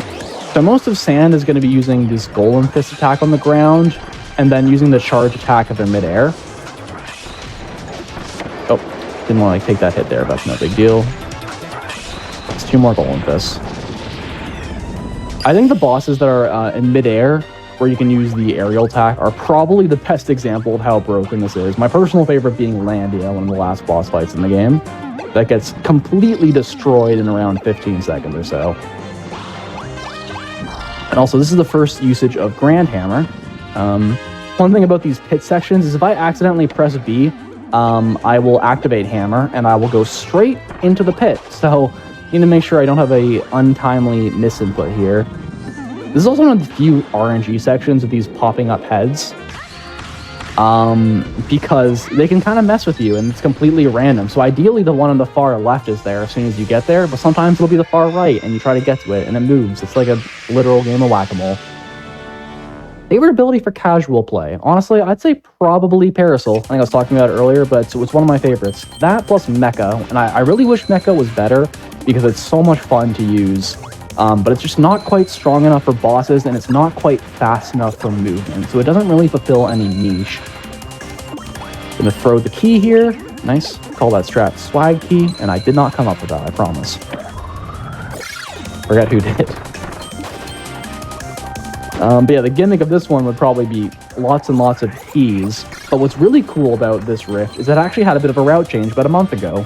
So another runner I mentioned earlier, AQ Noops. Typically you use this cannon and you just use it for this section and then you drop it. Noops had an idea of, well, what if you carry the cannon into the Doomer fight? And he was insisting on me, he thought it was fast. Like, he thought that this was the fastest way to do the Doomer fight. And I was very skeptical, because you get access to Ninja here, and Ninja is really good. So I'm like, well, how can it be better than Ninja? I'm going to grab Fire here just for moving afterwards. But yeah, he was right. Cannon destroys this Doomer in like 5 seconds. So it's probably the easiest quick kill of all time, because that, as long as you can carry Cannon into that section, you're good to go. It is a bit precarious in the room because there's so many breakable blocks that you need to be careful not to, fall into the pit with Cannon. You can drop it last second if you really need to, just to have a bit of a backup. But yeah, that route actually saves a good chunk of time, like 5 to 6 seconds over what we were doing before. So shoutouts to Noops for the development on that. And yeah, it's a little optimization that Shiro came up with, but grab Fire before the fight, because that way you can use Fire for the very beginning of 4th Reach to save a little bit of time on movement here. You can do similar things with Ninja, but Cannon plus Fire is a little bit faster.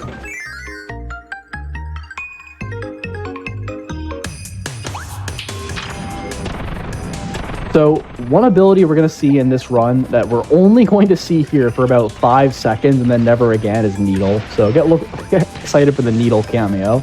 Also, I love these little fireballs you do here to save time. Fireball's really cool. It's not the best in a lot of scenarios, but when Fireball works, it really works. Typically, it's not as good as just doing a lot of burns one after the other.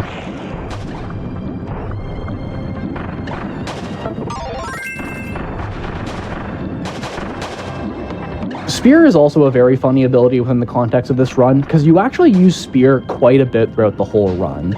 But because Bandana D exists, and unrestricted, you quite literally never use Spear, because anytime you would ever want Spear, you just spawn Bandana D.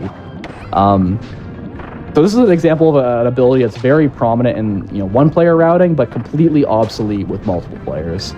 Same thing with Stone to a lesser extent. You don't use Stone as much anyways. But again, this is another level with a lot of quick ability. We're going to start with Fire, then we get Spear. We're going to use do an ability slide here. So it's Fire, Spear, and then we're going to grab Needle. Then we're going to go back to Fire. Then we're going to use Cutter, and then we're going to end with Ice. No, we're going to end with Water. So I think it was like 6 different abilities used. Yeah, that's the only thing you use Needle for. You use 2 dash attacks, and that's it. That's all the Needle fans get, unfortunately. They're not eating well today. Which is a shame, because Needle's so cool. One of those abilities is pretty good for bosses. It has some movement tech. It's just, you just don't need it, and it's not really readily available. But yeah, so we start with Fire, grab Fire here again, just for a little brief time. And if you have played Return to Dreamland before, if you've even seen a couple of the memes, you might have seen this upcoming puzzle section. It's a little bit infamous with this cutter and this. So this is how you should do it if you don't want to get crushed, by the way. Just go over here and cut this. I implore you not to be the Frosty that gets crushed underneath that puzzle, because the amount of times I've seen that happen, including me when I very first started running this game 4 years ago, yeah.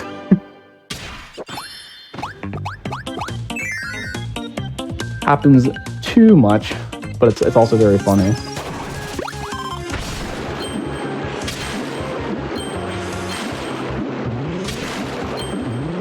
I'm gonna dodge these eels by going up and down. And because this is a level where you do a lot of different abilities, that means I'm doing a lot of ability slides every time I drop an ability, just to gain that little bit of time. This is one of the few times in the run we also use Ice. We only use Ice twice in World 4, so I guess that's fitting to use it in the Ice World.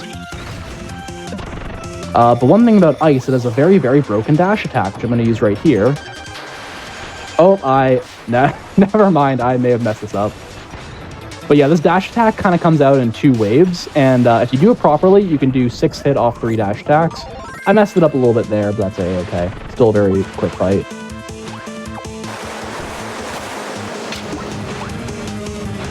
But yeah, the ability cycling in 4-3 in particular is pretty impressive. You're really just trying everything.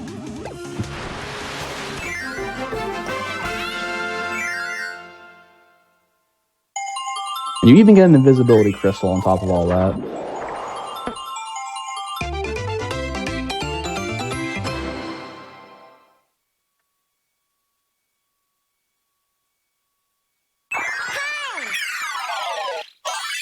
Alright, so the first 2 rooms of... the first couple of rooms of 4-4 with water are pretty tricky. I don't know if it's because you're using water, and I find water to be kind of difficult to optimize, or it's just the rooms you happen to get water in, but these sections are always a little bit, just tricky. You want to do these dash attacks, but you want to be very careful about the amount of Gordos around here. So you just want to sort of strategically choose while you use them, and also you don't want to bonk into enemies, because it kind of just knocks you back and really, really slows you down. So like right here, I'm going to jump over this first and rough, and then I'm going to do a dash attack, and then I'm going to do another one before this Gordo. And then I'm going to hopefully hit the cannon. Cool. If you miss the cannon, got to restart the level, and you lose about 40 seconds, so don't do that. It's not fun.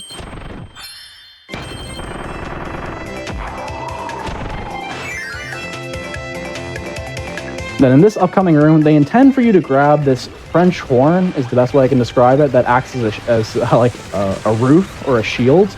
But we're just going to skip it and dodge the many, many projectiles the game decides to throw at you, especially in the background.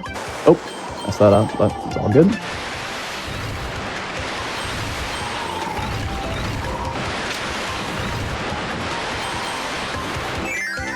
All right, good stuff.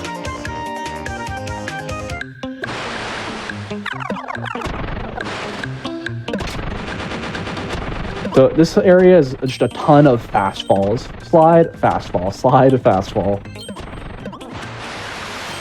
One thing you can also do is typically when you fall from a high height or you fast fall, you will do a little like head bonk once you reach the bottom. But if you hold down once you reach the bottom, you will avoid that head bonk. So technically it's slide, fast fall, hold down to avoid the head bonk into your next slide, and the inputs get pretty tricky very quickly, so to speak.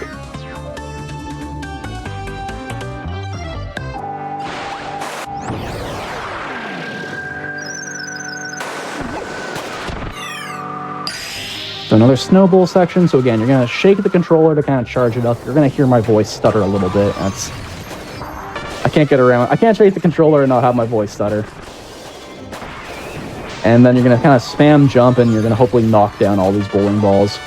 It is actually crazy how much time can be saved in these sections from doing it properly. Because it's very easy to mess it up and to constantly have to do like multiple snowballs when you should be able to clear the whole thing in say like 4 or so.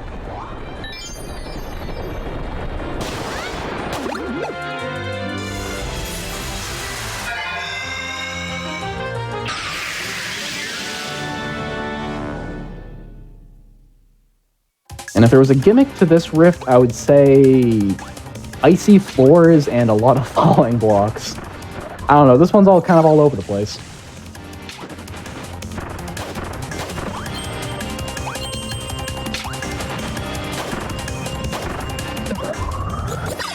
I'm also going to avoid a lot of these spiky things. Health conservation isn't super important here, but I just don't want to get knocked back and lose little bits of time.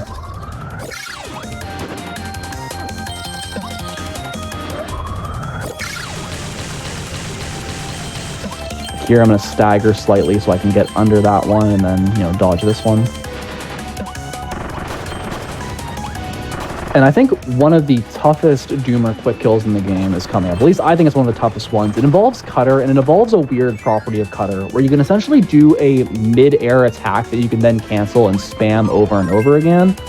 So I'm going to try to showcase it and hopefully do a good job here. I'm going to start with a charge attack to get a little bit of damage, and then... Oops. Oh, I think I might not be able to get this here. Ooh, I barely got it right before it went off stage. But yeah, if you hold A, or you press A and then you hold B rather than let go, you kind of just hold that blade out in front of you, and then you're able to do it over and over and over again.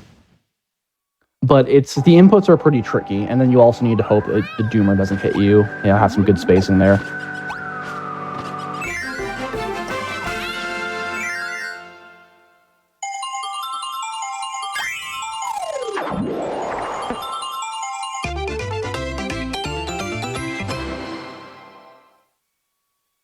And on a side note, because I'm actually got my splits open while I do this, that was actually a gold, and I'm a little bit surprised by that, but I'll take it. Heck yeah. That Doomer quick kill was something I couldn't do for the longest time. I had to message another one of the top runners and just be like, hey, can you please explain like I'm 5 the inputs for this? I can't get it. So every time I do it, I'm getting a little bit better. This level is really cool. We're gonna start with ice, but we're gonna also cycle through to fire, and there's a lot of little bits of movement here and there, especially in the next few rooms. Got a lot of keys to go through.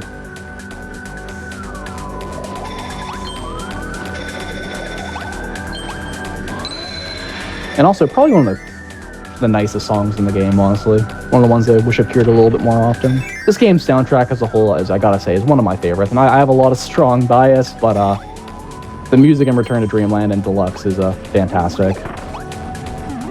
Which is good if you replay a game a lot like speedrunners do. So it's a little bit cycle-based, so I'm not going super fast here, but it's fine as long as I can make this jump. Okay, I was almost not fine. And then I'm going to really quickly get into this door. Cool. It is cool that you can hold items with ice and still have the slipperiness, like you're like moving around. Actually did a bad job breaking those blocks, that's okay.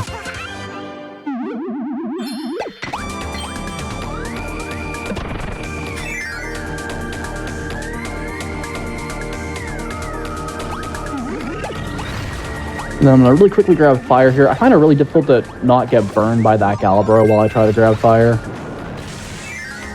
It can unfortunately, if you're really, really unlucky, lead to you getting crushed. But we don't talk about that. We don't want to bring the bad vibes into this run. And this is a pretty straightforward puzzle room, but it's one of those puzzle rooms that if you mess up and have to redo it, you're going to lose a lot of time, because this puzzle is a lot of just waiting for blocks. I'm going to jump up onto this one. I'm going to do a burn to get to the sphere. You can end the burns early by doing a little recoil, which allows me to essentially explode onto the energy sphere, which then cancels it, which is kind of nice.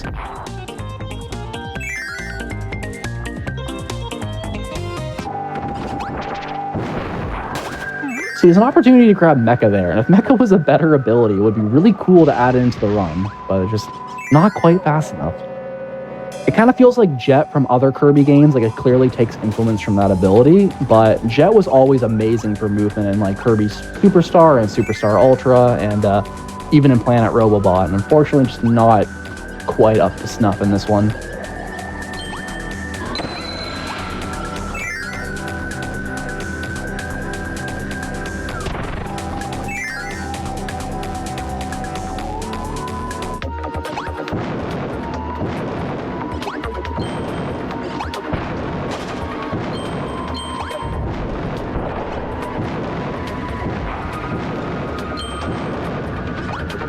So one of the only items in this whole run that you never use are these candles they give you for Dark Room, because you're going to have all these layouts memorized, and it can break ice blocks, but we have fire, so no... Oh! It's unfortunate. Okay. What I wanted to do there was keep fire, and unfortunately I touched the spikes. I flew a little too close to the sun there, gang, and we'll have to use the backup ice, and I'll grab fire before the next boss fight. But yeah, you can try to Fat Kirby that strat, or you can just go for it with fire, and I usually just go for it, and usually I get it, but not quite this time. Usually helps us set out a visual cue on the ground of where you do your burn so that you don't get caught. I guess the nice thing about ice is you can hold the key too, so it's not that much slower. Oh, I guess one other ability that's literally never used, I keep forgetting this ability even exists, because it was added to this game, it wasn't an OG, is Festival. It's one of those abilities that's like a one-shot like Crash or Mike, and you will literally never use it. So, sorry, Festival.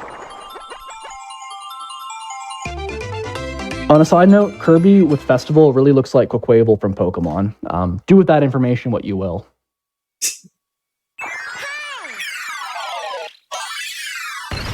I'll say this is a very good speedrun in terms of using abilities even for brief moments of time, but there are still a handful that don't quite get the love they deserve. It's actually a good thing we have challenge stages that... Oh, I forgot this is one of the levels where you don't actually have a text box at the end, and I was just pressing A. Silly me. It's a good thing we have challenge stages at the end, because that is an opportunity to showcase a couple other abilities that wouldn't get used. Most notably Mecha and Mecha Bomb, I guess another one you like never use, as well as Whip. So Gorimondo with fire is not the fastest, but and it's very difficult compared to Ninja, which was the old route. The reason we do it is because we can then hold on to fire into 5-1 to save time on movement. So that was actually pretty good. You want to use Inferno when you can, because the damage per second is very high. Or sorry, I think Gorimondo. This is Goliath. Gorimondo is Forgotten Land. Sorry about that. Guys, we get some actuallys in chat, perhaps. But yeah, the issue with Goliath is that Goliath moves around a lot, and that's less than ideal for fire and for Inferno. I can't lie, I've messed up this fight. He's going all over the place. Okay, so that's an example of what happens if you let the fight drag on. Goliath just kind of starts jumping all over the place, and it becomes really difficult to land hits. That's alright.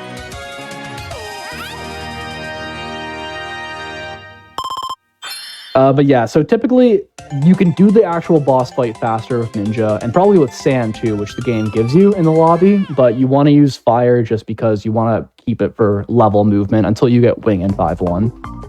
On a side note, we use Wing a lot in this run, but we use it all throughout the beginning through mixes. 5-1 is the first intended level where they actually give you Wing. But speedrunners pretty much said nuh-uh, and they wanted to use it earlier.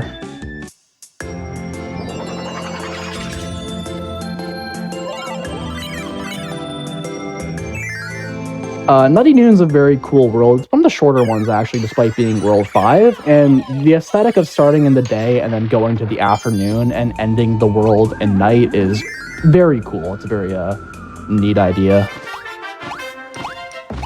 But it's also got a lot of cool abilities and some cool things to showcase. So yeah, we're going to start here with fire, which again is the main advantage of doing this with Goliath. Oh, and I already got hit.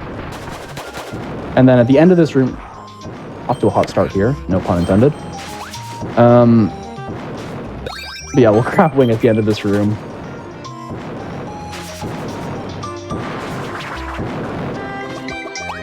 Also, got a bird on here. Is that a bird on? I don't think that's technically a bird on. It's just a wing enemy. My Kirby lore and enemy names aren't really up to stuff. That is true. There are HAL rooms in the game if you want to get wing earlier, but yeah, I guess that would be the outlier, because there also is a HAL room in 1.4, I recall. Because if you don't want to mix for any percent, that's the intended route, is use fire until 1.4, and then you just grab wing, and then again, hold on to wing for the rest of the run. It's a very good ability. You gotta appreciate the HAL rooms too, the little secrets they like to put in the game.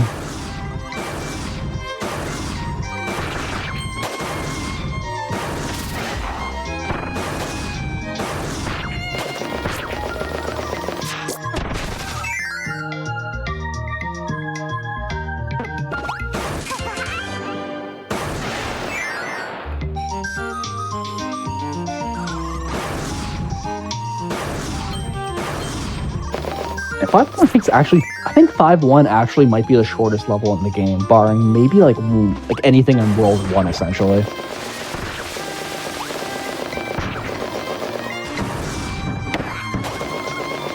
It is a lot of wing flapping. Oh, a little tech about wing too is you do wing flaps by obviously mashing A, but if you alternate between A and up on your D-pad, you actually go slightly faster when you're just moving upwards.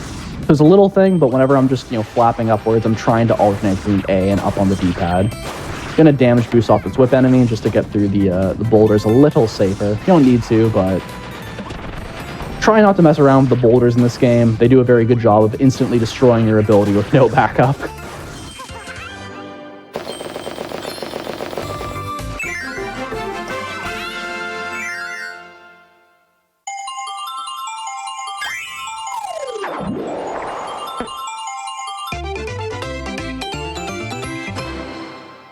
So the upcoming level 5.2 is a very fun level, but I will say, inexplicably, for some reason, this level has absurdly long loads. Like, most of the loads in this game, range from like okay to maybe a little bit long. 5-2, you're gonna watch some of these blank screens for literal like 5 seconds at a time. So I'll warn you in advance, my game has not crashed, hopefully. It's just 5.2 doing its thing.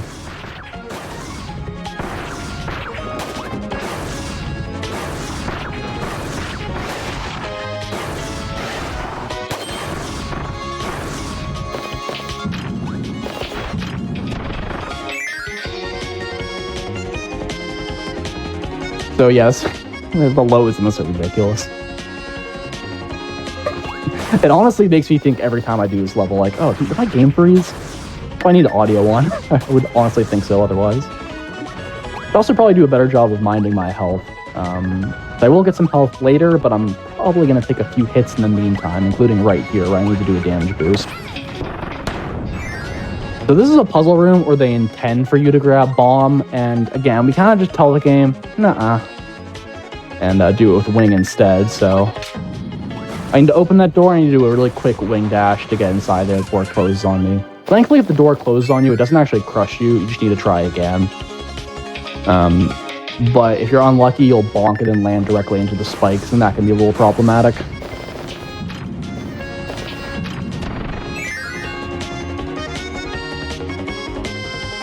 Yeah, and as far as modern tracks that have also been remixed in other games, this one I think it's Sky Tower or Sky Pillar. Is probably one of the most iconic, and for good reason too. It's a fantastic track.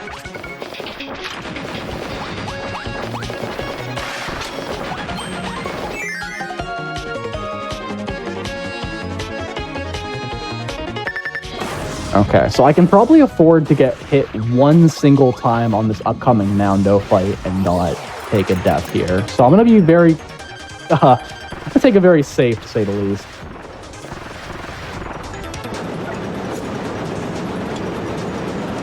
Because I don't need wing, I'm just going to shoot out ability stars. It also helps to have Moundo end the fight on the far right of the screen, because that's where I'm going to be going anyways.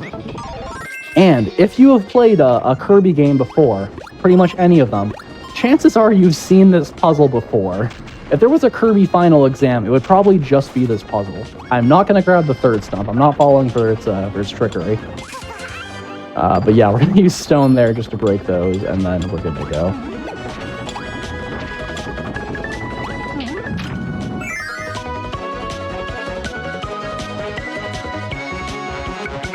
And then another Ultra Beam. Is it Ultra Beam? Yeah, it's Ultra Beam. Wait, no, it's Flare Beam. Forgetting ability names out here. Section.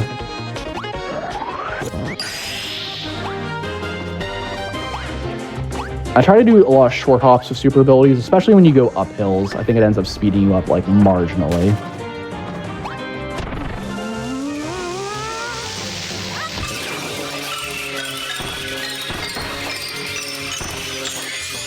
Knock these out of the way just so they don't hit me while the door actually opens. I like doing the slide and immediately canceling it with the flare beam too. It's very satisfying. And we know if I need it. One thing about dropping super abilities also in Deluxe is they do stick around, so I don't need it once I've activated that puzzle, but you know, you can see on the side it does sit there. I've actually had times where I drop it and then accidentally get back into it, which is silly. And then this rift is kind of a nothing burger, if I'm being honest, because it's all cycle based and there's essentially no way to get a fast cycle. So you're always, even if you go fast, you're typically waiting for these things to go up and down. So like right here, example 2 is like you're never going to be able to go fast enough to break this bomb block before it, you know, hides away. So it's a little bit less pressure. If there was frame rules in this game, this would be the frame rule equivalent of catching a bus. And then the final Parasol Doomer fight, but this one is thankfully a lot easier than the other two. Although, technically I have a higher chance of dying because of the moving floor and all that. Oh, I missed the first hit, and I'll make things a little bit more difficult.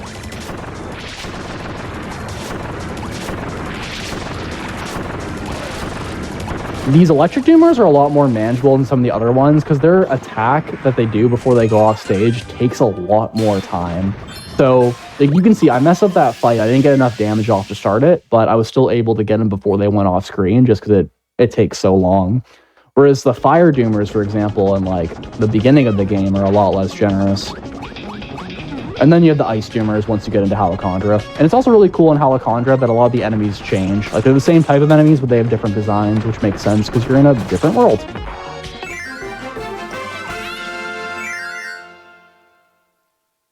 And then one last really long load before the goal game just to send us off.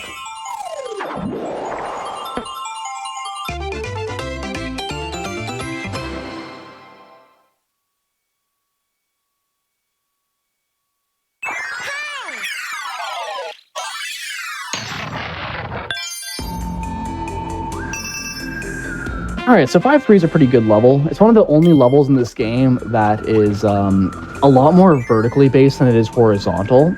And so we'll use Parasol for the first bit, and we're doing a lot of these like hops from rope to rope and from platform to platform as opposed to floating to save time. Oh, I kind of messed that one up, but alright.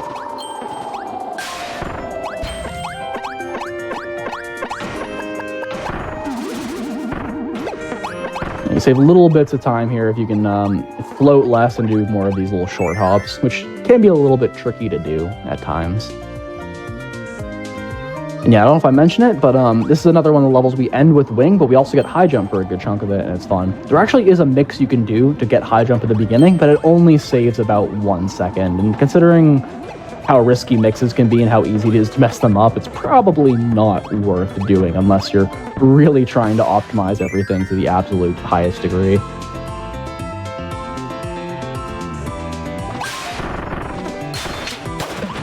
And this is another room where you're gonna go fast, but if you go fast, you're just gonna spend longer waiting at the bottom, so not as much urgency. It's funny though, because if you go here with Parasol, you can even see it on the top of the block. The very tip of the hitbox is barely extending, so I'm able to get this. I'm able to knock out this key D ever so slightly early and save like, I don't know, half a second, probably not even. So there you go. There's the little optimizations in this run.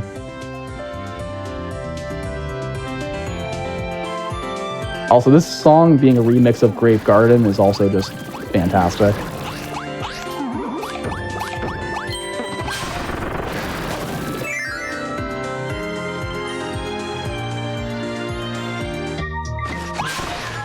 Oh, I should have done a slide there. Actually, it doesn't really matter. Maybe I don't need to do a slide there.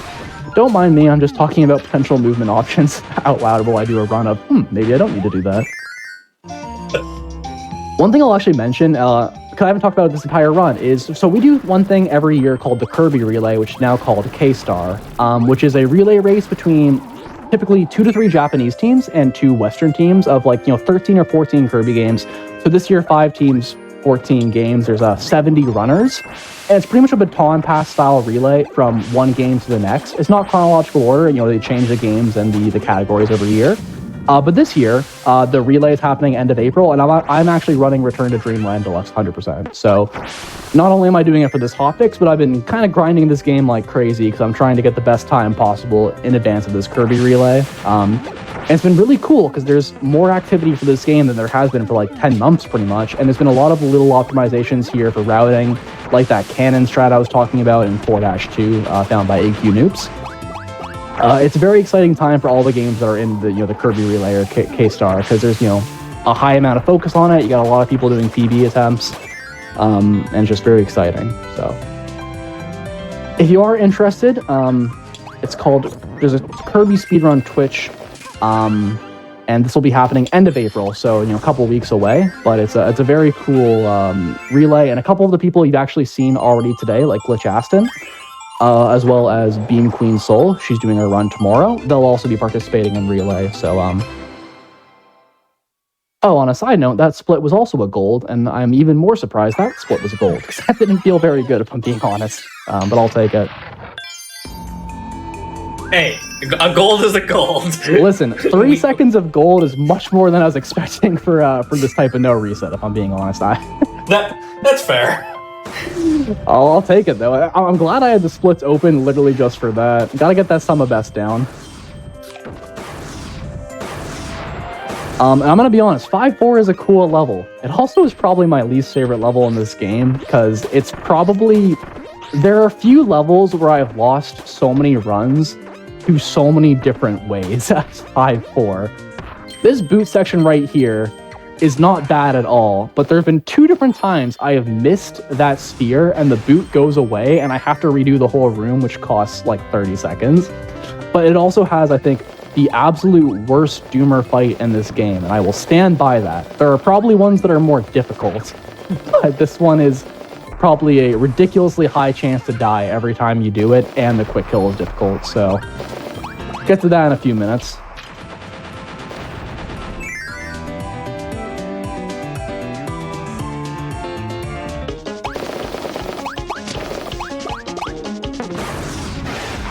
So Super Bonkers here, we're gonna have a... Kind of interesting that Super Bonkers is the only super ability where you actually have to do a boss fight as opposed to just getting it, but hey, I won't complain. It'd be cool to have, monster flaying Galabros. Maybe for Return to Dreamland Deluxe 3. Oh, actually it's fine.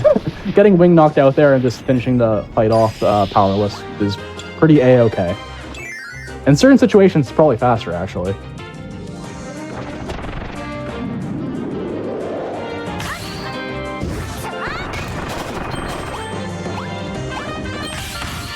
Yeah, in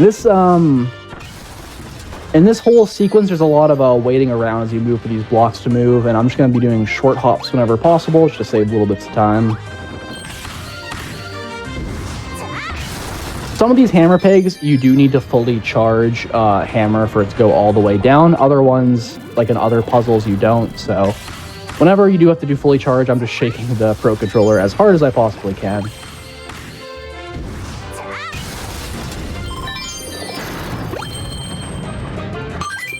grabbing some extra stars, because you never know when 15 lives is not going to be enough for a run.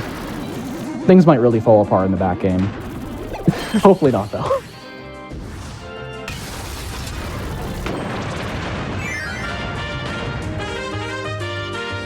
I say definitely what Beam Queen Soul is saying. I highly, highly recommend following all the runners, doing runs over today and tomorrow. I'm not even trying to say this to plug myself, but people like PG, Aston, Mantaplant, Beam Queen Soul, and Dark Riolo are all fantastic speedrunners and just have a lot of cool content they do even outside of Kirby speedrunning. So don't miss your opportunity to follow a bunch of cool new people and see some fun runs. Also, I do speedruns too. Self-plug.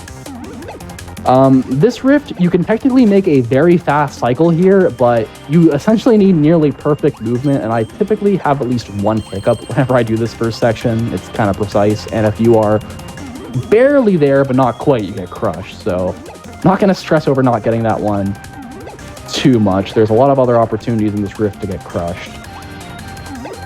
Oh, I'm going to try to hopefully make the cycle. And I'm going to barely make this before it closes. Cool. All right.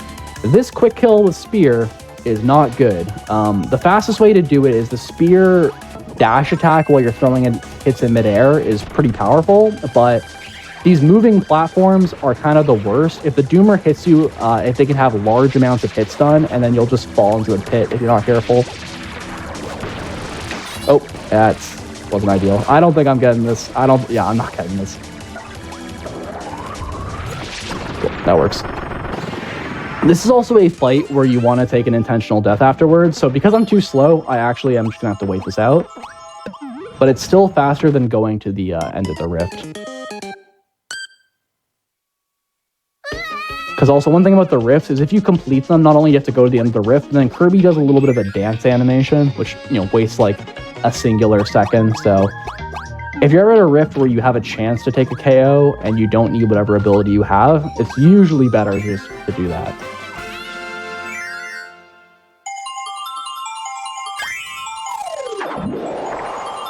And now we're on to 5-5, and 5-5 is the obligatory, because pretty much every Kirby game has this, the obligatory mini-boss rush. So this is also an interesting fight, because we're going to start with fire, we're going to cycle to sword for an ability, going to grab sand, and then we're going to finish this off with water into spark. But all of these mini-bosses have little bits of optimization here, and hopefully we can do pretty good here.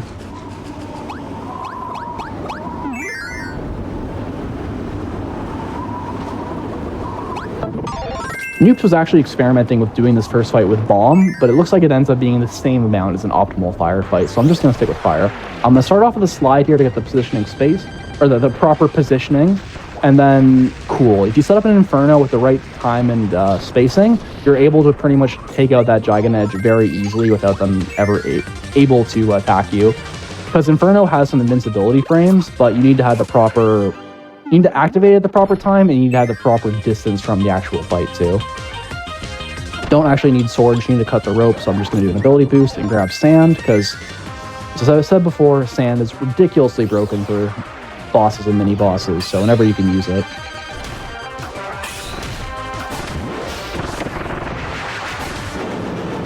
So, not quite able to get them before they go invincible, but I'm just going to attack them immediately after. And one cool thing about sand, which I didn't even realize until Shiro showed that off in his world record, is sand can actually break metal blocks. And I might be a little silly for not knowing this, but it means you don't actually have to grab stone or juggle fire. You can just use sand and break the metal blocks, which is nice. And do short hops up the hill here, because you go a little bit faster. Oh yeah, and the DDD theme here is also just absolutely peak. It's actually nice that I have my ability knocked out right here, because then I can just spit out all these remaining stars and finish off Water Galbro very quickly.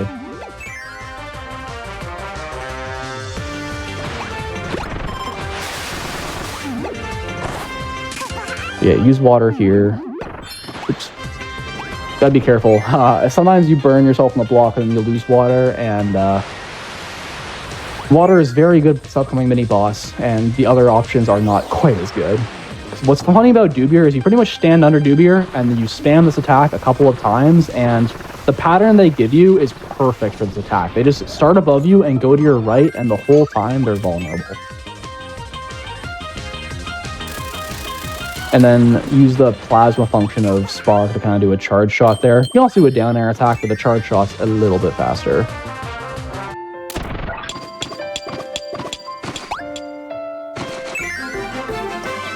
And there you go, and powerless. You can keep Spark if you wanted to, but there's no real benefit.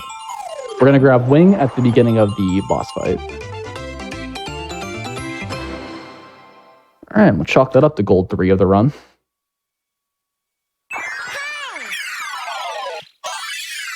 Gold, gold, Gold, gold, gold, gold, gold, gold.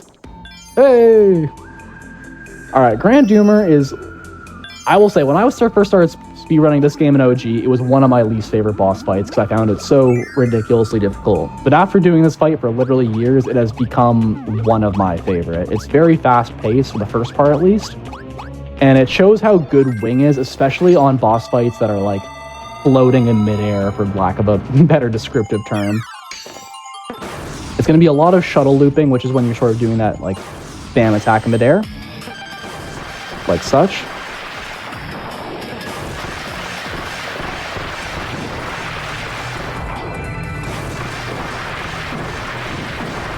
Okay, good start. 2 quick hits here before they go off stage, and then a 3rd one there.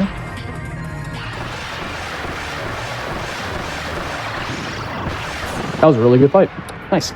So that was the first part of the fight where you're using Wing, and then the second part of this fight forces you to use the super ability. But I really want to keep Wing, specifically for carrying into 6-1.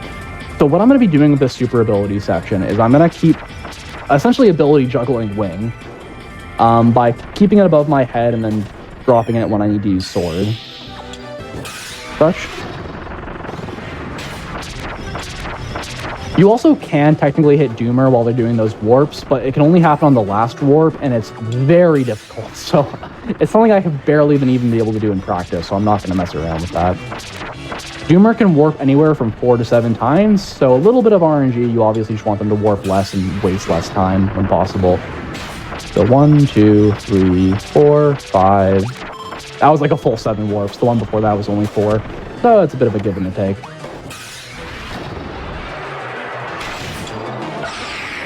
And then be very careful to not accidentally re-grab Ultra Sword after this fight. If you have to finish off Grand Doomer with Ultra Sword, yeah, so if you have to finish off the fight with Ultra Sword, you have to do a long extra cutscene, and that's why you want to ideally finish off like a regular ability.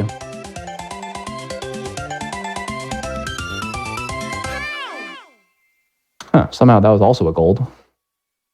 I'll stop talking about golds eventually. I'm just very surprised by some of these. Alright, so that's the first bit of Pop Stars. We have 2 worlds left, which are in Halakandra, and I will say, the game definitely takes a step up in difficulty in these last 2 worlds. It's a lot more precarious levels and danger, I guess.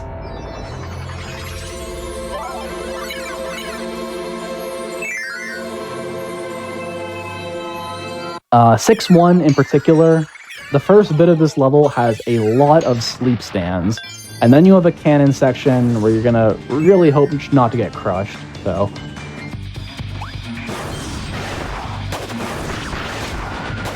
The movement here at the very beginning is very cool as you alternate on your wing dashes to hit switches ideally as fast as possible.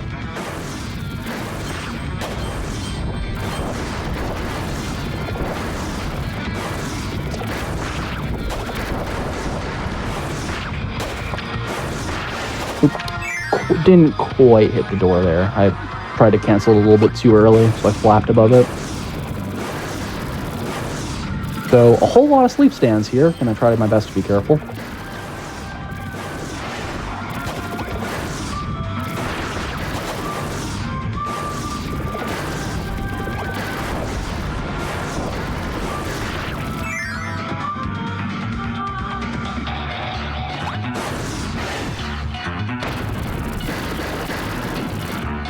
So you can't do this first cannon. The second cannon you can do immediately, and then you need to wait on this third one.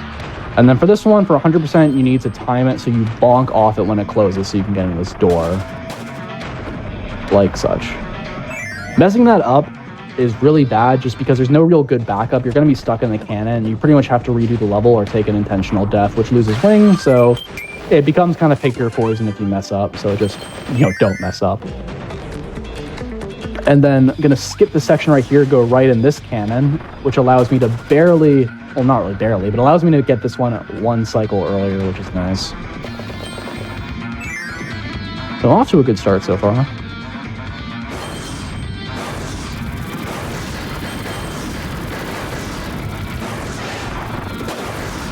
And then I'm going to try to get ahead of these projectiles. I'm going to run a little bit. Can't go too fast, but if you just get ahead of them, you're good to go.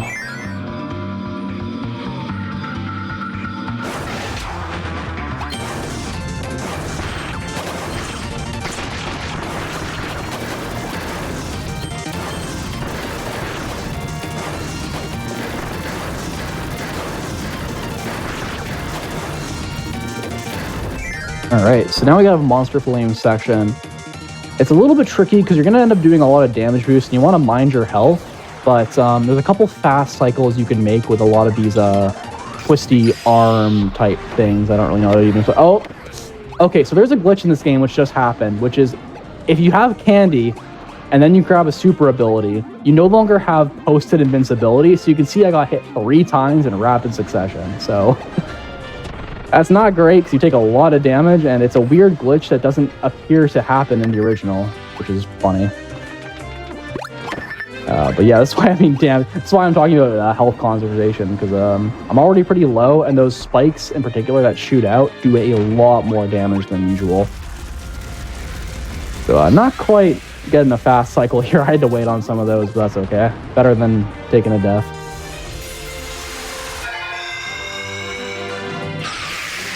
Yeah, sleep stands are definitely a lot more dangerous than the sleep enemies, especially when those sleep stands are positioned right next to blocks that fall if you sit on them. They a dangerous combination, to say the least. This strat's very cool. You actually just shoot out this double star and you carve out kind of a path in front of you, which saves a bunch of time. Does mean you're at risk of getting crushed at the very, very beginning, but just need to be careful. I'm still low on health, and some enemies do more damage than other enemies, so Gorgos tend to do a lot of damage. I can probably get hit by 1, but I'm going to be mindful of my health. And then you get a bit of health spawn, and you're good to go anyways. Alright, so we got a another Doomer quick kill here with Sand. This one and the one in 7-1 function pretty much the same. I'm going to do a Golem Fist and then 2... oh, I might not be able to get it now. Yeah, I'm not going to be able to get the second Golem Fist. Ooh, I may have actually kind of messed this up badly, if I'm being honest. We'll see if I can still get them before they go off stage. Barely. I was very scuffed, but I got them before they went off stage. The treadmill in the middle does you no favors when you're trying to plan the Golem Fist. I was trying to get them to go one way, and then they'll go the opposite direction from wherever you are, and I didn't do a good job controlling that. Alright, so that's 6-1, kind of a dangerous level, but more or less got through that okay. A few hiccups here and there, like the super ability candy glitch and the Doomer quick kill. But 6-2 coming up is probably, in my opinion, like the hardest level in the game with the current route. There is not one, but 2 wing mixes in this one level, as well as a very difficult corner cut with stone, which saves a few seconds if you hit it, and loses close to a minute if you miss it, so... And then, of course, a lot of other little things here and there, but we'll see how this level goes.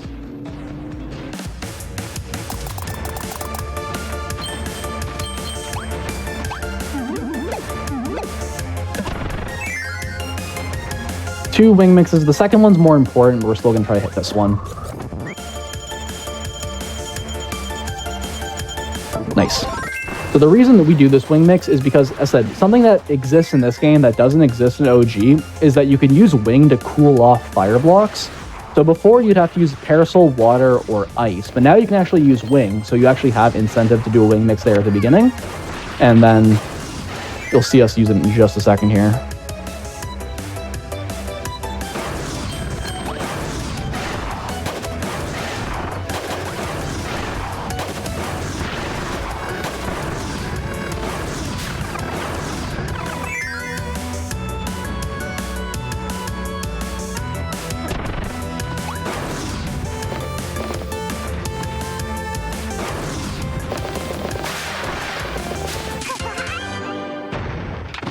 we go.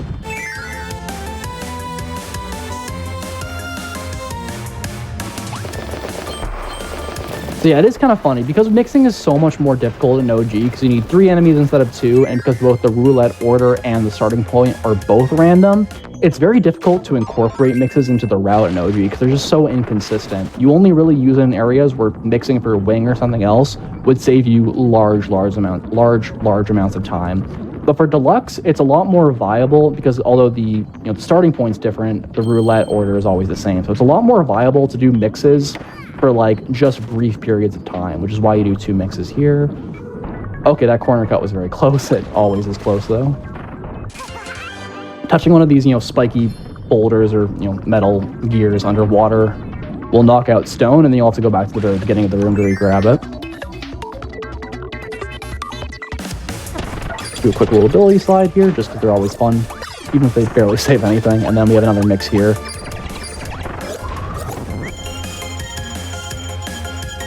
Ooh, I got leaf. All right, let's try this again. This mix is more important, so I'm more willing to do it multiple times. Oh, and that's beam. Leaf is 1 too early. Beam is 1 too late. 3rd time's the charm, though. Oh, 4th time's the charm, though. This is a tricky setup. Gotta headbutt the enemy into each other.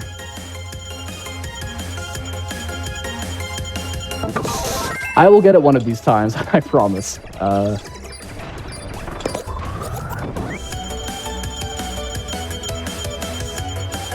Okay, I'll give it a few more chances, and if I really can't get it, I'll just keep going, but having a bit of a mixed meltdown right now. Let me give it one more chance. If I don't get it, I don't get it. Did I say one more chance? I meant 2 more chances. All I'm gonna say is I'm glad this isn't PB base. It's not happening right now, guys. It happens sometimes. It happens. I won't. At this point, whatever time I'm getting from the mix, I'm not. Won't matter too much.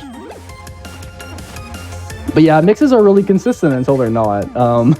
So, well, it happens. But this is one of the things that makes PB attempts at this so brutal is like, you have to do 2 mixes in this level. This level is almost 2 hours into the run. So if you're almost 2 hours into the run, then you do what I did and you lose, a minute plus, you're going to be really kicking yourself. But, the non-mix routes are also a lot slower too, so it's difficult. Leaf is also pretty good for bosses. The down attack is ideal.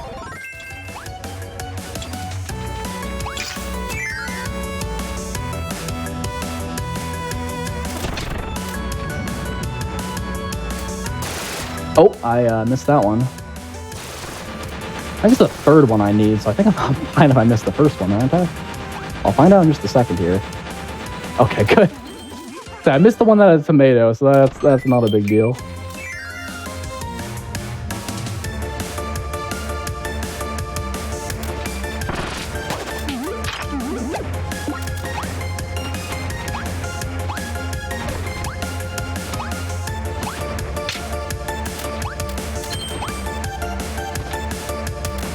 Yeah, just kind of have to be patient in this section. There's not really too many optimizations, because even if you go fast, you have to wait for all the doors and such. Alright, and that's 6-2. And yeah, you can see with how the 2 mixes. The first mix is not as important, because if you want, you can grab water or parasol, and that's a perfectly acceptable backup. Second mix is technically a lot more important, because you save a good chunk of time from carrying wing into 6-3, but not a big deal. Also, after this upcoming level, it'll be a bit after 2 hours, so that'll probably be the next best place to take the next break. So, I'll call time after this level's done.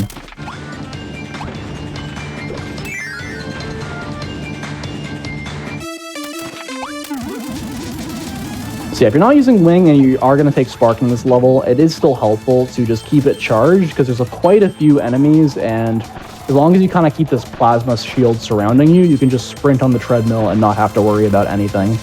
Every couple of times you knock down an enemy, the shield gets a little bit weaker, so you need to sort of constantly be doing it.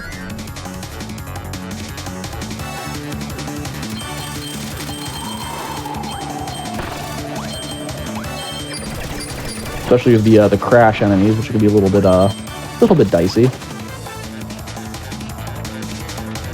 And don't want to miss that.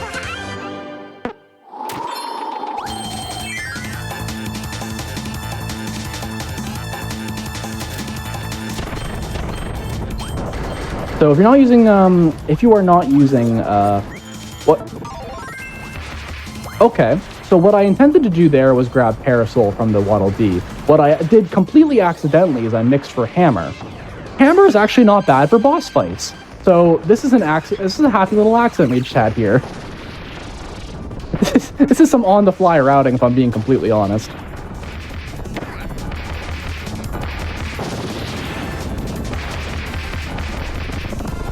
Okay, that's good enough.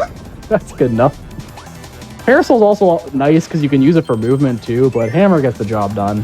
Whatever ability we have, we're not holding on to for much longer regardless, so I'm not overly stressed about having, you know, the quote wrong ability because we have a super ability session coming up. Just need to grab the sphere and get through the next room. Actually laughing that I randomly mixed for Hammer. Because if you're gonna randomly get an ability from a mix, that's actually probably one of the better ones to get. I'm not at a great amount of health though, so I'm not gonna try dealing with these damage boosts. That's probably not in my best interest. Surprise! Now it's a Hammer run, which is funny because you don't actually use Hammer that much either, which is, you know, Sand kind of took its role because Hammer's biggest niche in OG is that it was the best ability to use for bosses if you can get access to it. There weren't a lot of times you could use it, but when you could, it did real well.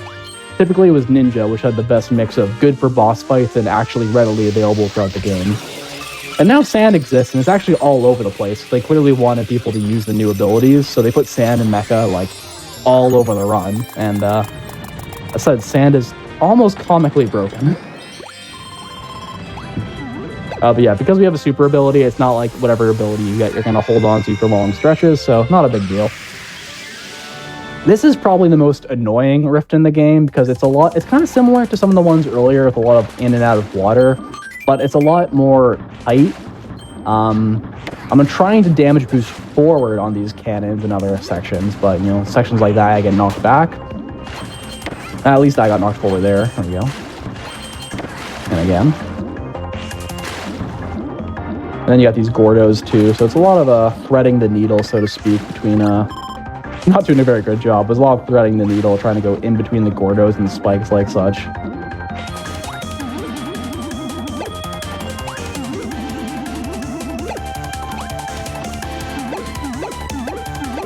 In sections like this, you literally just do pops, because if you go too low, you get hit by the blippers. If you go too high, you get hit by the spikes, so this is not a lot of option here. And speaking of Hammer, this is one of the few times we actually do use Hammer in this run, is for this Doomer fight. So I'm gonna, I missed one hit. I'm gonna do a quick fire attack, and I'm gonna try to get him on the way back. Okay, I don't know if I did enough damage or I'm realistically able to get a quick kill here. Ooh, you can see the barely small amount of health they had left after that.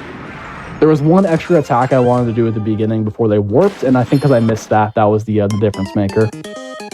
And yeah, we'll take an intentional death here, just because we don't need Hammer, and it's just faster to do it than to go to the end of the rift, and it takes a few extra seconds. Alright, so we're a little past 2 hours, but yeah, I'll call time in just like 20 seconds here as I head to the door of the next level, and we'll be good for our next break.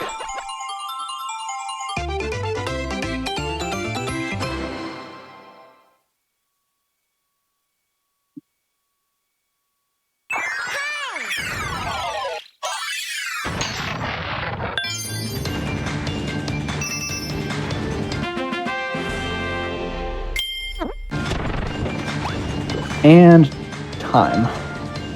Awesome. So yeah, during these longer speed runs, we like to take breaks every hour or so everybody can get up, stretch, get some water, anything you might need to do. So we're going to take a quick break. We'll be back in just a few minutes with the rest of the run.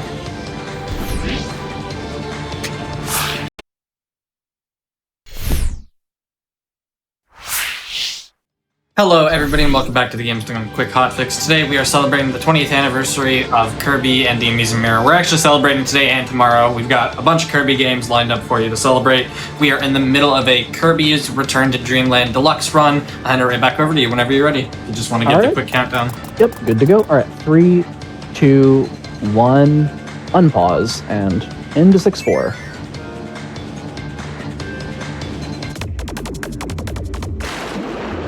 All right, so 6-4 is interesting. It's probably like the last technical water level in this game. It's actually like a sewer level, and I gotta say, not a fan of water levels, but sewer levels are kind of fun.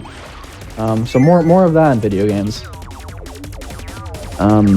But yeah, it's a pretty interesting area because we start with a dark room, we grab fire here, but it's kind of tricky to use fire because it's so narrow and tight that you're more likely to recoil off of things if you're trying to use it. So you have to pick and choose your spots very carefully. I'm also going to try to not do what I did in a run the other day, which was actually a very nice PB-paced run, and I entered a door accidentally, and that cost more than a minute, and goodbye run. So this door coming up here is the intended door. What you need to do is go past it, but what I was trying to do was some tricky fireball movement that landed me right on top of the door, and one accidental up input later. Yeah. There you go. So I instead changed my movement to be slower. I do a dash, sorry, I do a slide, a dash, and then another slide. So it's slower, but I'm no longer at risk of entering the wrong door 2 hours into a speedrun. It's one of those things where sometimes you just need to make mistakes to realize what you need to avoid in the future. And for a run like this, where mistakes can be so punishing, unfortunately, you have to learn a lot from experience.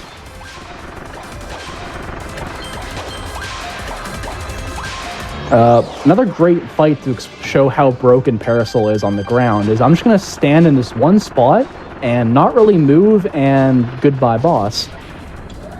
So yeah, very fun ability. And then we're going to be able to keep Parasol for a bit longer. I spit out the boss to hit that switch right there, and then I'm going to be able to juggle Parasol, so to speak, and keep it, which is nice because we have some underwater sections here, and we can go ever so slightly faster.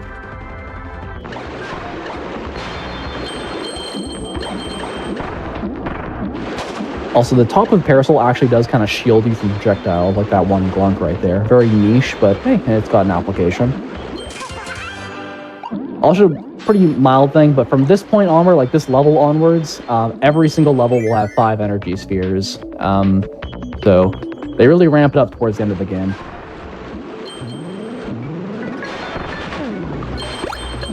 This one upcoming eel is the bane of my existence. It's a lot better with Parasol, but that thing has a knack for eating you even when you would swear on anything you were not in range of it. So same thing of this eel actually, as I try to rush into this door. That was close.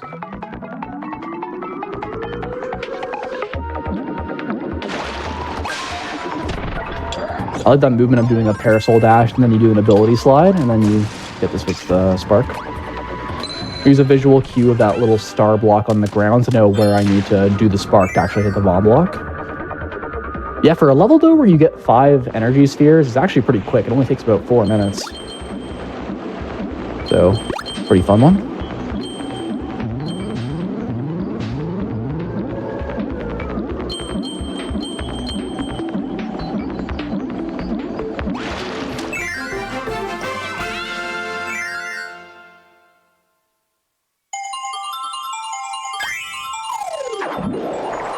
Alright, so technically don't really need Spark for the beginning of 6-5, but there are a few enemies, and if you... 6-5 is an odd level, because it's pretty much an over-glorified auto-scroller, but the very first room has one cycle that you really, really want to make. I'm going to keep Spark for the beginning to shield me from some enemies, which will make it a lot easier to make this cycle. And kind of like before, I'm going to sort of shake the Pro Controller to sort of put up the shield, and it'll keep me safe from this one mecha enemy in particular. And then that's pretty much all I need it for. I'm going to do an ability slide. I'm going to grab fire here. We actually, it's one of the very few levels in the game where you actually can get wing readily available. Knock out the sand enemy, and then... Oh, that... I don't know. Usually you can make that whole thing, but I did an accidental bit of movement and I was not able to make that cycle, but I didn't want to get crushed, so take a little bit of time loss there.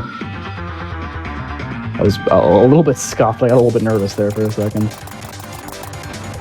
But yeah, most of 6-5 is a little bit boring because you have 3 of these rooms where you're just waiting for blocks that go up and down, and not really much in the way of optimization here. You're kind of just, you memorize it, and then you get comfy and cozy and just sort of wait.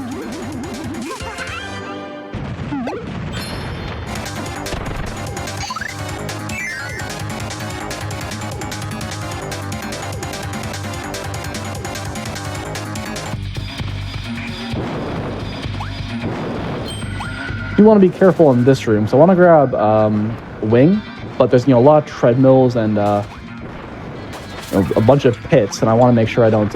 I actually really do need wing, and there's not really a good backup, so I actually have to respawn this enemy.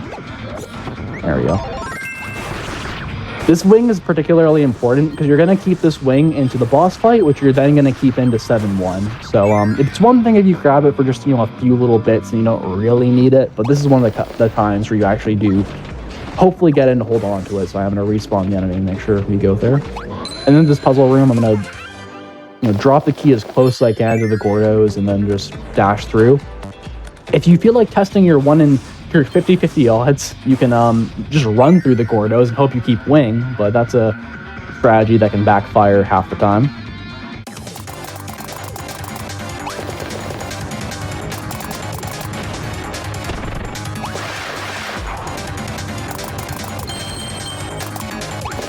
This here is in the middle here, so you just float upwards.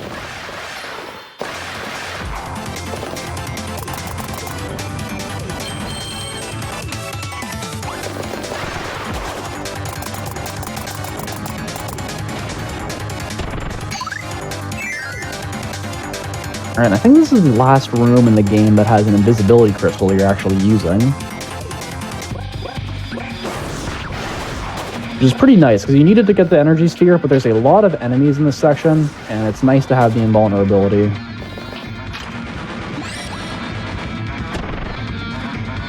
Even in any percent when you don't actually need to grab the crystal, you can completely skip it. It's one of those things that you might want to grab anyways, just because a lot of other Gordos and stuff, and it makes this section so much more manageable. But yeah, most of 6-5 is essentially like an auto-scroller, but with also really long loads, surprisingly. Not as bad as 5-2, but they're not great. We'll say that.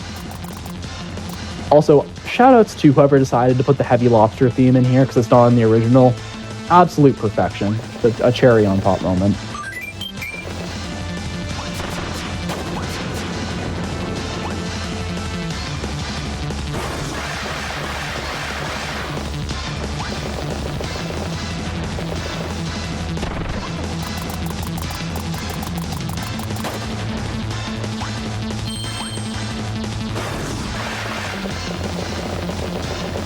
And then one more energy sphere spawns here at the top, so it doesn't really matter too much because you still have to wait for the door, but I just hover near the top so I can get it as soon as it's available. And that's 6-5, so honestly, World 6 is very fun, but 6-5 doesn't really have a lot going on. You can actually do a wing mix at the start of the level if you want to get wing a little bit earlier, but I'm actually not convinced it saves any time unless you have a very fast mix. Like if you're trying to go for it on a fast roulette.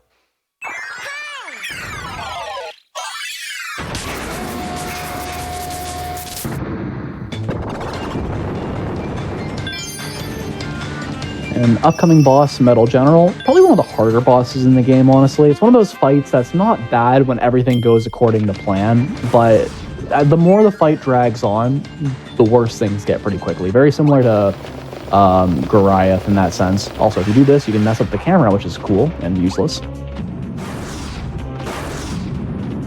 So if you're really not comfortable using Wing, you can grab Ninja and use it for this fight. But I highly recommend Wing, because similar to Gorimondo and Fire, the real time save, or is it Goliath? I'm going to get those things mixed up forever. The real time save comes from entering 7-1 with Wing already, because it's so good for movement. What I am going to do is I'm doing a lot of these down attacks, because Metal General stays on the ground, so while I can, it just makes more sense to do the... yeah, a bit of a rough start there, but alright. And then I'm going to try to blow up this rocket as soon as it spawns, because if you don't, you leave screens for many seconds, and it's a lot of time loss. Okay, what I need to do is I need to be very careful not to end this fight after Wing gets knocked out, which can happen. Because unlike Duder, where you can re-inhale water after you knock out Duder, this fight doesn't have a ship part you grab. So as soon as you KO Metal General, it immediately turns into a cutscene that you can't skip. So you need to make sure you actually end the fight with Wing, or you're gonna be in a little bit of trouble. All right, now into World 7. And World 7's interesting because for a few reasons. There are only 3 levels, but each of these levels are among the 3 longest levels. Actually, they are the 3 longest levels in the game. But also, each of these levels will have a rift. So they're really going to cram it in here at the end. Fittingly, for the world that's pretty much a volcano, there's a lot of fire, so a lot of potential risk of losing your ability to bad time. And there's one more mix we're going to do at the end of 7.2 going into 7.3. So I'll have one more time to hopefully hit a wing mix, and we'll hope it goes better than it did in 6.2. This room's a little bit tricky because these fire geysers are on a cycle. So assuming you have your movement set up nicely, you're never going to hit them.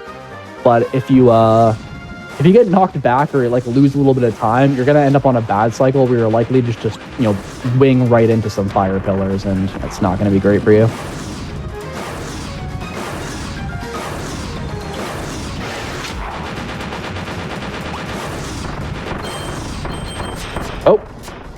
Oh, okay.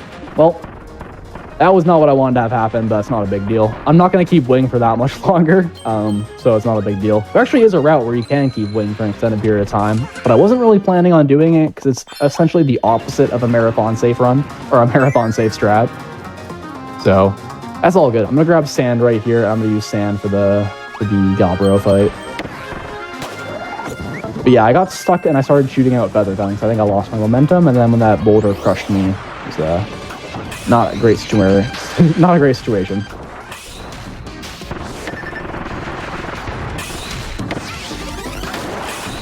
Okay, so gonna grab water here. So you can do this section with Wing. It involves damage boosting with the key through here, and it's very difficult to do, and it's very easy to lose Wing if you mess up the damage boost.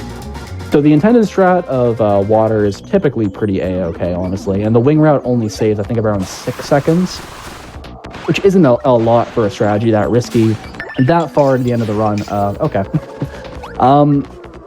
Might be a little bit dicey. Okay, there we go. Yeah, I think I live one more fire without dying, but thankfully the key respawns, having some jitters here at the start of this level. And then you grab fire here anyways, so as long as I mind my health, because I am pretty low on it, we should be good to go.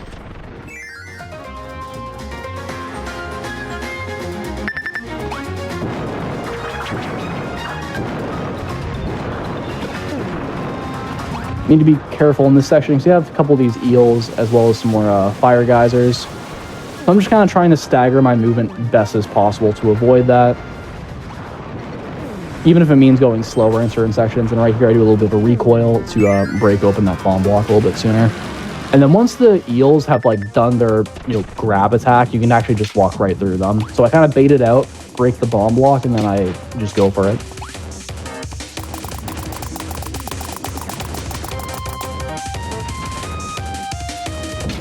And this puzzle, kind of need to be patient with it. Oh, there we go. That works.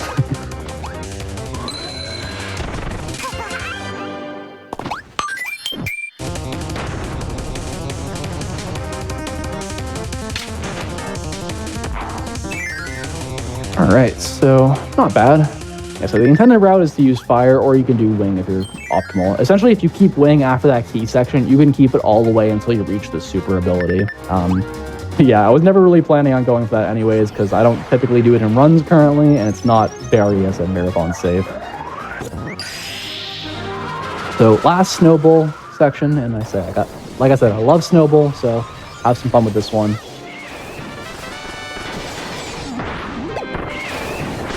more and more enemies get knocked onto the screen. You can very easily lose your momentum going up these hills. You just need to time your jumps properly to sort of essentially keep your momentum as you go upwards.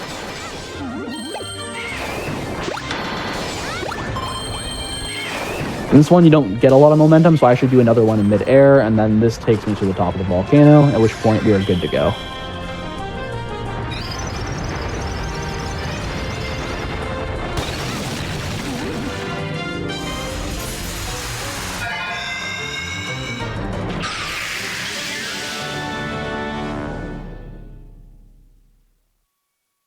So a little bit of an optimization here. I'm going to do this, inhale to grab these blocks, and I'm actually going to keep it for a second, then spit it out up here. It helps to clear a little bit of a path forward by knocking that cannon down a peg.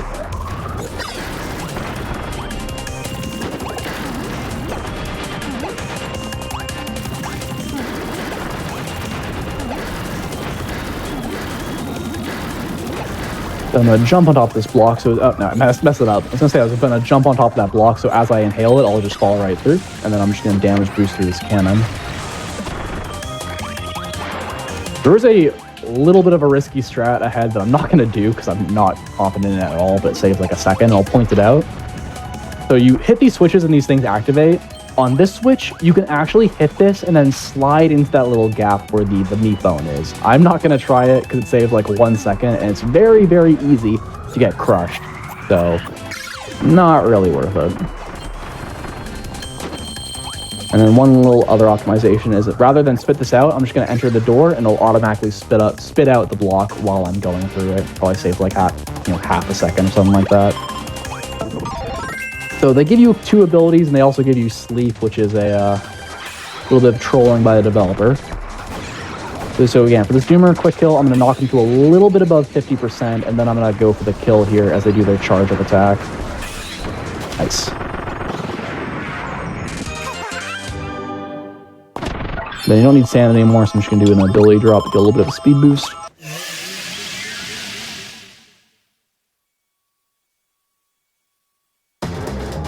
Alright, 1 down, 2 to go.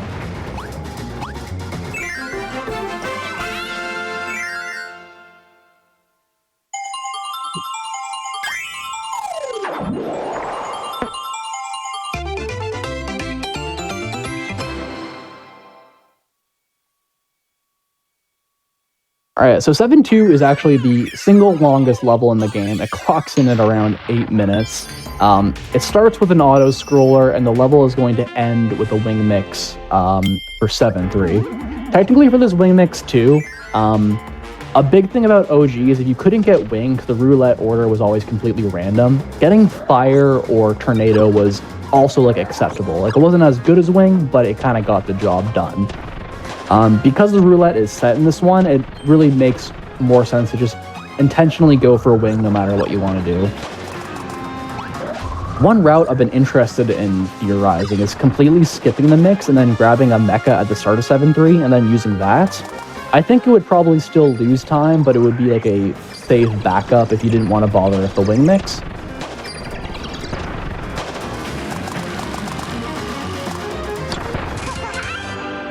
Definitely quite a few things, random ideas I have for movement or some routing that probably needs, do some timing comparisons to see if it's actually worth it or not. And yeah, for this upcoming puzzle room, you have 2 options. I actually am not even sure which one's faster. I think they're pretty much the same. You can grab Ninja, or you can grab Crash in this room and carry it into the puzzle room. I think Ninja is slightly faster. It's definitely a lot easier in my opinion. Oh, I knocked out that Ninja. Didn't want to do that, but there's a backup ahead.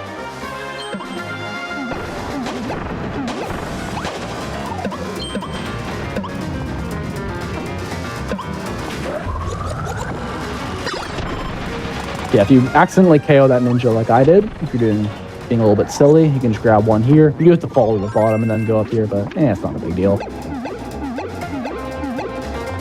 I won't lie though, this puzzle room is probably one of my least favorite.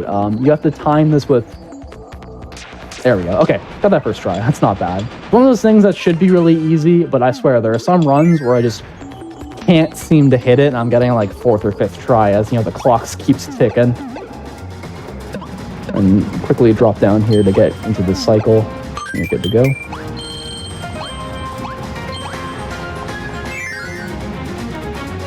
And some more high jump action here. It's another like vertically based room.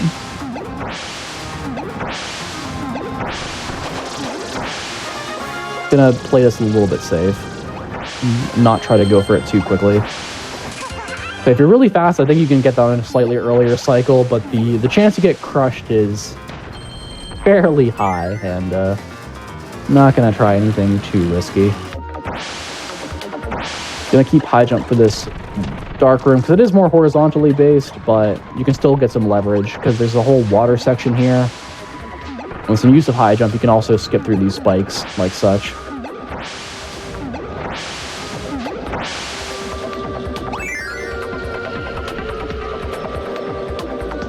So I'm going to do 3 high jumps here, which is very conveniently going to land me right on this block where I can just grab the Galbro. And then I'm going to keep fire just for this room, because then I'm going to grab hammer in the next room for super bonkers fight. But there's one thing this game is really good at, and this run is really good for, is giving you an ability for all of like one room or like 15 seconds and then quickly discarding it.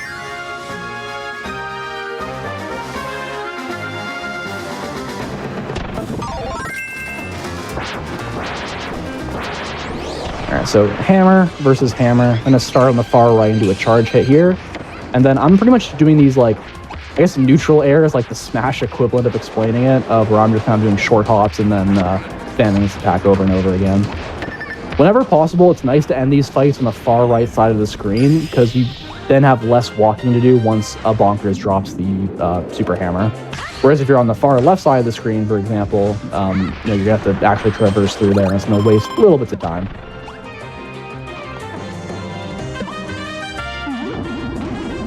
Oh, alright, well, that works. You can do damage boost, or if you're just fast enough there, you can just get past there before the fire actually hits you. I am trying to be mindful of my health, though. So you do get some health here and there, but certain attacks, like I said, like fire, for example, does a lot more damage, so you can lose health really quickly if you're not careful.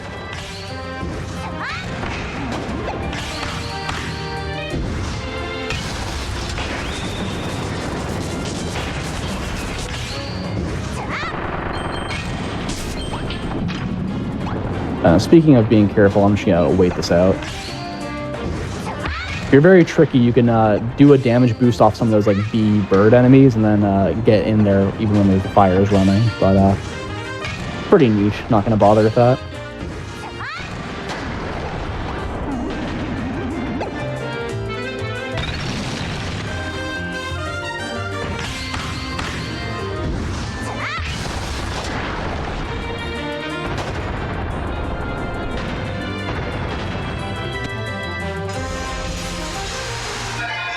Alright.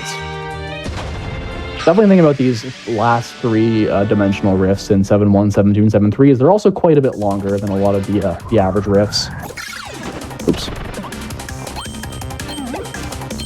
Okay, this one's also a bit cycle based, so I'm trying not to get crushed there as I slip between those cracks.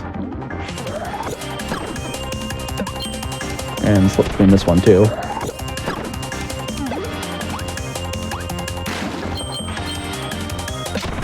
Then once you get past that, the upcoming cycle is one where you're never really going to be able to technically make it even if you go fast. Like, you're pretty much always going to have to wait here and then wait for this one. Unless there's some really advanced movement I'm not aware of that would allow you to make it. Maybe it's just barely possible, who knows.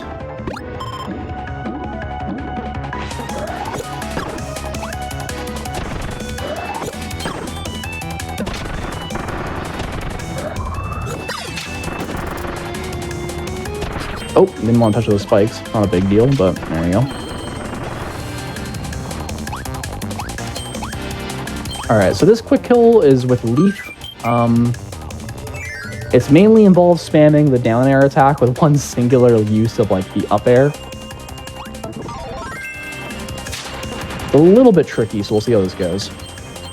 I'm gonna land 3 down airs and an up air ideally. So 1, 2, 3, there's the up air, and then I'm going to do 4 of these.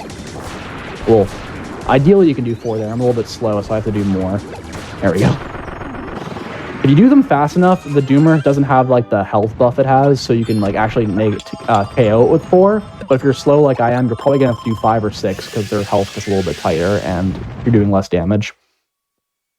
And before we end this level, because we're pretty much at the end, yes, we have the last wing mix of the run, assuming nothing bad happens in 7-3. There's 3 ninjas spawned very conveniently right here.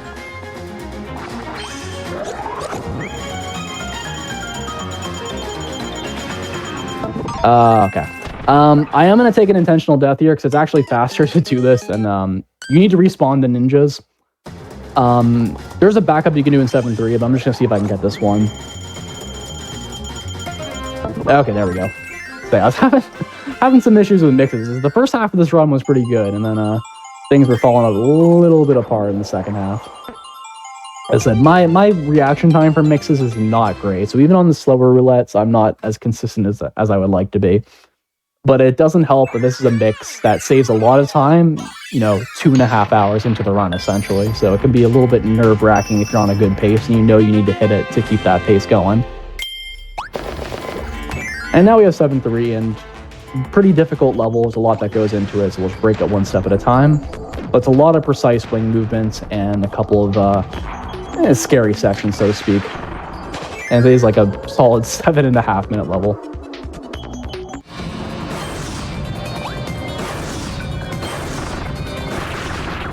Yeah, so on those mixes, if I get Leaf, that means I was 1 too early, and if I get Beam, that means I was 1 too late. If you get anything else than that, chances are the mix did not go well at all. That was a good door entry. One reason why you want specifically Wing, Fire, Tornado, not only because they have fast movement, but because they're abilities with dash attacks that allow you to go past these suns. Like a lot of other abilities don't do that. Like if you try to go through it, you're just going to get caught in the fire and lose your ability. That's specifically what makes those 3 abilities good. Not just because they're good at movement, but because they're good at getting through these suns, which are all over the place in this level.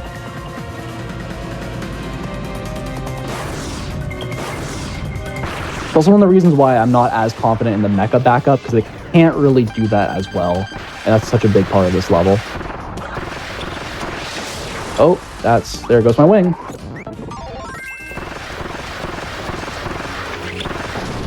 If you're really lucky, the corpse of Doobier will fall into that pit and it instantly KOs, which saves like 2 or 3 seconds. But that fight went a little bit off the rails once I dropped wing, so I'll take what I can get.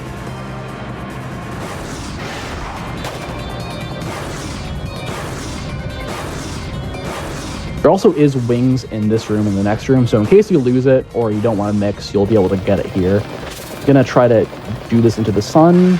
There we go. If you're faster, the sun will still be covering the door, but once you come out of a loop like that, you actually have some invulnerability where you can get a door even if it's like surrounded by a sun or another enemy. There's a cool little bit of tech that applies there.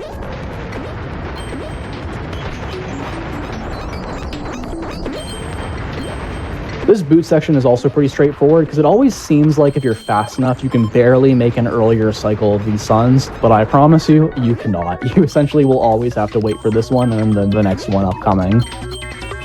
So even if you're not perfect, it usually doesn't end up really mattering because you're still going to have to wait. It's deceptive though. It always looks like if you're barely fast enough, you can make it, but no dice.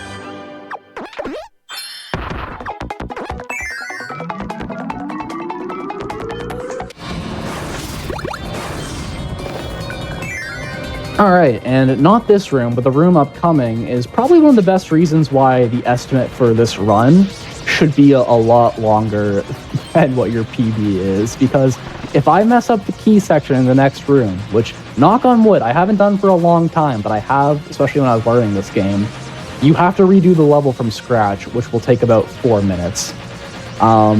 So... long story short, you're going to get a key upcoming, and you need to carry this key to the next room, which has a lot of potential danger. So, again, fingers crossed, knock on wood, we'll hopefully not add 4 extra minutes to this estimate. You do kind of have to wait for these suns to move anyway, so like it is a bit cycle-based. You don't technically have to move that fast. I am going to damage boost off the sword enemy. It goes slightly faster here. I'm gonna wait for these eels. Good to go. Yeah, it's honestly not that hard, but it is one of those things where a very good example of how a little mistake, you miss a jump, you lose 4 minutes, and that's probably the end of your run. It's even worse in extra mode too, because on extra mode they add a lot of enemies to that room, which makes it sick, and you have a lot less health anyways. So extra mode, that section is especially awful.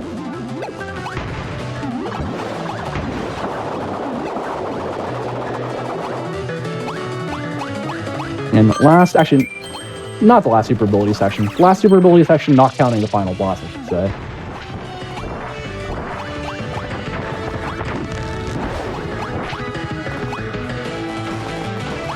So just a lot of short hops and then ladder. I haven't even really talked about ladder hops. I've just been doing them all run. But yeah, you can do little hops on ladders, and it allows you to save little bits of time, because climbing them is otherwise pretty slow.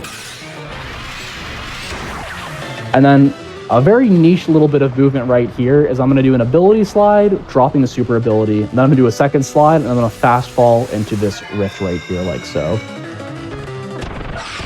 Very fast. Also very satisfying to do.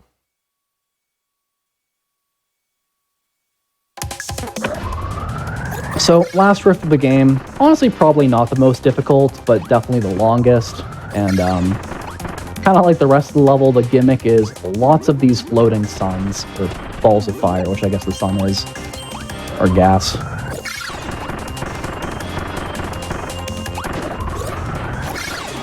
Because you're typically waiting for them, there's not as many optimizations you can do. You can shoot at these blocks, but I typically just, pop on the switches, and that works just as well.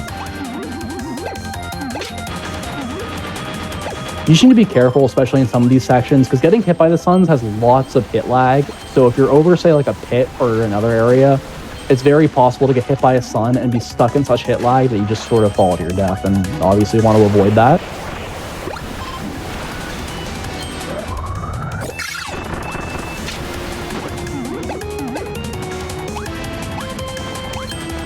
I am going to jump off the sun, though, and land on top. Oh, I actually went all the way on top. I went all the way on top of it. I was intending to land on it, but that works too.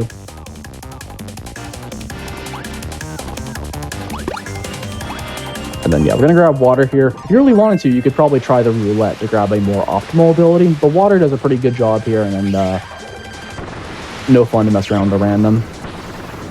And you can just do this attack, and it does a good job of knocking out both of these. Nice. So yeah, this is kind of very similar to 2-4 earlier in the run. You can kind of KO that Doomer as they go off screen.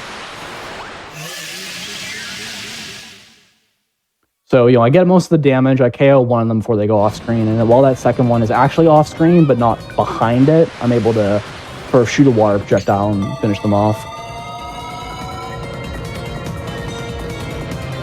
And yeah, that's 7-3. That's the last regular level of the game. Outside of getting hit by Dubier and dropping wing, that was actually a pretty good level, too. So, that's all 120 energy spheres, assuming the item challenge prompt appears once I'm done this level. And at this point, we have to do all the challenge stages. Then we have the Landia fight, and the Landia fight goes right into the final Magolor fight. So technically it's unlocked now, but in order to get 100%, we do need to do all the challenge stages. Not the mini games, thankfully. I got 120, so good to go there. And it's very convenient because you can actually warp right to the lore, and because you end 7-3 with water, you can do a little bit of movement here just to save minor amounts of time.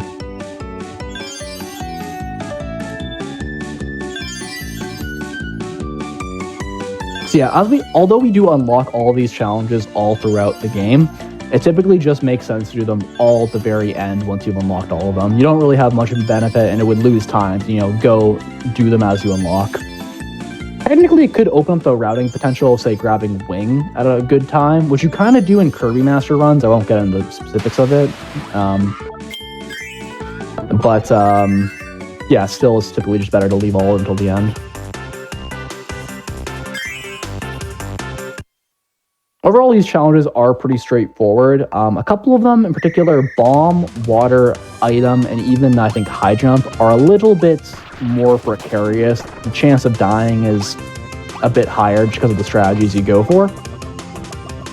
But most of them are pretty straightforward, but it's a good way to showcase abilities. Like Sword, for example, is an ability you essentially never use outside of the one section in 1.2 and 5.5 where you're literally just cutting a rope, but in this area you get to actually, use it and see what you can do with it. Same thing with Whip, which I think otherwise is essentially not in the run at all. Oh, didn't want to do that attack, so it bounces me back, but that's alright.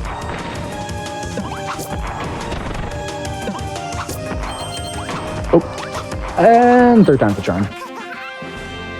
Not very clean, but that's alright. Even if you do poorly on the challenges, unless you take a death, you're probably not losing more than a second or two. Because they're pretty straightforward and short. And the whole thing takes around, 13, 14 minutes. It's the exact same also as it was in OG, but obviously Sand and Mecha did not exist in OG, so they added 2 challenges specifically for Sand and Mecha. So it takes a couple of extra minutes, which is also one of the reasons why this run is longer than the original.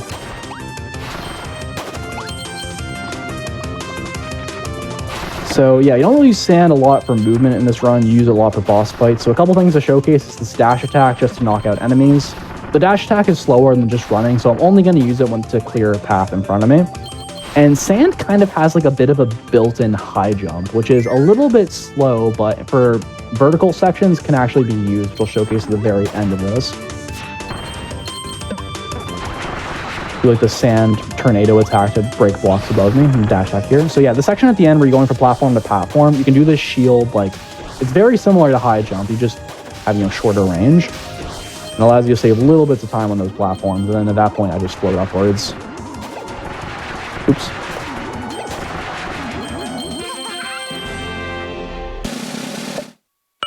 The one thing you want to do here is make sure that you menu properly and you don't redo stages, because you can immediately exit them, but it does probably cost like 10 seconds if you hit retry instead of going to done. How bad do I think it would be good? How bad do I think it would be if you had to get gold in these stages? Honestly, if you had to get gold or even like platinum on these stages, this would be so much more difficult and so much more of a potential run killer. Honestly, I get bronze for nearly all of these except water, which I usually get silver.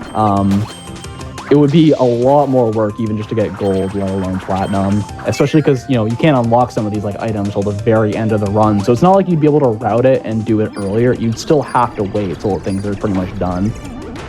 It's actually faster for this one just to float upwards, and then for the next 2, just actually grab the elevator.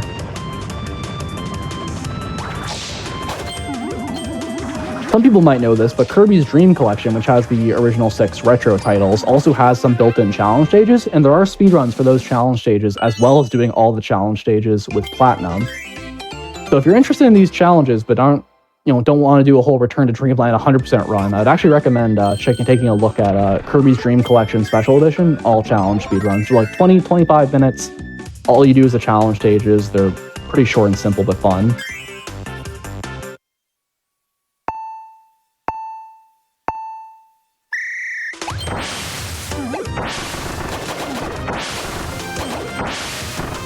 Oops, mess it up. But yeah, one thing I'm doing is I'm just doing the puffs in between high jumps to go a little bit faster to like cancel them essentially. And one thing you don't really do, oh wow, messed that up. One thing you don't do like the entire run with high jump is you never end up doing downwards high jumps. So you get to do them here.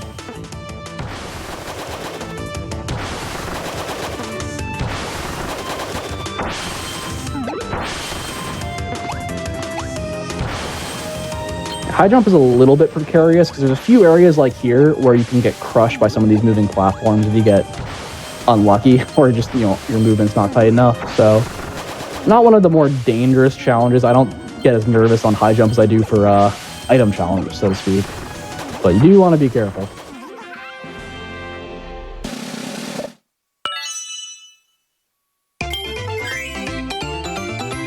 Also for the routing of the challenges, you typically do like a clockwise order. I've seen other people do item a little bit earlier because it's kind of in the middle there, which is fine. I do it towards the end. The only real important thing is the last challenge you want to do is wing, because you're going to carry wing into the Landia fight, or at least into the lobby.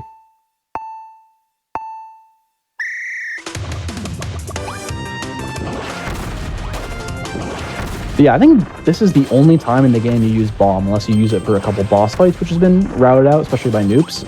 But yeah, outside of that, you never use bomb. There's a couple puzzles for it, but you can literally skip those. Oh, actually, that damage boosted me forward. That was kind of nice.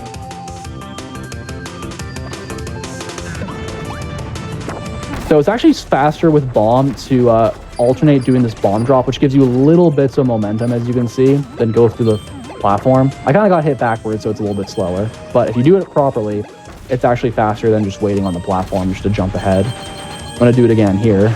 Oh, messed that up. I'm also going to land on these when I can to give myself a little bit of a boost.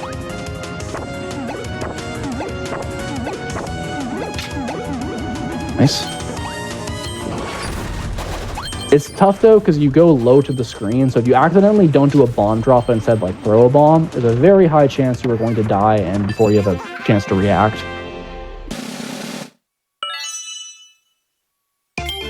Yeah, I used to be a very active Smash player for Melee, so I tend to use a lot of Smash terms. Like, I refer to aerial attacks as like nair, forward air, down air, stuff like that, just that it flows off the tongue well. And no, you don't need Platinum for this category. The only thing you need to do for 100% is beat the challenges. So you can get Bronze, you can get whatever you want, but you don't need Platinums. And thank goodness, because this would, as I said, this would be a way more brutal speedrun if you had to get Platinum or even Gold at the end of this. These challenges are difficult to get Platinum in. I don't underestimate that at all. So, very lucky to not have that be a massive potential run killer. Almost, you know, at the end of like a 3-hour long run, so to speak.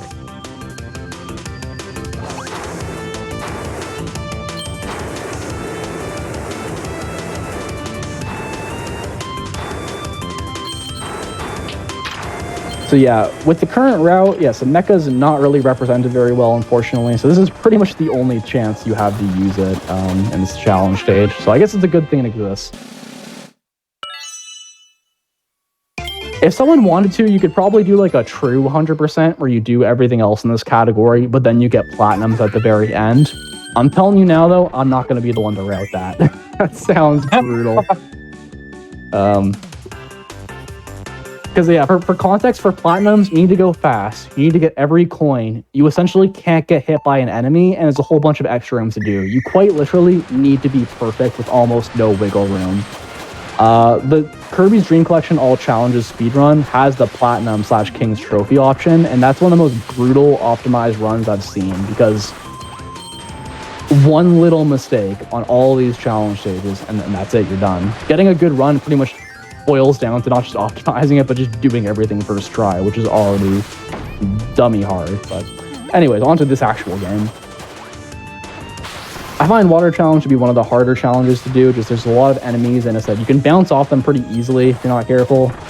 And, oh, I don't know what I actually did there. I, like, turned around somehow. Oh, okay. I'm just gonna let things happen, I guess. And then at the very end here, you do one more dash, but if you do it a little bit too early, you touch that fire ceiling and fall to your death. So don't learn that the hard way like I have. Wait till you're closer to the door to do that last water dash attack. And I think, honestly, item's the hardest challenge. It's powerless outside of the items you use, but I think this is the one also the highest chance to take a death.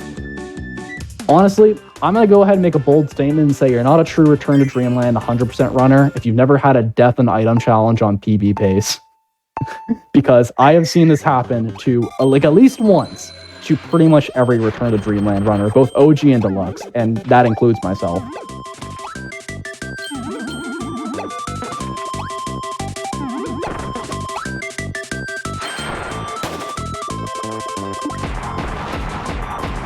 Oh, I almost did that too early. I almost actually didn't break the bomb block before I tried that jump, and that would have been probably the end of me.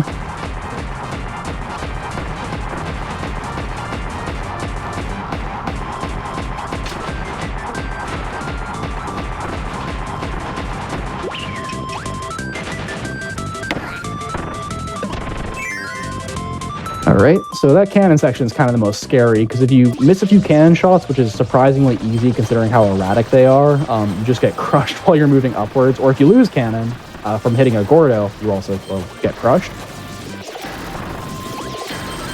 Also, you do want to mind your health. You need to end this. You need to end item challenge with a bit of a damage boost on some metal blocks that are some spiky block that does a lot of damage. So you want to do your best to keep your health at an okay amount going into this final room.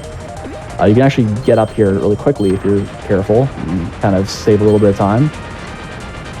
And then what I'm going to do is I'm going to drop here, I'm going to do a damage boost, and I'm going to get in front of the metal block, which you usually can't. And good to go. So yeah, honestly, it's not the type of challenge that should be hard, but it's the type of challenge that deep into a PB-paced run, one little mistake, you can just be completely out of luck.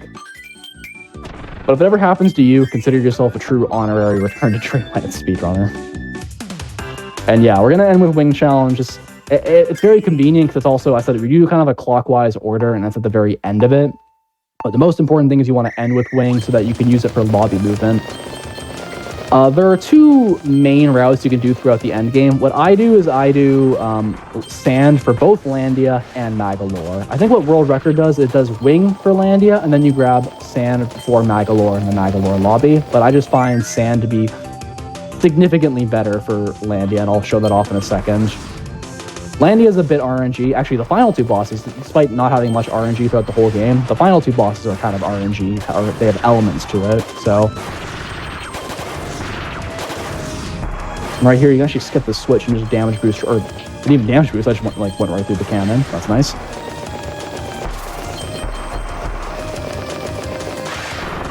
I have strong bias, but Wing Challenge is definitely my favorite. Short and sweet. And that's the challenges. Like a quick 14-minute breeze. And then we are back to World 7 to finish this run off. That technically Wing would be better because you can have Wing fights that are as fast as sand fights, and then you save little bits of time on lobby movement. And yes, lobby movement time does add up. Lobby movement is movement too, guys. But I'm grabbing sand because I think it makes this fight significantly more manageable, and I'm not exaggerating when I say how fast you can melt Landia with this upward sand attack.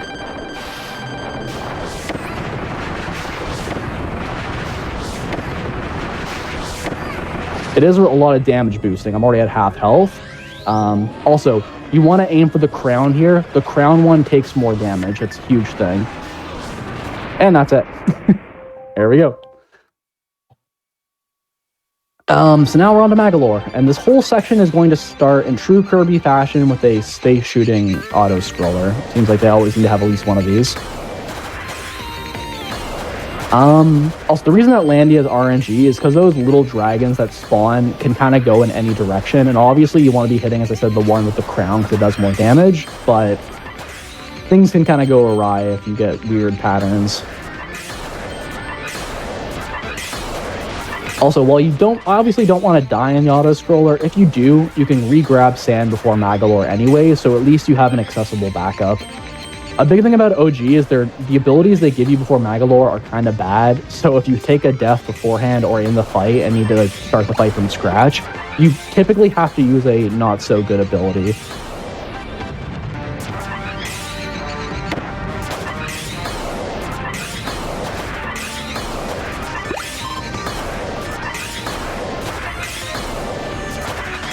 So, yeah, not a lot to talk about, honestly, in this section. You have two 1 minute long auto-scrollers, and then you have the lore fight, and then you get into Magalore. I don't really think it's actually possible to even lose time in this section. Unless you die, of course, and it can happen. I will say, I've lost a lot of runs to dumb ways in this game. I don't think I've ever actually had a run die to the auto-scroller, though. I've seen it happen to other people, unfortunately, but from the few things that haven't happened to me in my 100 or so completed runs of this game between OG and Deluxe.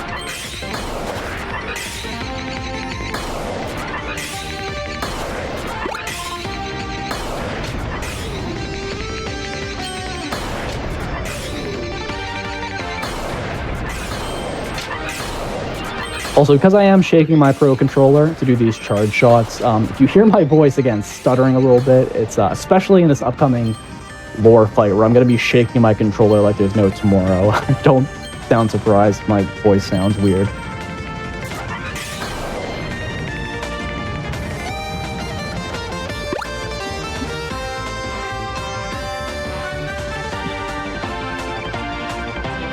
Always a time for first. That's what I tell myself every time I do this.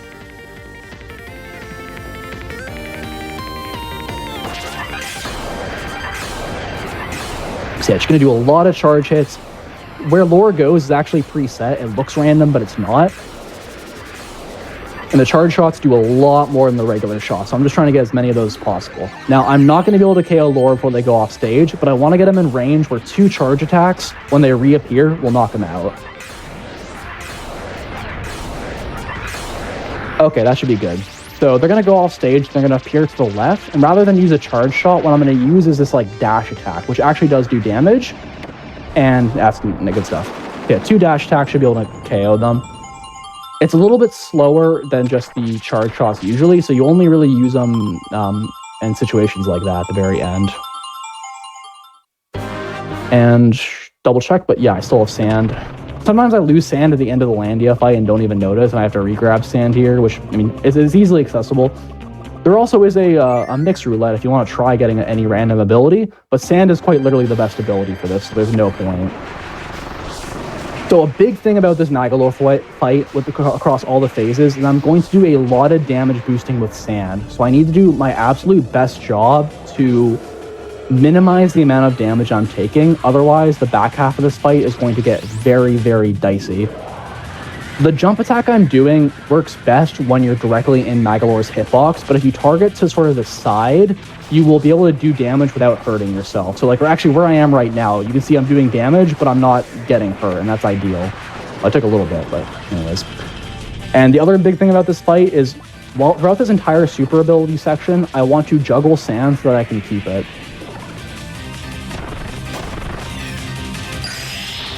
Okay, nice. Dragon Flame. I think it was Dragon Flame? Or Monster Flame?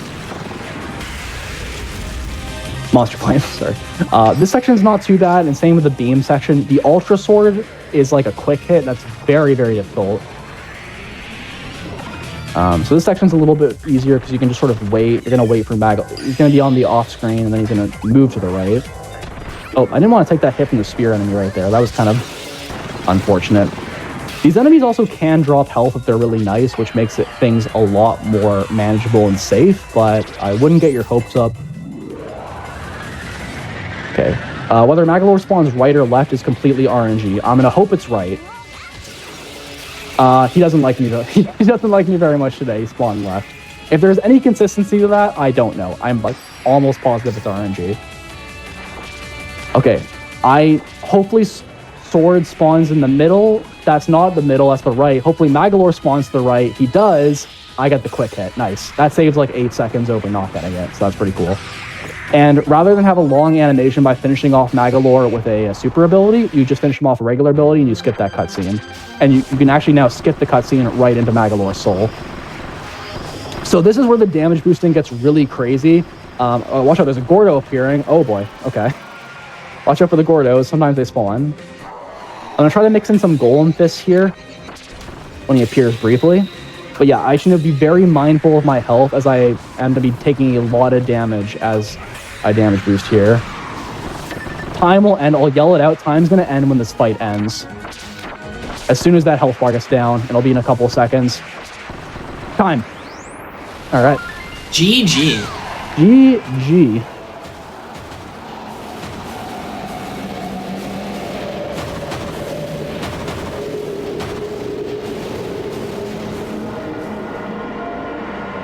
All right, well, that was... Sorry, I was just processing after this run. I have to take a step back and just breathe. That was, Is it just Morph Magalore? Not a Magalore soul? Well, there you go. Lore.